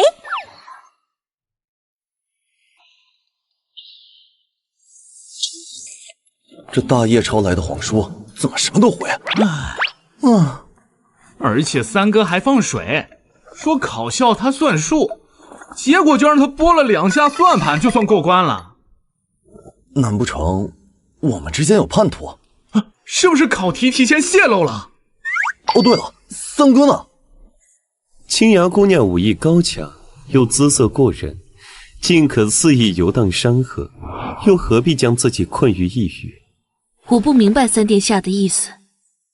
早闻大叶宫中规矩森严，张皇后又仗着是叶地母家的人，行事颇为骄纵，又善妒闻名。身为大叶陛下身边年轻貌美的女侍卫，你应当很艰难吧？三殿下居于小州，对大叶宫中秘闻也能有所了解，是否有些越线了呢？青崖姑娘可能不知道，3年前我云游天下之际，曾在离京与姑娘有一面之缘。那时候目睹了姑娘的英姿，便见之不忘。后来知道姑娘是叶帝身边的护卫，便不由自主地想知道姑娘身上更多的事。再之后，我便在想，青崖姑娘应当拥有更广阔的人生，不应该束缚于一道宫墙之内。三殿下交浅言深了。前几日三殿下带我野游小州，在下感激不尽。只是叨扰已久，不便再麻烦了。青阳姑娘，秋末从不觉得麻烦，你也无需有负担。小周朝并无世俗成见，女子不必困在后宅宫闱之中。男子能做的事，女子也能做；即便是男子不能做的事，女子亦能做。秋末不求够你，只求姑娘在小周之际，秋末能多尽尽地主之谊，让姑娘离开小周之时，想法能有所改变。乔某人不才，但觉得青阳姑娘应当为自己而活。三殿下又如何知道我不是为自己而活呢？前有旧主有恩于我，我结草衔环以报。后有他年幼时，我许他以承诺，践诺之举，何尝不是为自己而活？但责任已尽，恩情已偿还。如今叶地江山平稳，身边护卫者众，作为他身边的侍卫，姑娘不过是无足轻重的一个。恩情耗尽之时，怕是容易变成相看两厌的故人。姑娘应当寻找自己的未来之路了。多谢三殿下手下留情，放燕某一马。你我将成为连襟，如此是应当的。不仅在求婚之事上能通融，别的事上也能合作，魏续觉得呢？愿闻其详。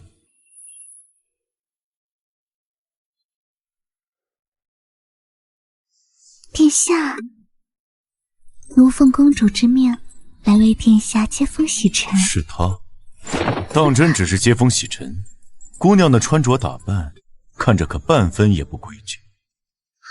动作如此熟练，竟然没带半分迟疑，自然是想替公主试探一番，说王殿下独守空闺之时，是否能坐怀不乱。本王又怎知姑娘是奉公主之命而来，还是自作主张，找个借口趁虚而入？自然是奉公主之命而来。那试探的结果如何？试探之下，真是让人大失所望。没想到殿下竟不合格。一五一十细细描述。奴会同公主说，说王殿下是一个极色之人，奴不宜入室。说王殿下见奴貌美，便急不可耐。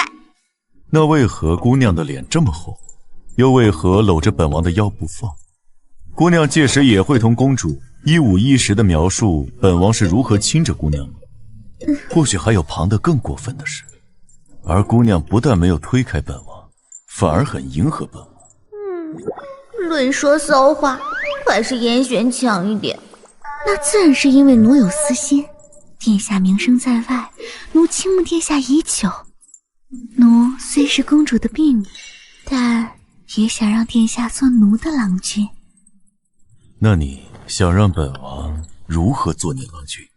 殿下对公主做过的事，奴也想和殿下一一做过去。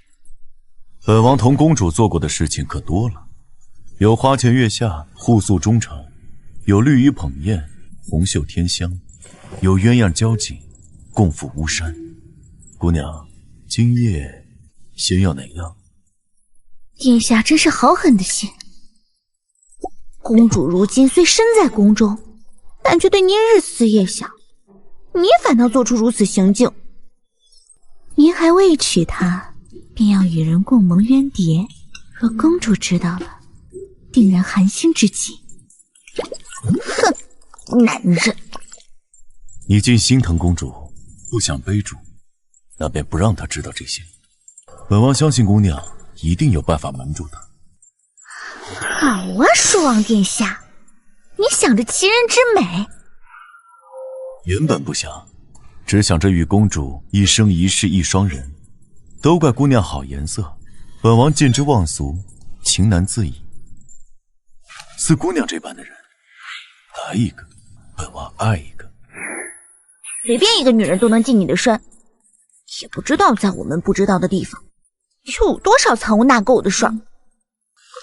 姑娘说错了，若是旁人，连这使馆的门也进不了，更遑论来我身侧。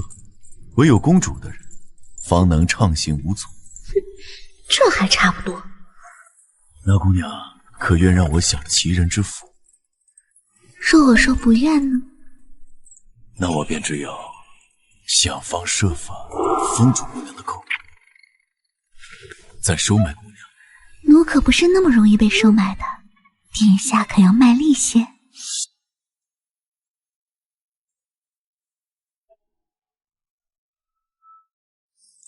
我朝陛下要求殿下证明，要有以一当十的本事。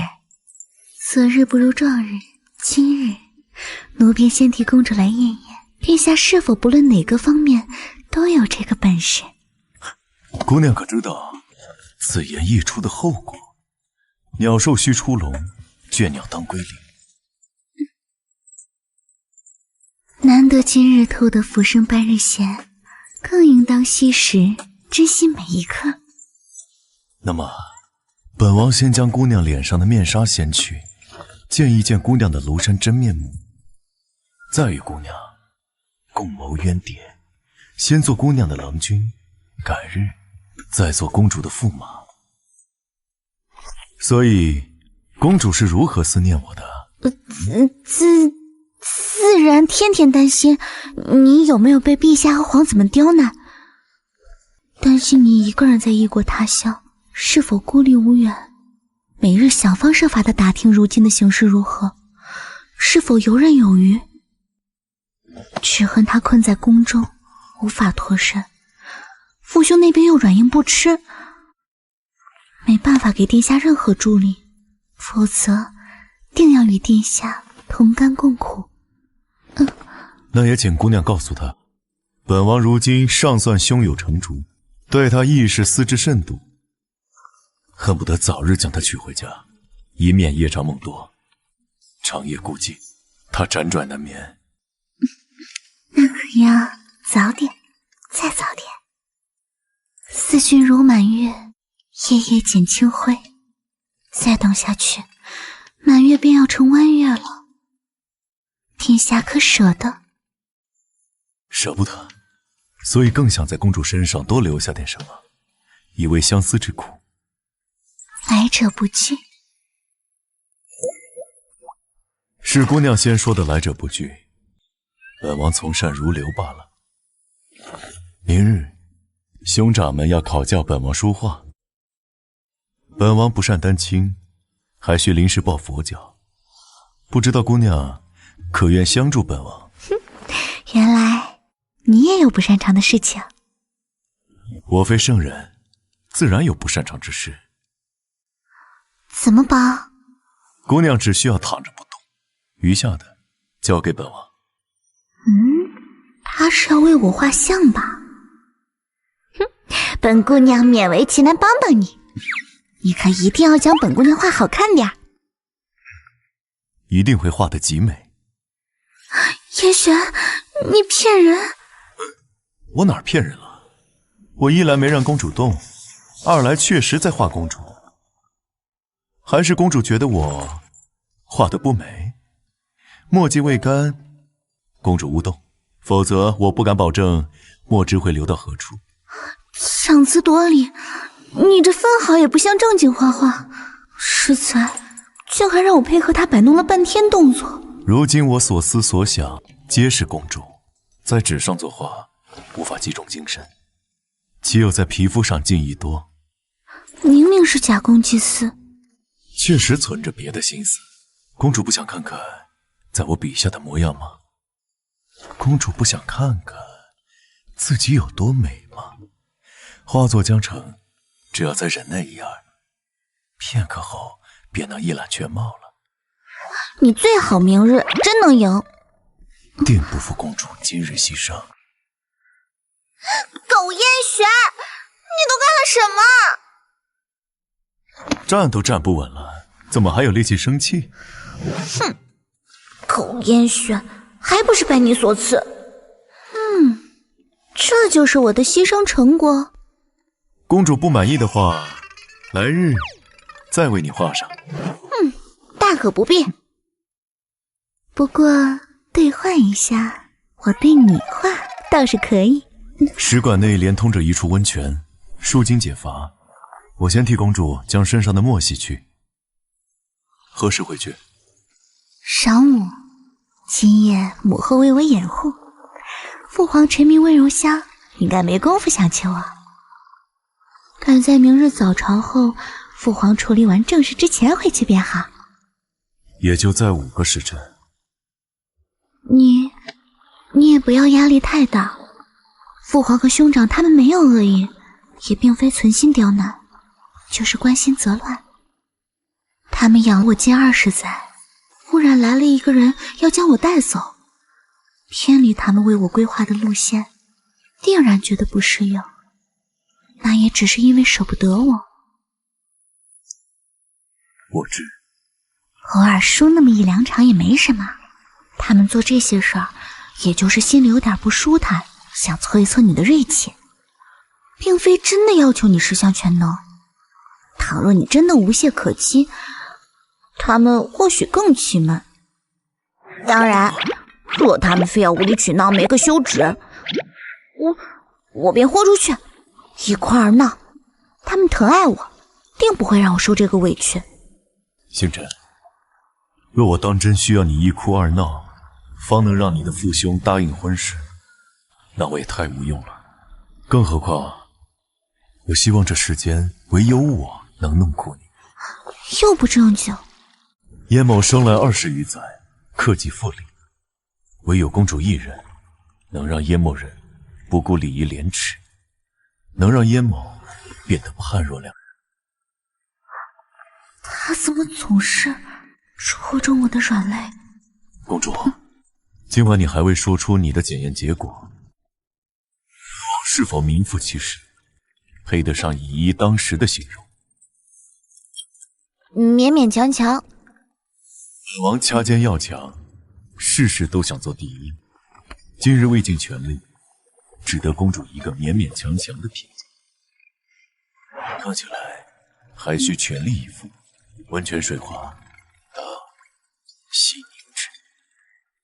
你我难得相聚，如此浅尝辄止，辜负了好春光，也辜负了这好泉水。休息了这般久，公主应当重整旗鼓啊！我好像又自投罗网了。燕璇，好像最初是我先用这个话题来撩拨他的。我朝陛下要求殿下证明要有以一当十的本事，今日奴便先替公主来验验殿下是否不论哪个方面都有这个本事。你慢点儿。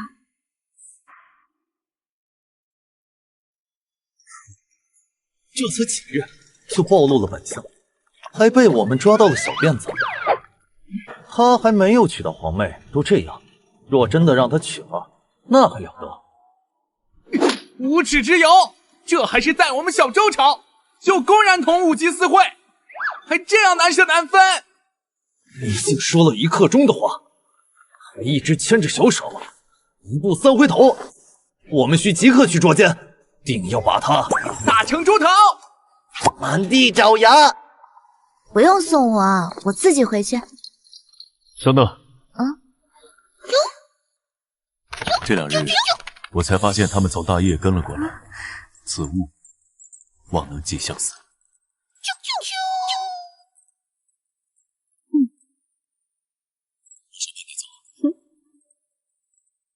还有，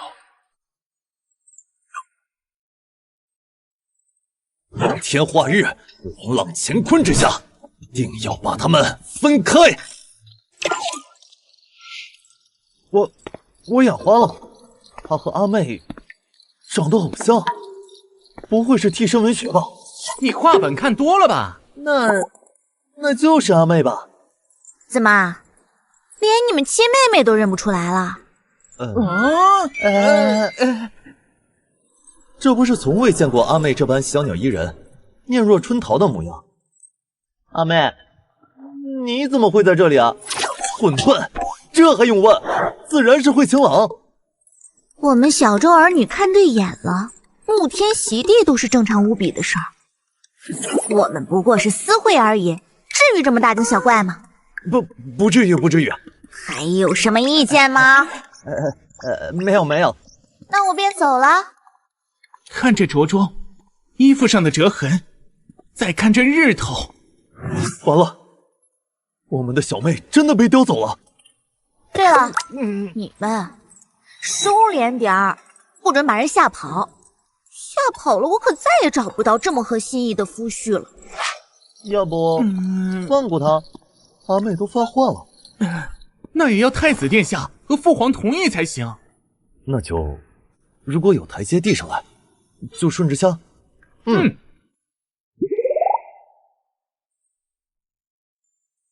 寿王殿下未免有些胜之不武啊。我知丹青只想为公主一人出手，不想施于人前。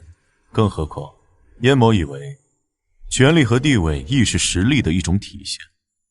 如同将军，不需要事事亲为，只要能调兵遣将，即便安坐后方亦可。丹青是可以理解，但是丹青插画园艺厨艺，他都找旁人替他上场。是，硕王殿下说，无论公主想做什么，需要什么，我都能遣人办成。我只负责讨她欢喜，不就足够了吗？若我弃能人而不用，岂不是本末倒置，放着捷径不走，偏要带公主披荆斩棘？谁就不想施于人前，是压根没办法施于人前，好吗？真是，明明想好了自己不出马，还要那般诓我，如此抢劫夺人，哥哥们怕是要气炸了。不过，若是他当真事事亲力亲为，又狠狠将哥哥们赢了过去，证明了人也有完人。同样是人，他为什么这般出类拔萃？定要挫他锐气，我就不信赢不了他。再接再厉，攻其不备，打他弱项。说不准哥哥们又会心里不平衡，开始同他较劲。那些年，他应当常常看这两只鹦鹉睹物思人吧？小粉球都被纵容的脾气恶劣了呢，也不知道什么时候才能够朝朝暮暮，长相厮守。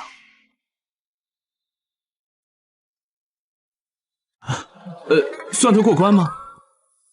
敢问朱殿下，若是燕某亲自下场，在丹青、厨艺、园艺上皆赢了诸位，诸位是否又会再考教燕某旁的才艺，直至燕某输了为止？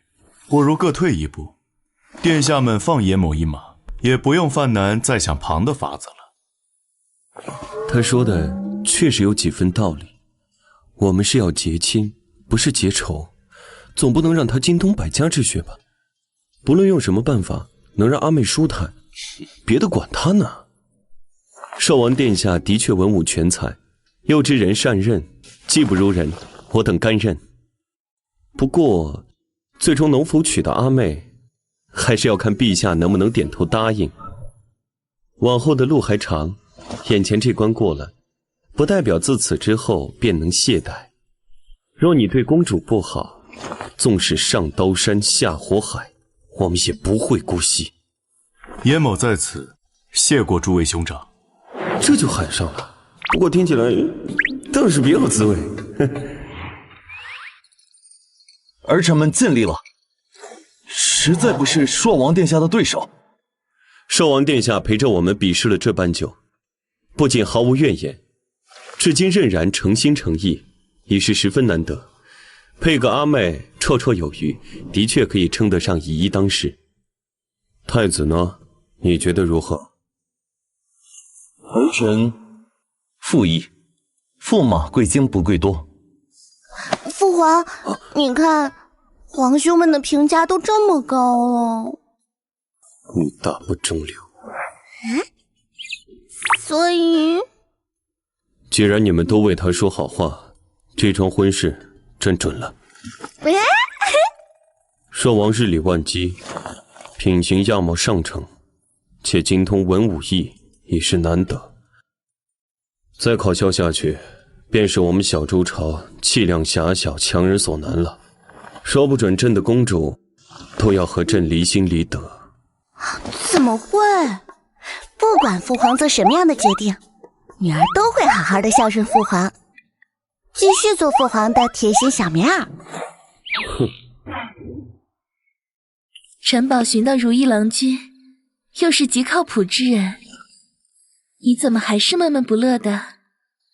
目前看来，少王确实无可指摘，就是我这心里怎么就空荡荡的，像是少了一块肉。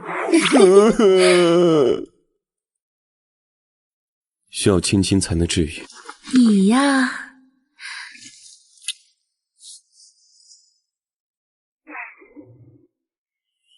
少王殿下，考虑好了吗？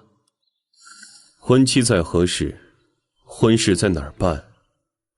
依燕某的意思，婚期自然是越早越好。婚事可以在云都办一场，去往离京再补办一场。婚后称谓上当如何定？居于何处？婚后在大业朝，她为朔王妃；在小周朝，燕某自然入乡随俗，当个驸马即可。燕某的意思是，婚后头2个月，燕某陪同公主居于小周，再入大业完婚，之后再做其余打算。再做打算？不是说可陪着公主长留在小周朝吗？这么快就说话不算话了？爹爹怎么这样啊？不行，我得……打住！他们讨论这些事儿啊，怕是要磨上好多天啊。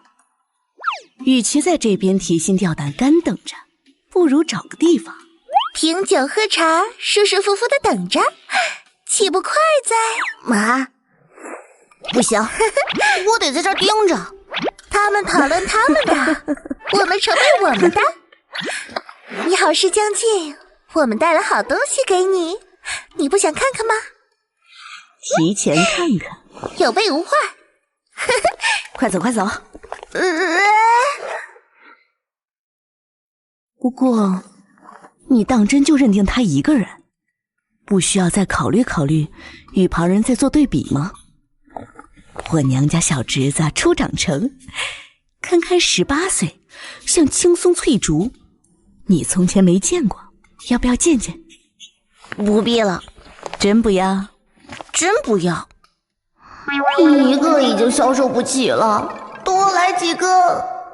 公主如今和朔王蜜里调油，此刻眼里定然是容不得旁人的。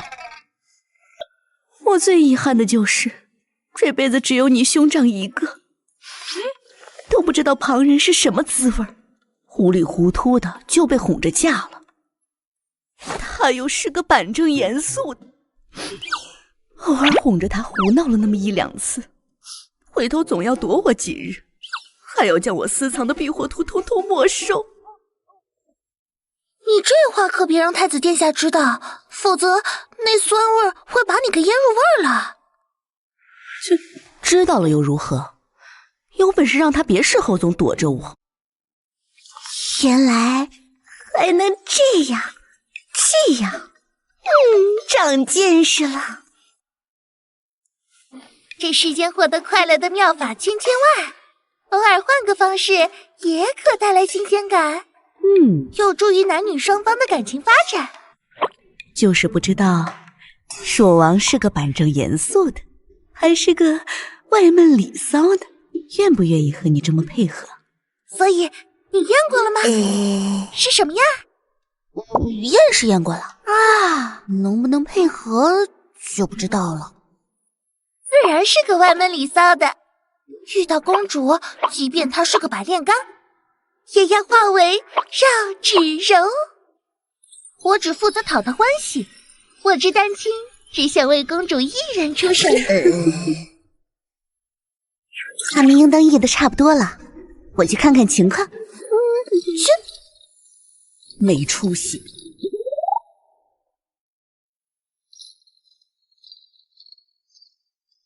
严选，要不要去我宫里看看？好。可算是名正言顺了。从前你说你未见过我儿时的模样，我便想带你来我儿时生活的地方看看。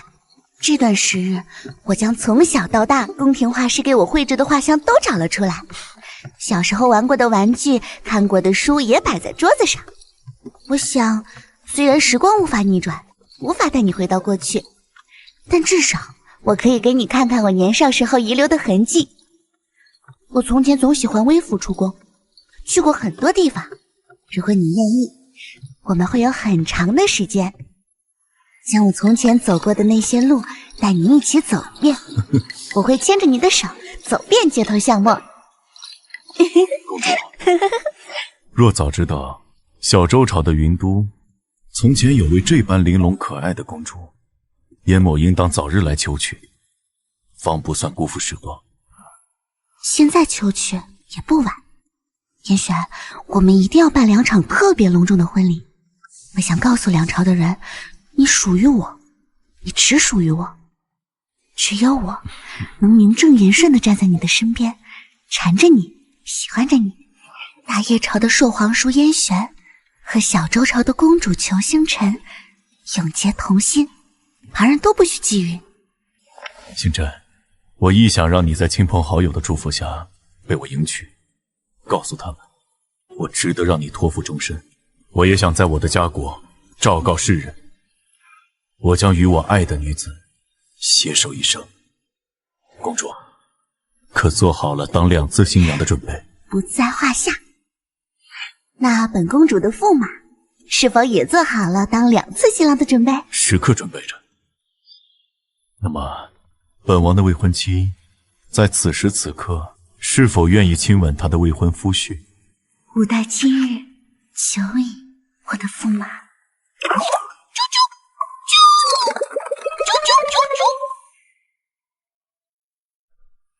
什么？朔王他隔3差5便留宿在公主宫中，这也太过荒唐了。纵然有婚约在身，再过2个月便要成婚，是名正言顺的夫妻了。但在我眼皮子底下如此腻歪，实在是碍眼。碍眼！告诉朔王殿下，2朝联姻之事不可儿戏，朕还有诸多细节要与他商议，将他召来。是，得想个法子掺和。你这不是自讨苦吃吗？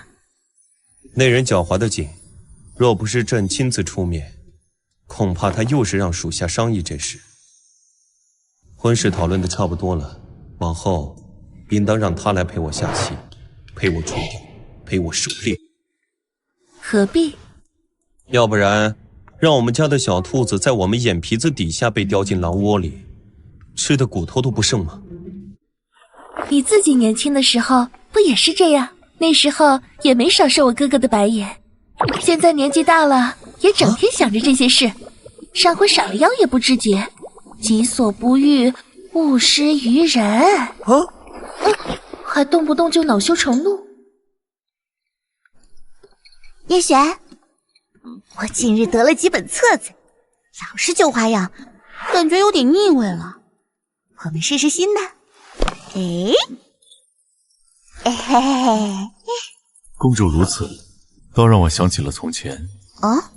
你我第一次亲密后，公主便送了我极多图册，甚至还明里暗里旁侧敲击，表达我技巧不足，尚需进步。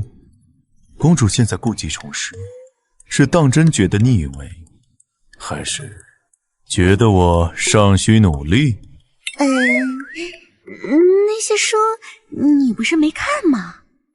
只瞄了一眼，就面色不善的将画本接过去，接着就将那些画本锁起来，也不许我再看。孟浪轻浮之物，往后还是少看。你想着花前月下一起钻研，结果倒像是我在课堂上看画本，被夫子逮到了似的。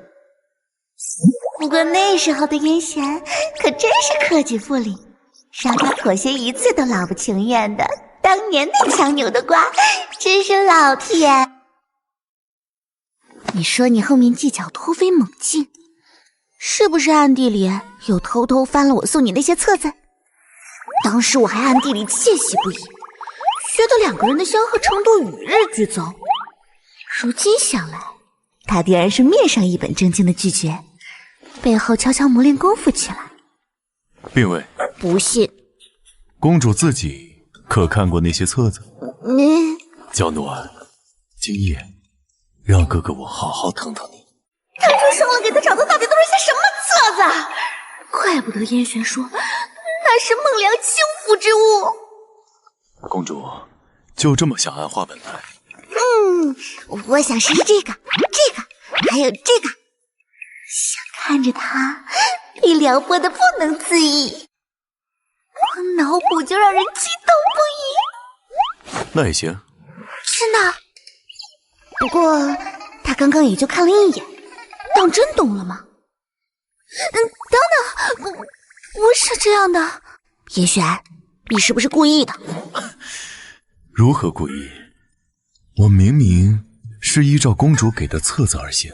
哼，现在你明明知道我想要的是怎样的，偏偏总是捉弄我，还强词夺理，企图糊弄我。你是不是不喜欢我了？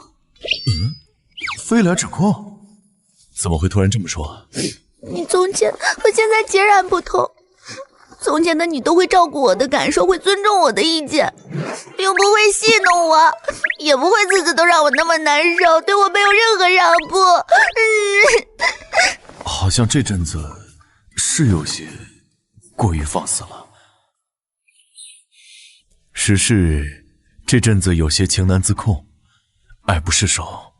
借口！这段时间你每日进宫都是去见我父皇，你分明眼里只有我父皇，只有家国大事，并没有我。这就有点强词夺理了吧？你也知道，只要听到我要入宫的消息，父皇总是照我一事。前2日还愤愤不平地感叹过。我不管，我只知道，只要足够喜欢，便能够排除万难，风雨无阻的来。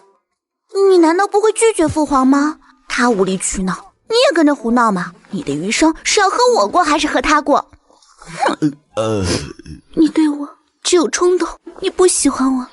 果然，一旦得到手，便不知道珍惜。公主，哎呦，你总是很生硬的叫我公主，你几乎不再叫人家宝贝。你是不是还惦记着要将我始乱终弃这件事儿？等我喜欢上你，欢天喜地的要嫁给你，然后你就给我当头一棒，大摇大摆抽身离去。肯定是的，你那么聪明，如果真的想骗我，我肯定分辨不出来。从来没有真正的契约，不过是一个不想放手的理由罢了。若是没有契约，或许你我此刻早已经分散天涯了。当真？当真。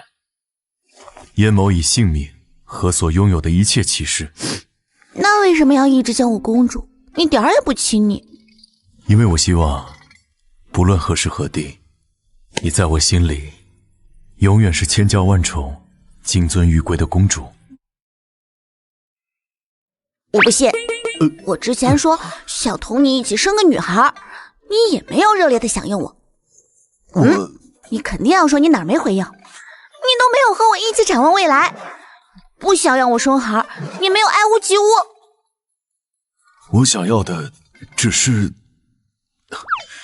我无法想象一个小孩要替我生另一个小孩。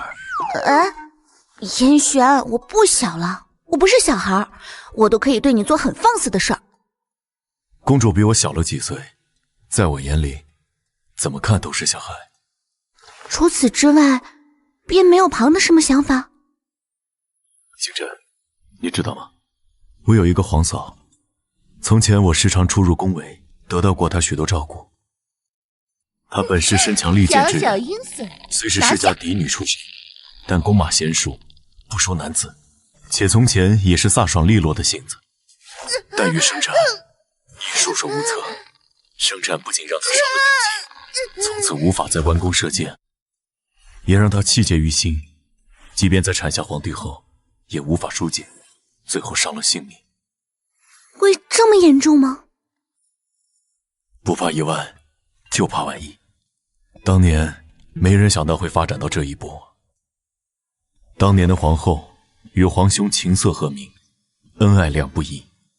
皇兄甚至为了她罢了后宫，张家的权势盛极一时。然而身为皇后的皇嫂，看出了烈火烹油之下的凶险。我的外孙是未来的皇帝，以后天下有一半姓张。旁人当国丈是怎么当的？出门在外，前呼后拥。我们没有纵马踩踏农田算好了，他们逼着我们走一下，怎么了？父亲慎言。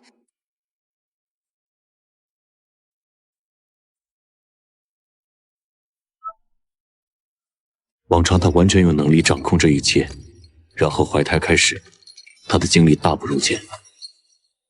他担心张家这样的举动迟早引火烧身，皇帝对张家的忍耐持续不了多久。他知道，纵然张家出事，他的皇后之位依然会稳若泰山。张家无论落得什么下场，都是咎由自取。但那时候的他，怎么也想不开，皇兄的每一句话都会被他过度解读，他会因为一些不明情绪和皇兄频繁爆发争吵，并将他拒之门外，而后又陷入自责循环。他性子越发沉静内敛，即便皇兄日日陪他，也无法挽回他日益流失的生命力。直到有一次，张家见皇嫂的身体久未好转，想将她妹妹送进宫来，皇兄实在是怒上心头，没忍住对皇嫂说了一句重话：“这就是你死保的张家。”皇嫂看清张家，立刻与张家割席，请了个将张家之人都逐出京城的旨意。自此，张家一落千丈。陛下不用因此有什么负疚，我此举仅仅是为了皇儿着想，不想让他有一个拖后腿的外家。但他的身体也没有因此好转，与张家割席，令他伤心了好一阵。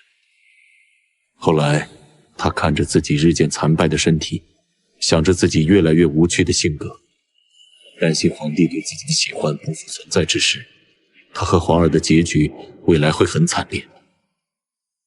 不久后便病逝了。皇嫂去后，皇兄也甚是自责，觉得他只是不想让自己为难。皇兄为情所伤，不到1年也跟着他去了。仓促之下留了幼弟继位，若非如此，大业也不至于风雨飘摇多载，险些江山旁落。陛下登基后，张家冒头死保陛下，陛下不明当年内情，又听他外祖一把鼻涕一把泪的哭诉，只以为当年是因皇兄打压张家，以致皇嫂郁结在心，对张家始终存在怜惜之情，张家又恢复了龙宠。殊不知又是养虎为患。想到这些，你又让我如何展望未来？即便我们的女儿将来是多么浴血可爱，是你我贴心的小棉袄，也或许她会与你长得一模一样。我看着她咕咕坠地，长为亭亭玉立的少女，会如同看着你长大。但最起码，在这之前，你会因为孕育她，经受很多的苦楚。这些苦楚，我有心却没有办法替你分担。当你为人母后，即便有许多工人相助，仍旧难免分许多心思，去操心她的衣食住行，操心她的未来。而我，必然会爱屋及乌，她在我的心里，也会有着举足轻重的地位。但至少现在的我而言，我想千娇万宠的姑娘，只有你一个。说的是很有道理，可我若是愿意为了你经受这些苦呢？我的父皇和兄长你也都接触过的，他们疼我爱我，不会让我落入这样的局面，我也会很心宽的。那便再等几年，等将来再无后顾之忧之时。我们相处的时日尚短，你想我们相守的时候，还要兼顾一个哇哇啼哭的孩童吗？好像是有点难以想象，但是失去这个机会，以后就不好再揪着这些问题发难了。你也就是嘴上说的好听，我只知道，现在我让你为我牺牲，为我让步，你就不愿意了。公主要我如何？我要你为了克制，为了隐忍，任我施为。我也不会让你做很过分很离谱的事儿，我就只是让你不要糊弄我，我们也可以各退一步。你答应我一个请求，我也答应你一个请求。原来在这儿等着。你这都不肯答应吗？都依你的。公主还有什么要求，也一并说了吧。我想蒙住你的眼睛。好。我没说结束，你不许提前动。好。我要白纸黑字，约法3章。好。你不许又来捉弄我。不会。够了吗？够了够了。学会使坏了。邱星辰，你何止是我的宝贝，你是我的祖宗。多年前公主放下的豪言壮志，如今也算实现了。怂个屁！本公主怎么会怂？我不仅不会怂，还要让她跪下来喊我一声祖宗。居然还记得这件事儿！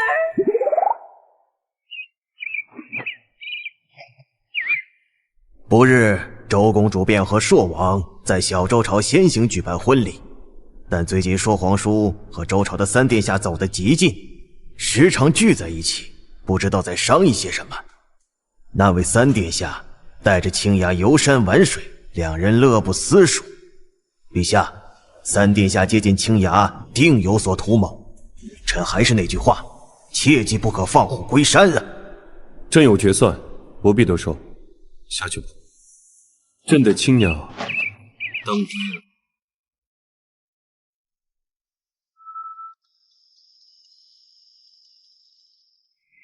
公主你没事啦，放心交给我。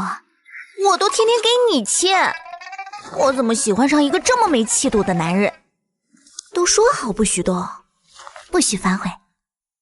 得了便宜还卖乖，罢了。这就对了嘛，妍璇，求我。求你，够了吗，我的小祖宗？当然不够。从前我求你的时候，哪一次妥协了？轩哥哥，忍耐一下吧。当然，你要是哭得眼睛通红，求求我，我自然也可以放你一马。公主，善意的提醒，做人留一线，日后好相见。好像是我落在他手中的次数更多一点。不管，活在当下。下一次他认我施为，也不知道要等到猴年马月。这就是公主说的，不会很过分，不会很离谱。稍微也就亲亲抱抱嘛，不过分啊。不过，接下来应当怎么做？春宵苦短，公主要翻一整夜的书吗？公主若是不来，那便轮我来了。明日武皇兄还要来宫中与我商议事情，我们早点安歇吧。今日便到此为止吧，你也需要休息。到此为止吗？那可不够。你要做什么？自然是以牙还牙，以眼还眼。公主如何对我，我自当如何对公主。一时口快，只顾着先哄她做事了。我以为公主捉弄我的时候，应当想过这些。命运里的馈赠都已在暗中标好了价格。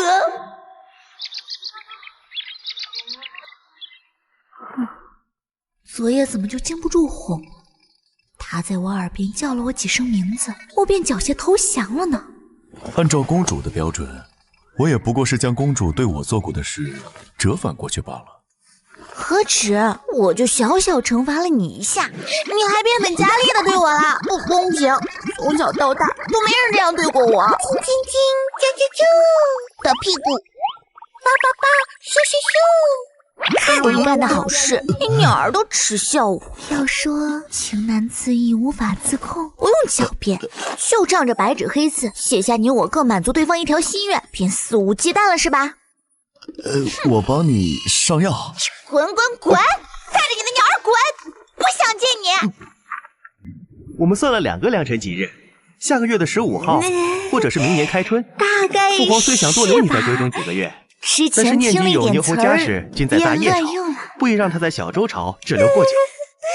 觉得自己应当展现一下国之君的风度，先去办吧。商议之下，便觉得下月的15号更好些。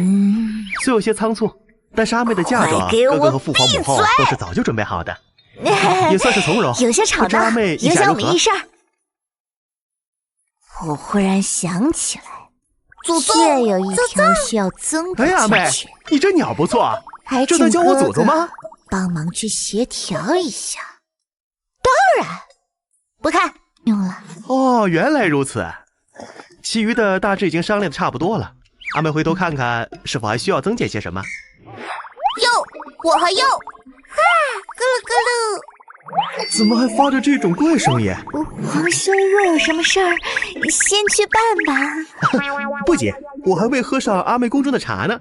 咕噜，呀，还呀，哟，好哟，不要啊！给我闭嘴！救命！杀鸟了！有些吵闹，影响我们议事。好像两只鸟说了很长的一段话，但是没听清楚在念什么。我忽然想起来，确有一条需要增补进去，还请哥哥帮忙去协调一下。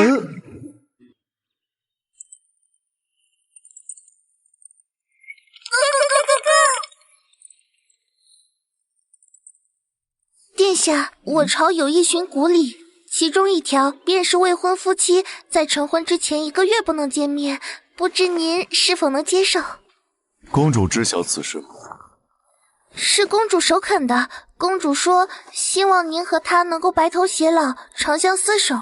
为表诚意，她打算遵从古礼，把1日延长到30日。她希望您能尊重她的想法，支持她的决定。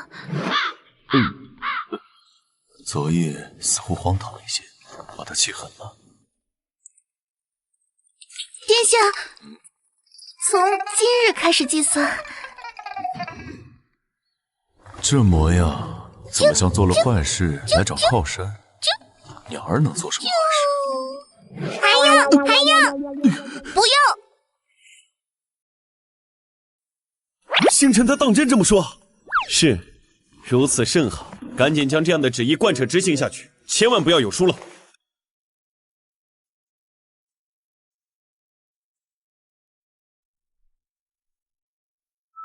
此外，去买些炮竹，朕要听个响。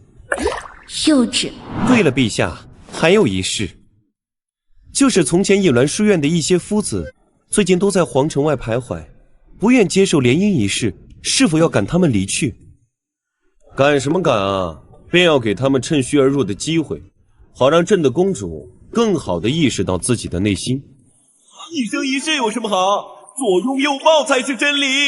老婆爹爹，公主，您当真要和寿王那边1个月不见面啊？当然，这2日寿王殿下也命人送了很多赔礼道歉的礼物，您都不看看吗？不看。说我皇兄懂一点人事儿，听明白那些台词，我就要颜面尽毁了。号外号外！皇兄那个大嘴巴子，不出3日，我哥哥嫂子他们都会知道我被燕轩怎么欺负的。不过我怎么这么没志气，才过了2天，就开始有点想他了呢。真的不打算看看吗？据说金玉楼压箱底的那些珠宝首饰都被皇叔给定下，现在又是欢喜又是惆怅的。那你那些礼物拿过来给我看看，我得看看他道歉里包含多少诚意。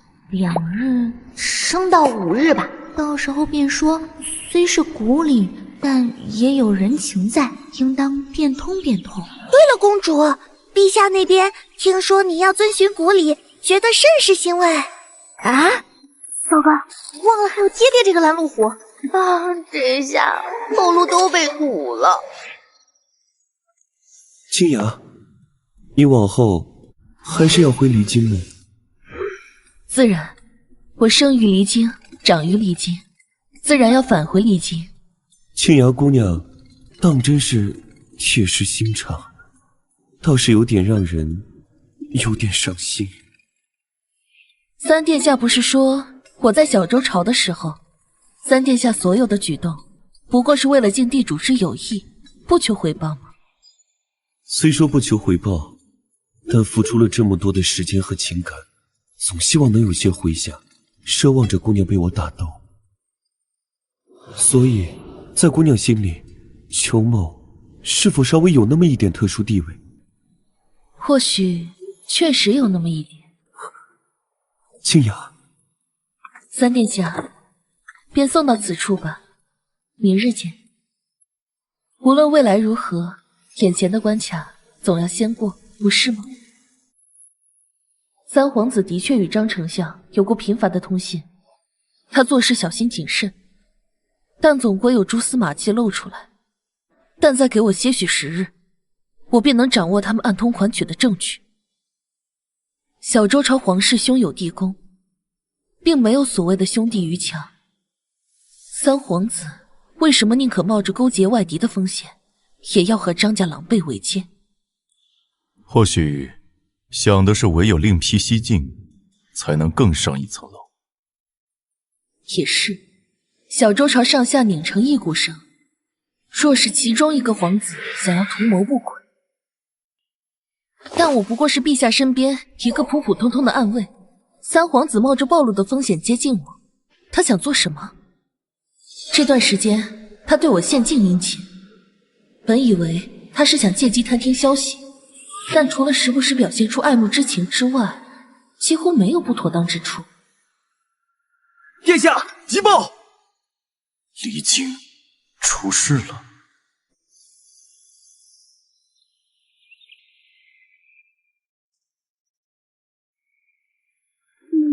就不能多憋几日吗？这么快就来了？手感好像不对，怎么软趴趴又瘪瘪的？公主醒来了，公主！公主还记得我吗？我是如意公子。公主，我是萧夫子。从前您最喜欢听我吹的箫了。醒醒吧！是引来书院那些人，怎么跑这里来了？公主，谁把他们放进来的？公主，是我们失察，他们竟偷偷混进来，我们这就把他们给拉走。公主，您真的要赶我们走吗？一句话都不让我们多说吗？公主，这段时间我们反省过了，从前我们就是假金高，才错过了很多机会。今日我们痛改前非，前来自荐枕席。我们不求为意，只求公主的身边给我等留一席之地。是啊，公主，我们从前都太不懂事了，从现在开始，我们要做一个真性情之人。大可不必啊！从前是我的错，给了你们很多错误的暗示。如今我也醒悟过来了，我此生为皇叔一人足矣。公主，那寿皇叔着实可恶，你要是被他拿住了什么把柄，一定要告诉我们。公主，从前的您肆意张扬，现在怎么就变成了夫管严？公主就不想亲亲我们，抱抱我们吗？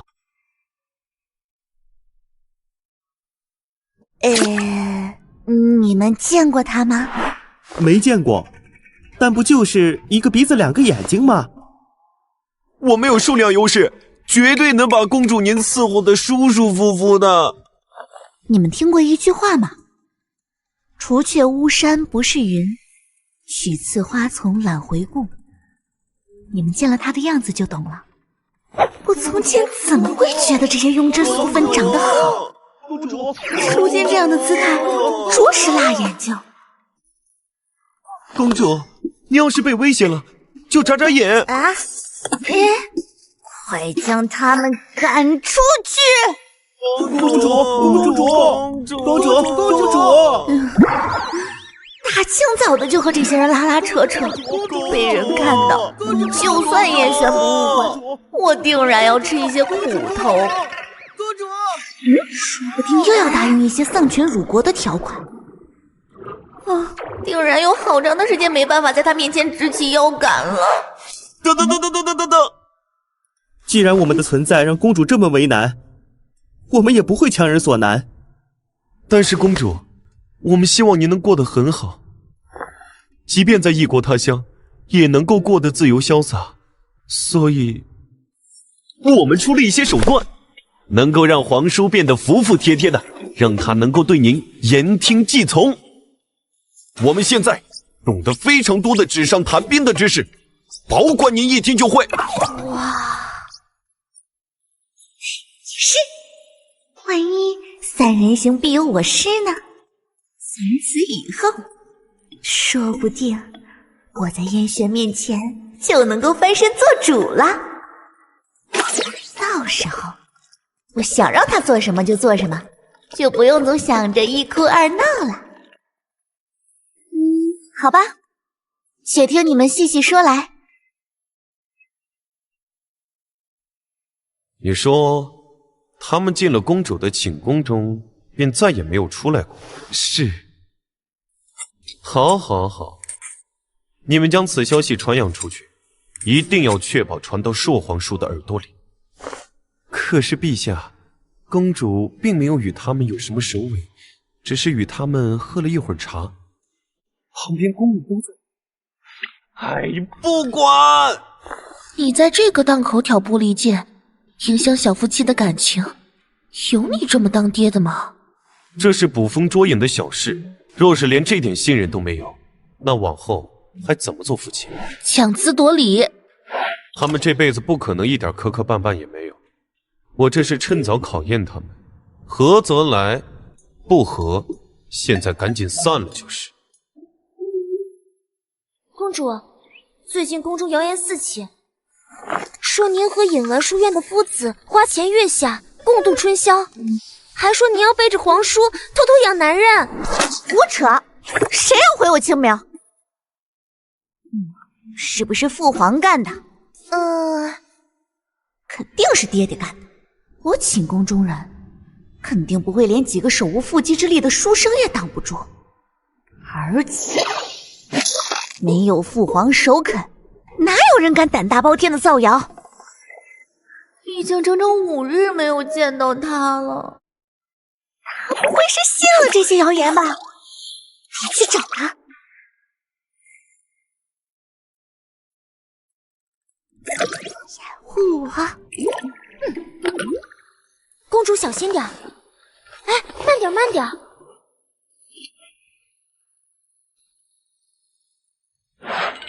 叶璇。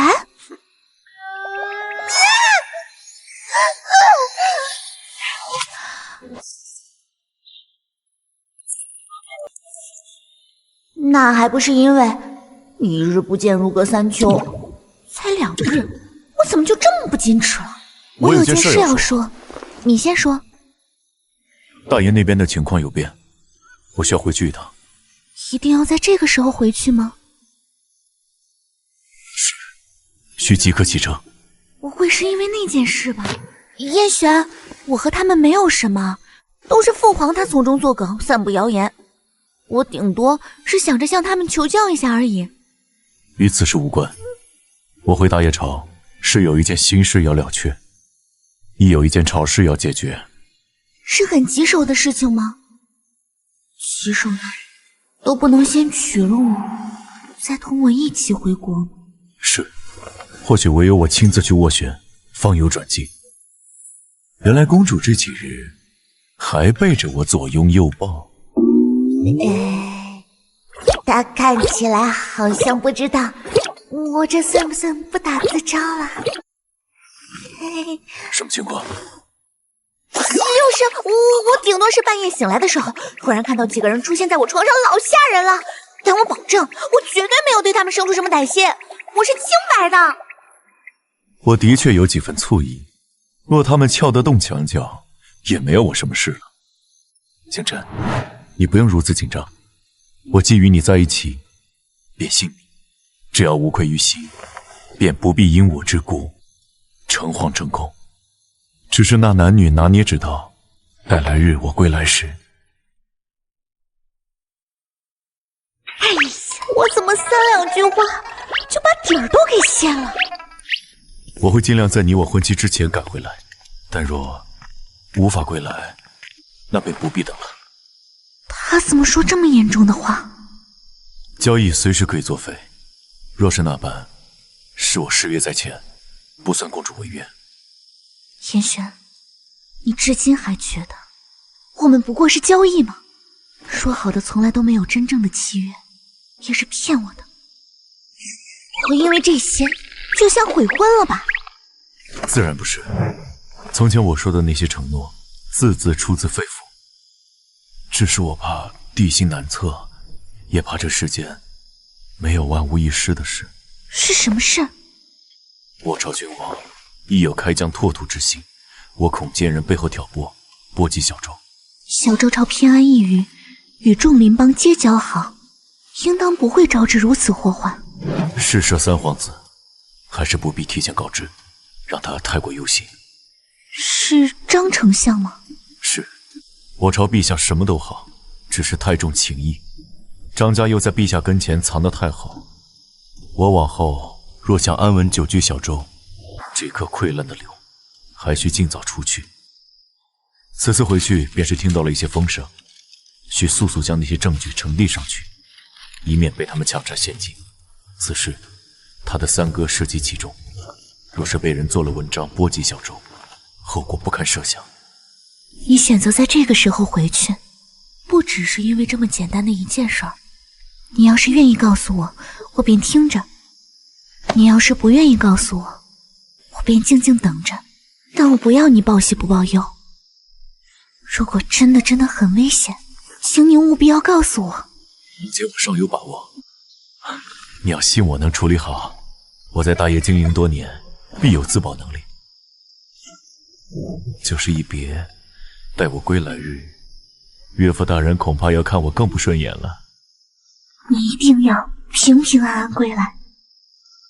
好。你一定不要受伤。好。你若是不爱惜自己，以身犯险，回头我就找几个俊男左拥右抱，让你在醋坛子里泡着。好。算了，若是你有个三长两短，我会为你守一辈子，每日以泪洗面，这辈子就孤独终老，要你无论生死都不能安心，让你心疼死。好。所以燕璇，你不许悔婚，不许说不吉祥的话，你一定要平平安安回来。好。但星辰，你也记住，大业传到小周的消息注定纷杂，无论传出什么样的事，切记不乱方寸。倘若真的有事儿，我会派亲信给你传信，懂吗？好。皇叔还未归吗？是，有事耽搁了2日。你随同皇叔与公主回小周多月，你觉得公主是个什么样的人？公主宽和有礼，心思纯净，目中无尊卑，真心待人。公主其实是很好的人。周公主嚣张跋扈，名声狼藉，其人好色成性，实非良配。皇叔对这等女子定然是怀恨在心，而今两人竟破镜重圆，要结连理。依你所见，皇叔当真是新月公主？是，两人情比金坚。臣与他们一路同行，公主和皇叔的确恩爱非常。臣看，联姻为虚，交易为实。皇叔与周公主结姻，欲留小周，其心叵测，不得不防啊。从前你说过，要做朕的刀刃，做朕的耳目，还作数吗？只要陛下愿意用臣，便作数。可朕的青鸟，如今也学会欺骗朕了。公主多番戏耍皇叔，不知悔改，你却赞他是极好的人。不过是他的兄长带你游历了些许的时日，便已经乐不思蜀了吗？臣所言句属实。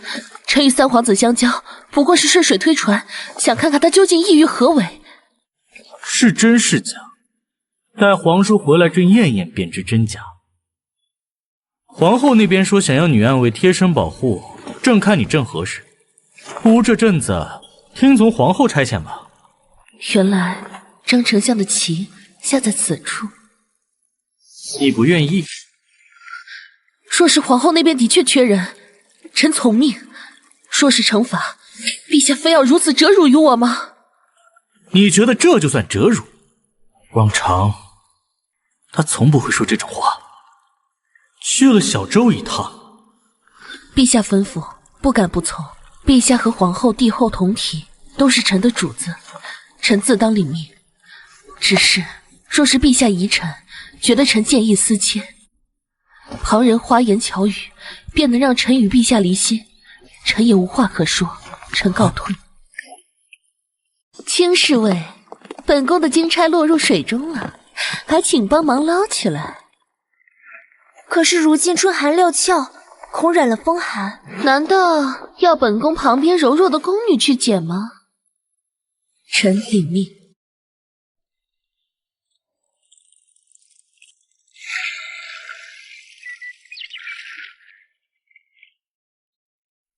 哎呀，本宫的耳环也落入水中了，还需劳烦卿侍卫一并帮忙捡起。好，娘娘，您如此，不怕陛下怪罪吗？他已被陛下厌弃，方才到我的跟前，陛下还会管他死活吗？你甘愿如此吗？你有一身本领，又见过更宽广的山河，你甘愿为了一个男人，为了对救主的承诺，自囚于皇宫这样的囚笼中吗？你愿意和他无名无分纠纠缠缠一辈子吗？我不愿意啊。青崖病了。陛下将青崖大人指派给了皇后，皇后那日故意刁难他，让他足足下水了2个时辰方才罢休，如今已被调回御前，正在养病。本王要进宫。陛下，朔皇叔求见。陛下，这些是张丞相勾结小周朝3皇子，暗地输送兵器、铁矿、粮草之账目，另有2人书信为证，人证亦在宫外等候，陛下随时可以传召。从前张家势大，结党营私，陛下可以袒护；到如今已动摇国本，陛下不可再小觑了。臣府与青崖共同收集证据，延误了3日返京，还请陛下见谅。朕初听皇叔在小周朝被百般刁难，皇叔在朕的眼里是亚父一般的存在。小周不过是弹丸小国，竟如此行事，也太不将我们大业放在眼里了。陛下言重了，臣与公主真心相许，周帝爱女心切，在周帝的眼里，臣不过是一个试图拐跑他女儿之人，并非大业朝的亲王。真心相许吗？据朕所知，公主声名狼藉，甚至对你始乱终弃过。这样一个满嘴谎言的女子，皇叔许她真心吗？臣初时也因公主的戏弄，恼怒失望离开。此后2年，公主与我的往事，于我而言是不可触碰的存在。臣与公主再相逢的时候，最初想的不过是挟私报复。臣以为臣能将与公主之间的感情轻易割舍，但臣总是一次又一次的高估自己，以致越陷越深，越往后越了解，便越喜欢。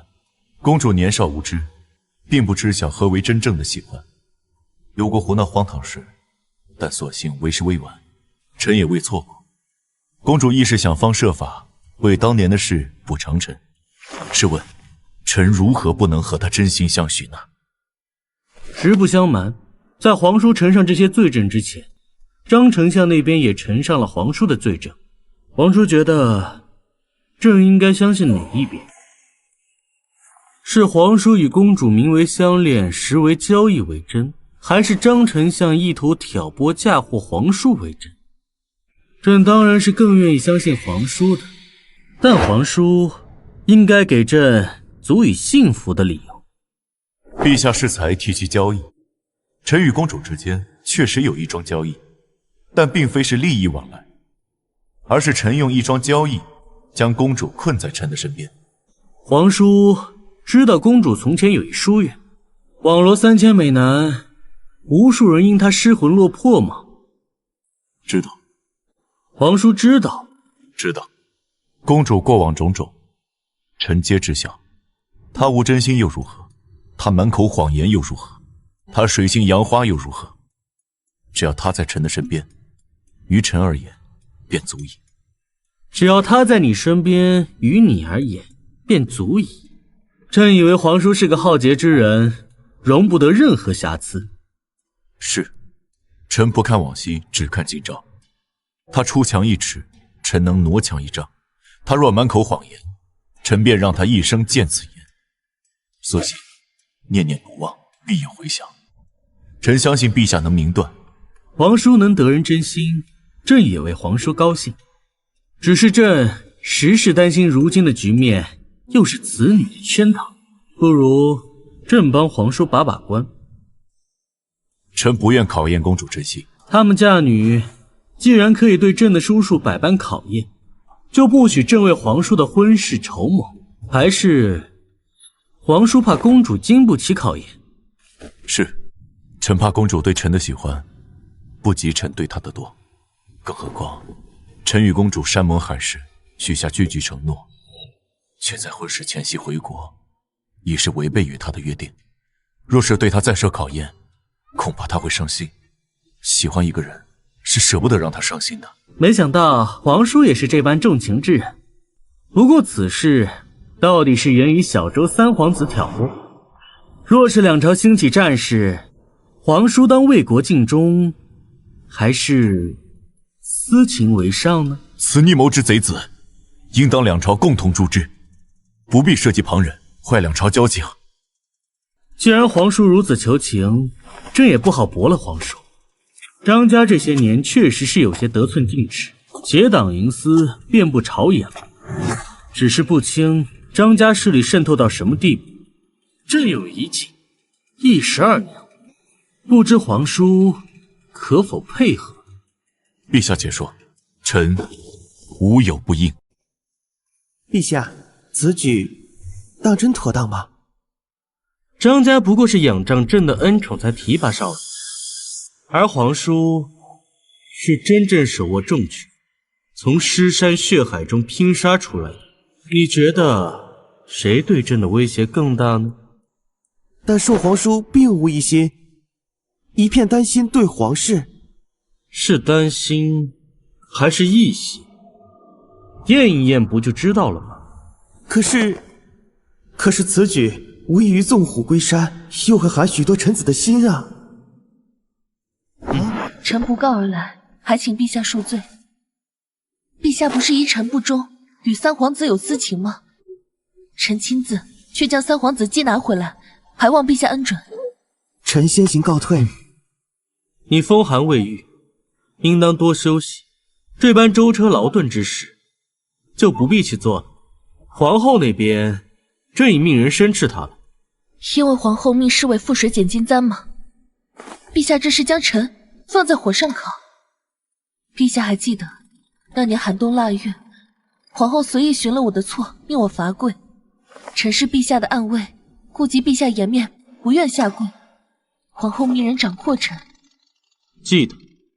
陛下那时虽及时赶到，阻拦了皇后，但往后数年因陛下袒护，皇后视臣为眼中钉、肉中刺，疑臣会威胁到她的地位，受此刁难臣。臣不知受到多少搓磨。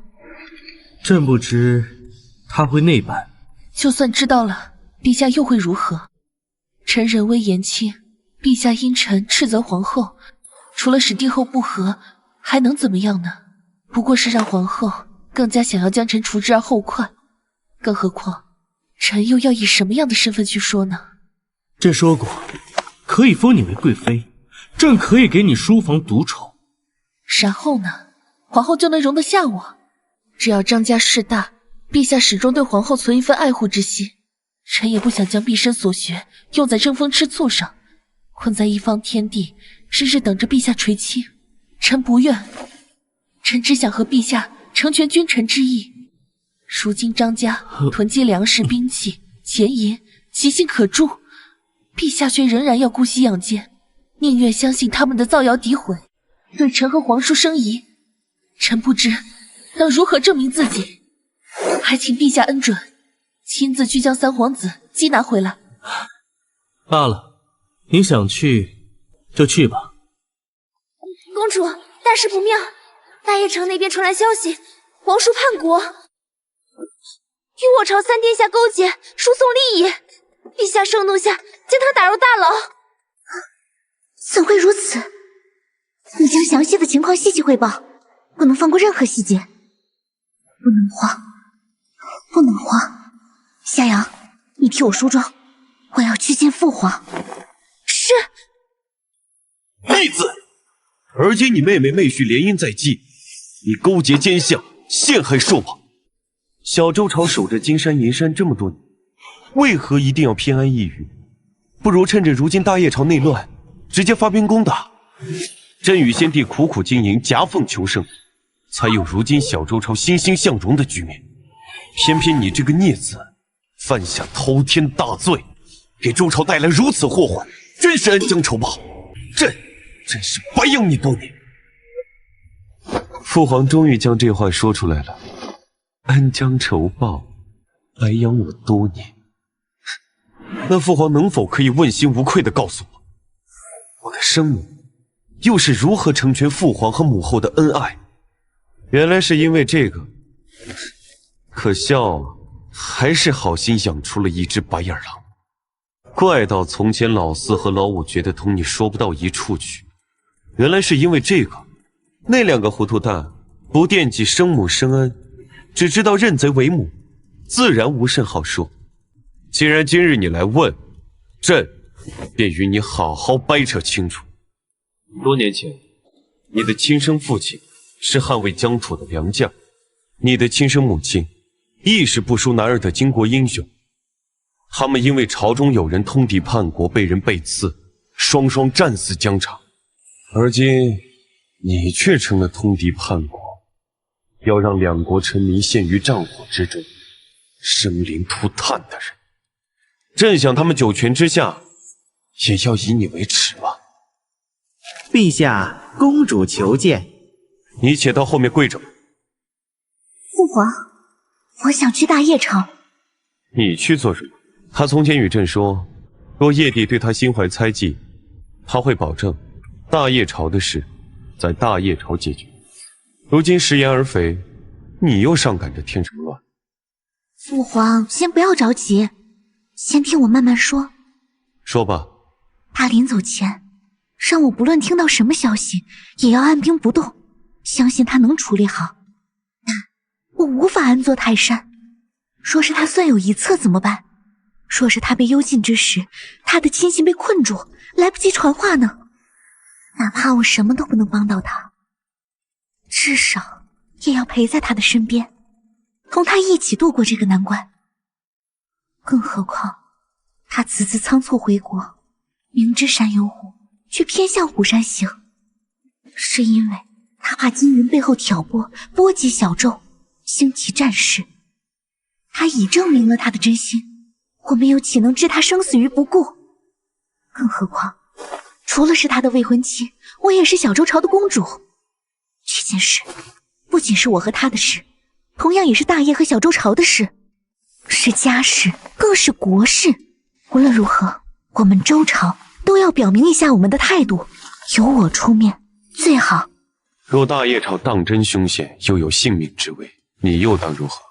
儿臣愿与他同甘共苦，荣辱与共。父皇，本想让你一辈子平安喜乐，过着无忧无虑的生活，不希望你涉险。你能如此想，为父也欣慰至极。人生在世，若有一个人能让你不计后果，愿意同甘共苦，生死相许，也是一种圆满。父皇，枉你自以为聪明人，被人做了局都不知道。你虽对朕与皇后无甚感情，但你和你妹妹的感情，总不至于也是虚假的。你的妹妹自幼与你亲厚，如今是你让她陷入这样的困局。若你良心未泯，便承担所有的罪责，亲自将此事化解。至于能不能保住性命，看你自己的造化。如今局势分明，老三自以为是得力的渔翁，殊不知他不过也是别人眼中的鹬蚌。纵有大错，但他不过是导火索，一切还源于内斗，源于叶帝对兽王的猜忌。但是这事儿端看叶帝要不要信了，你去也要明白这一点。好，你将朕的贴身暗卫贾一到贾四一并带去，若是实在遇到无法转圜的局面，如有性命之忧，便带着他远走高飞，保全自身性命要紧。是，若是形势不对，我一定跑得贼快。他若不肯与我一起跑，我就把他打晕。但无论如何，小周朝是你的软肋，同时也是你的后盾。小周朝不拒战，叶帝想扣留朕的女婿，也不是那般轻而易举的事。是，父皇，女儿一定会带着他平安归来的。真是世态炎凉，这满朝上下竟无几人为叔叔上书求情。朕还以为旨意刚刚下达，便会有文武百官跪满朝堂。陛下多虑了。当年臣归隐时，满朝文武皆已是忠君之臣，他们又怎会以势压人，强行让陛下做出决断？让臣猜一猜，现在是不是有无数的人弹劾臣？恐怕连强占良田、欺压良民、逼良为娼都有。陛下此刻更应该担心的是，朝堂变成张家的一言之堂。张家，短短几年，张家之势已发展得如此壮大，已成痼疾。皇叔这样束手就擒，放弃抵抗，皇叔便不怕朕假戏真做吗？陛下，臣相信，臣与你除了君臣之情外，亦有叔侄之情。臣还是希望陛下能尽快了结此件事，放臣与公主团聚。有一事，皇叔可能不知道，周公主不日便要抵达丽京，或许皇叔和公主可以先团聚了。她终究还是来了。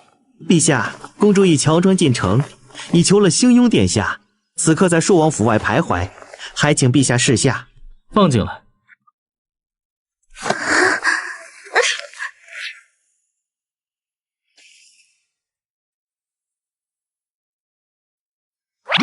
叶璇，你有没有吃好睡好？他们有没有刁难你？一切都好。你都瘦了，肯定没有吃好睡好。你不该来的。听到这样的消息，我怎么能坐得住啊？叶璇，你不要遇到事就想把我撇开，无论遇到什么事，我都能和你共同面对。更何况这件事本就是周朝连累你了，三哥已经将事情全盘告诉我了，择日他也将进京，将他与张丞相的密谋经过一一呈上。陛下会相信你的，对吗？你当真什么都好，没有骗我吗？我在话本里看到，那些搞刑罚的人会对人用一些阴私的手段。你把衣服脱了我看看。星辰，我真的没事。我不信，你越不让我看，越证明你心里有鬼。星辰，陛下，看来是朕扰了公主和皇叔的团聚。不然，陛下今日在，我正好有一个不情之请。说来听听。今日原定是我们的婚期，是千载难逢的黄道吉日。若非发生这些事儿，我们此刻已是一对佳侣。陛下既然在此，不如就给我们做个证婚人。我还以为公主更想解除婚约。我喜欢他，想与他同甘共苦，与他白头偕老，共挽路车，为何要与他解除婚约？更何况我相信他有一颗忠君爱国之心，定不可能做出背叛陛下的事。陛下也不会辜负他的一颗拳拳报国之心。好一个荣辱与共，同甘共苦。若朕仍不信他无罪，决意将他圈禁一生，你身为一国公主，难道还能陪他一辈子？自然，若果真如此，那我便陪他一生一世。即便粗茶淡饭，金钗布裙。是。算上从前，这是朕与公主第二次见面，公主倒是次次都颠覆朕的认知。公主自幼养尊处优，当真过得惯穷苦日子？我这一生过过锦衣玉食、饭来张口的日子，赏过天下奇景、落霞孤鹜、秋水长天、长河落日、大漠孤烟，该见识的都见识了，于己而言并无遗憾。往后陪着自己心爱之人度过余生也足矣。唯一的遗憾便是从前曾向他许诺要带他一起游历明川大山，或要食言了。但还是希望陛下能够明察秋毫，心贤远佞，还皇叔清白。公主好魄力，只是你难道不怕亲自前来大叶朝，朕盛怒之下将你杀了吗？不管怎么说，纵使是两国交战，也不斩来使。我不相信陛下是那般没有容人之量的人，还请陛下为我们证婚。邱星辰，天玄，我不需要盛大的婚礼，我只要你心里对我足够在意就可。与你荣辱与共，有个正经的名分陪在你身边，不管未来遇到什么，我都不会遗憾。今晚便让生命煮成熟饭。好，陛下，公主都这般说了，来人，将此处简单布置一下吧。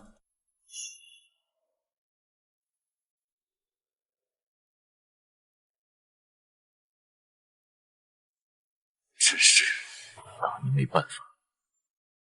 天玄，你不要因此对我感到任何的亏欠。比起婚礼的排场，我更关心的是，是否能和自己钟爱的人相守一生。陛下，开始吧。喜今日佳丽出城，良缘遂递，诗咏关雎，雅歌领旨，同心同德，互助京城，共谋鸳鸯之事。一拜天地，二拜君上，夫妻对拜。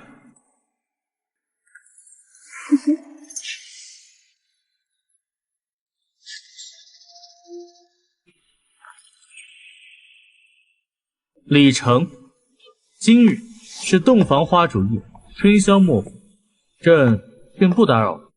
明日正在早朝上，好好听听你们周朝在朝堂上的自白。三哥虽然答应与我一同来打一场，但父皇说防人之心不可无。没到最后一刻，无法确定他会不会突然反水，倒打一耙。天玄，你会安然无恙吗？我们还能恢复到从前的生活吗？不知道。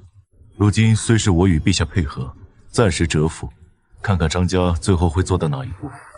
但地形难测，难保陛下不会假戏真做。今日因陛下在场，我为说。我当年摄政，虽是临危受命，但到底是陛下心里的一根刺。那你有自保之策吗？有。多年摄政，即便有心隐退，但朝堂上下依然有许多忠他胜过忠君的旧部。只是不到万不得已的时候，他绝技不会暴露。那我也有，我们一定会平平安安、逢凶化吉的。若是不能，那我们在寿王府中也能悠然自在。我是周朝公主，只要周朝在，总短不了我们吃穿用度。说他还要赶尽杀绝，我们就逃到天涯海角，不让他捉到。好。如何？决定好了吗？我本欲亲自前往大业，将你捉拿归案，没想到你和公主先来了。算下时间，你早就发现我身上的不妥之处了吗？是，只可惜仓促返回大业，未从你那边套得更多信息。什么时候发现的？从见你的第一面起，当时觉得你的外表无往不利，以为我是因为情爱被陛下利用，好骗又可怜的时候，我不过是陛下身边普普通通的一个暗卫，唯一特殊的只有和陛下之间的相守情谊。无事献殷勤，非奸即盗的道理我还是懂的。像你这样的人，必然不会甘心束手就擒的。张丞相也必然和你私下联络过，让你反水倒戈，指控皇叔与你勾搭成奸。只是你觉得张丞相他真的会信中你吗？是要当一个遗臭千古的叛国罪人，还是要当被过河拆桥、活不过秋后的蚱蜢，仅在三殿下的一念之间？所以2月前的同行野游都是计策吗？从未有过一点真心吗？是，同行野游是为了博取信任，套取信息。至于护送你回离京，一则是怕张丞相暗下杀手，死无对证；二则正如你和张丞相所用的招数一样，我与你须臾为一。在陛下的眼里，是我与你有私。如今我护送你回来，在张丞相的眼里，或许你与我也有非凡情谊。但我很感激三殿下这段时间对我的引导。在小周朝之际，我确实好好考虑了一下未来的路应当怎么走。我也希望三殿下能够想清楚，自己想当一个怎样的人。我选择王位，这次刺客竟然是冲着我来的！小心！你这段时间，我也想了很多，是要做一个至死都汲汲营营的人，还是愿意用余生来弥补错误的人？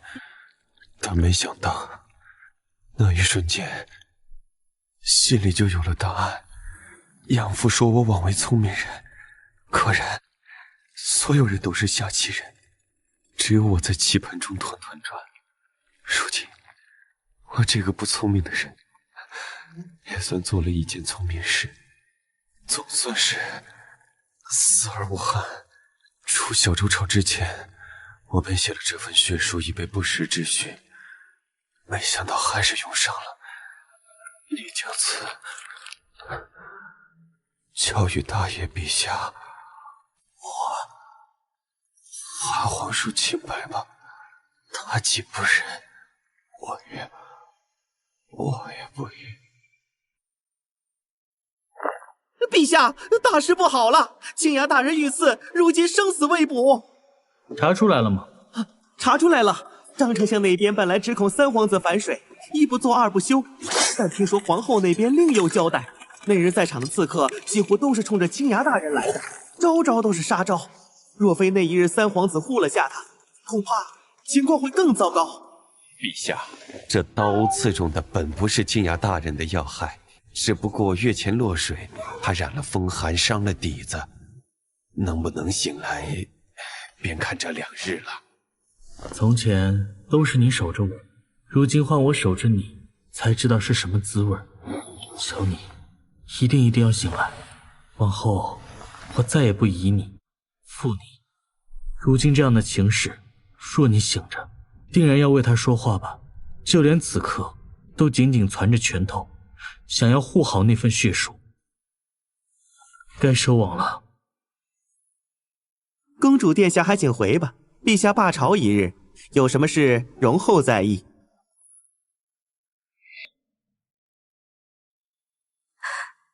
没想到三哥就这样走了。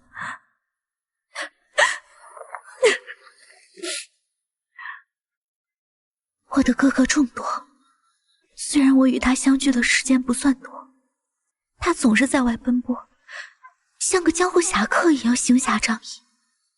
可是他却是最关心我的一个哥哥，每一次出门都惦记着我，隔三差五总是给我捎回了新鲜的玩意儿。虽然他是个恶人，但至少最后也算弃暗投明了一次。接下来该怎么办？这一次张家的所作所为已触到了陛下的逆鳞，若他不想一错再错，便该收网了。陛下为何罢朝？那完全是因为并不相信小周朝呈上来的证据，只想借此机会让朔王彻底倒台。嗨，如今只有相爷您健在帝心，皇叔一倒，这朝堂之上，嘿嘿嘿，便是您的天下了。可惜如今中宫无子，这往后如何，现在说了不算。这有什么？如今陛下不好女色，有个嫡长子，还不是迟早的事。大人，蠢货，就这么急着动手，陛下定然有疑心。诸位大人，我先失陪一下。张丞相，这是做什么？张家涉嫌通敌叛国，有关人等尽数收监，等候发落。本宫要见陛下，陛下呢？娘娘，当先凤体。为什么要将爹爹关押起来？陛下！张家结党营私，通敌叛国，陷害忠良，图谋不轨，自当严惩。张家老老实实、安安分分不好吗？你也老实一点，不好吗？陛下在说什么？臣妾不知。不知，是你吧？屡次对他赶尽杀绝，朕这么多年一直待你不薄，你想要的朕都满足你了，为什么就不能乖乖做一个摆设，偏偏要为难他呢？所以陛下果然是因为他才对张家下手。若非张家的吃相如此难看，朕或许还能再容一容。护朕长大之人，你也敢碰？所以陛下果然喜欢他，是吧？可是陛下，你对他的喜欢又有多深呢？如果真的喜欢他，又岂会让我从前一次又一次的搓磨他？若非你一次又一次的纵容，我又怎么会贪心到这个地步？不会直到今日，他生死未卜的时候，陛下才意识到自己有多喜欢他，有多不能失去他吧？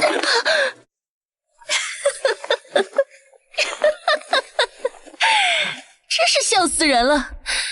一个皇帝竟然喜欢上大他岁数的、身份低贱的侍卫，早知道我一开始就应当怎么？你最好祈求他安稳醒来，否则朕不确定张家会是怎样的下场，你又会是怎样的下场？不可能！区区一个低贱的，我竟然……一切该结束了。奉天承运，皇帝诏曰：丞相张氏结党营私，通敌叛国，陷害忠良，秋后问斩，其余众等一罪论处。皇后张氏打入冷宫，无诏不得出。叶璇，来，跨火盆，从此霉运尽消。霉运尽消。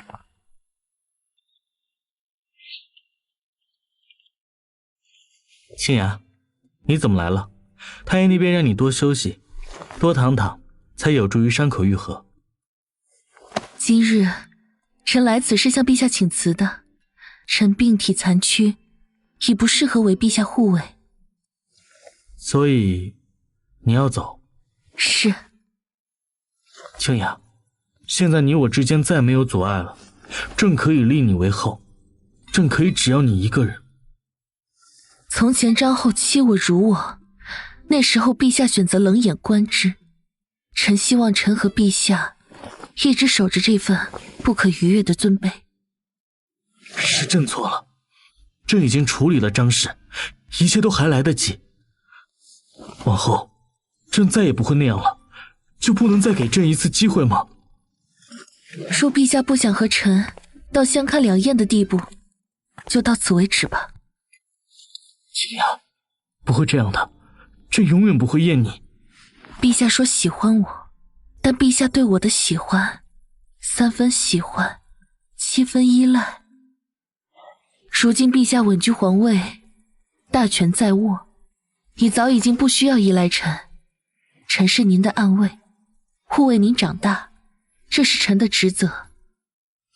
臣性子冷硬，沉默寡言，往后您的后宫还会进很多人。臣比您大了5岁，陛下此刻钟情于我，不过是一叶障目。如今陛下愿意护臣在羽翼下，可往后呢？陛下会因为3皇子疑我，此后一辈子不会因为旁的什么事疑我吗？我可以为你3进后宫，可以独宠你一个人，我再也不会猜你、疑你，再也不会。傻话，你可是陛下呀！你是要开创盛世，建立不世之功的帝王，臣是您的暗卫，护卫您长大，这是臣的职责。更何况你也知道的，我这个身体早年伤过，没有办法孕育子嗣。清雅，朕有时候真的恨自己这多疑的性子，恨自己罪行权势，无法挣脱。你再等等朕，让朕再想一想，好不好？好。皇叔这次来也是来辞行的吗？是。臣是个俗人，臣只想自己老迈之时，仍能和心爱的人相守。如今和亲海晏，大业已无内忧，臣心无挂碍，更想早日与公主一起回家。朕或许懂了。叔叔尽管没有后顾之忧的去吧。皇叔，臣今日还政于陛下，还请陛下亲政。这些年是朕错了。朕这些年来时常梦到从前的那些日子，醒来的时候梦中的窒息感犹在，但是现在回想起来，那些弥足可贵的情感是现在如何也追不回来的。清雅，一年至少回来看我一次。好。清雅，你要好好的。好。清雅，一路顺风，愿你往后天高任鸟飞。燕璇，事情都处理好了。是。那么，我的驸马，我们回家。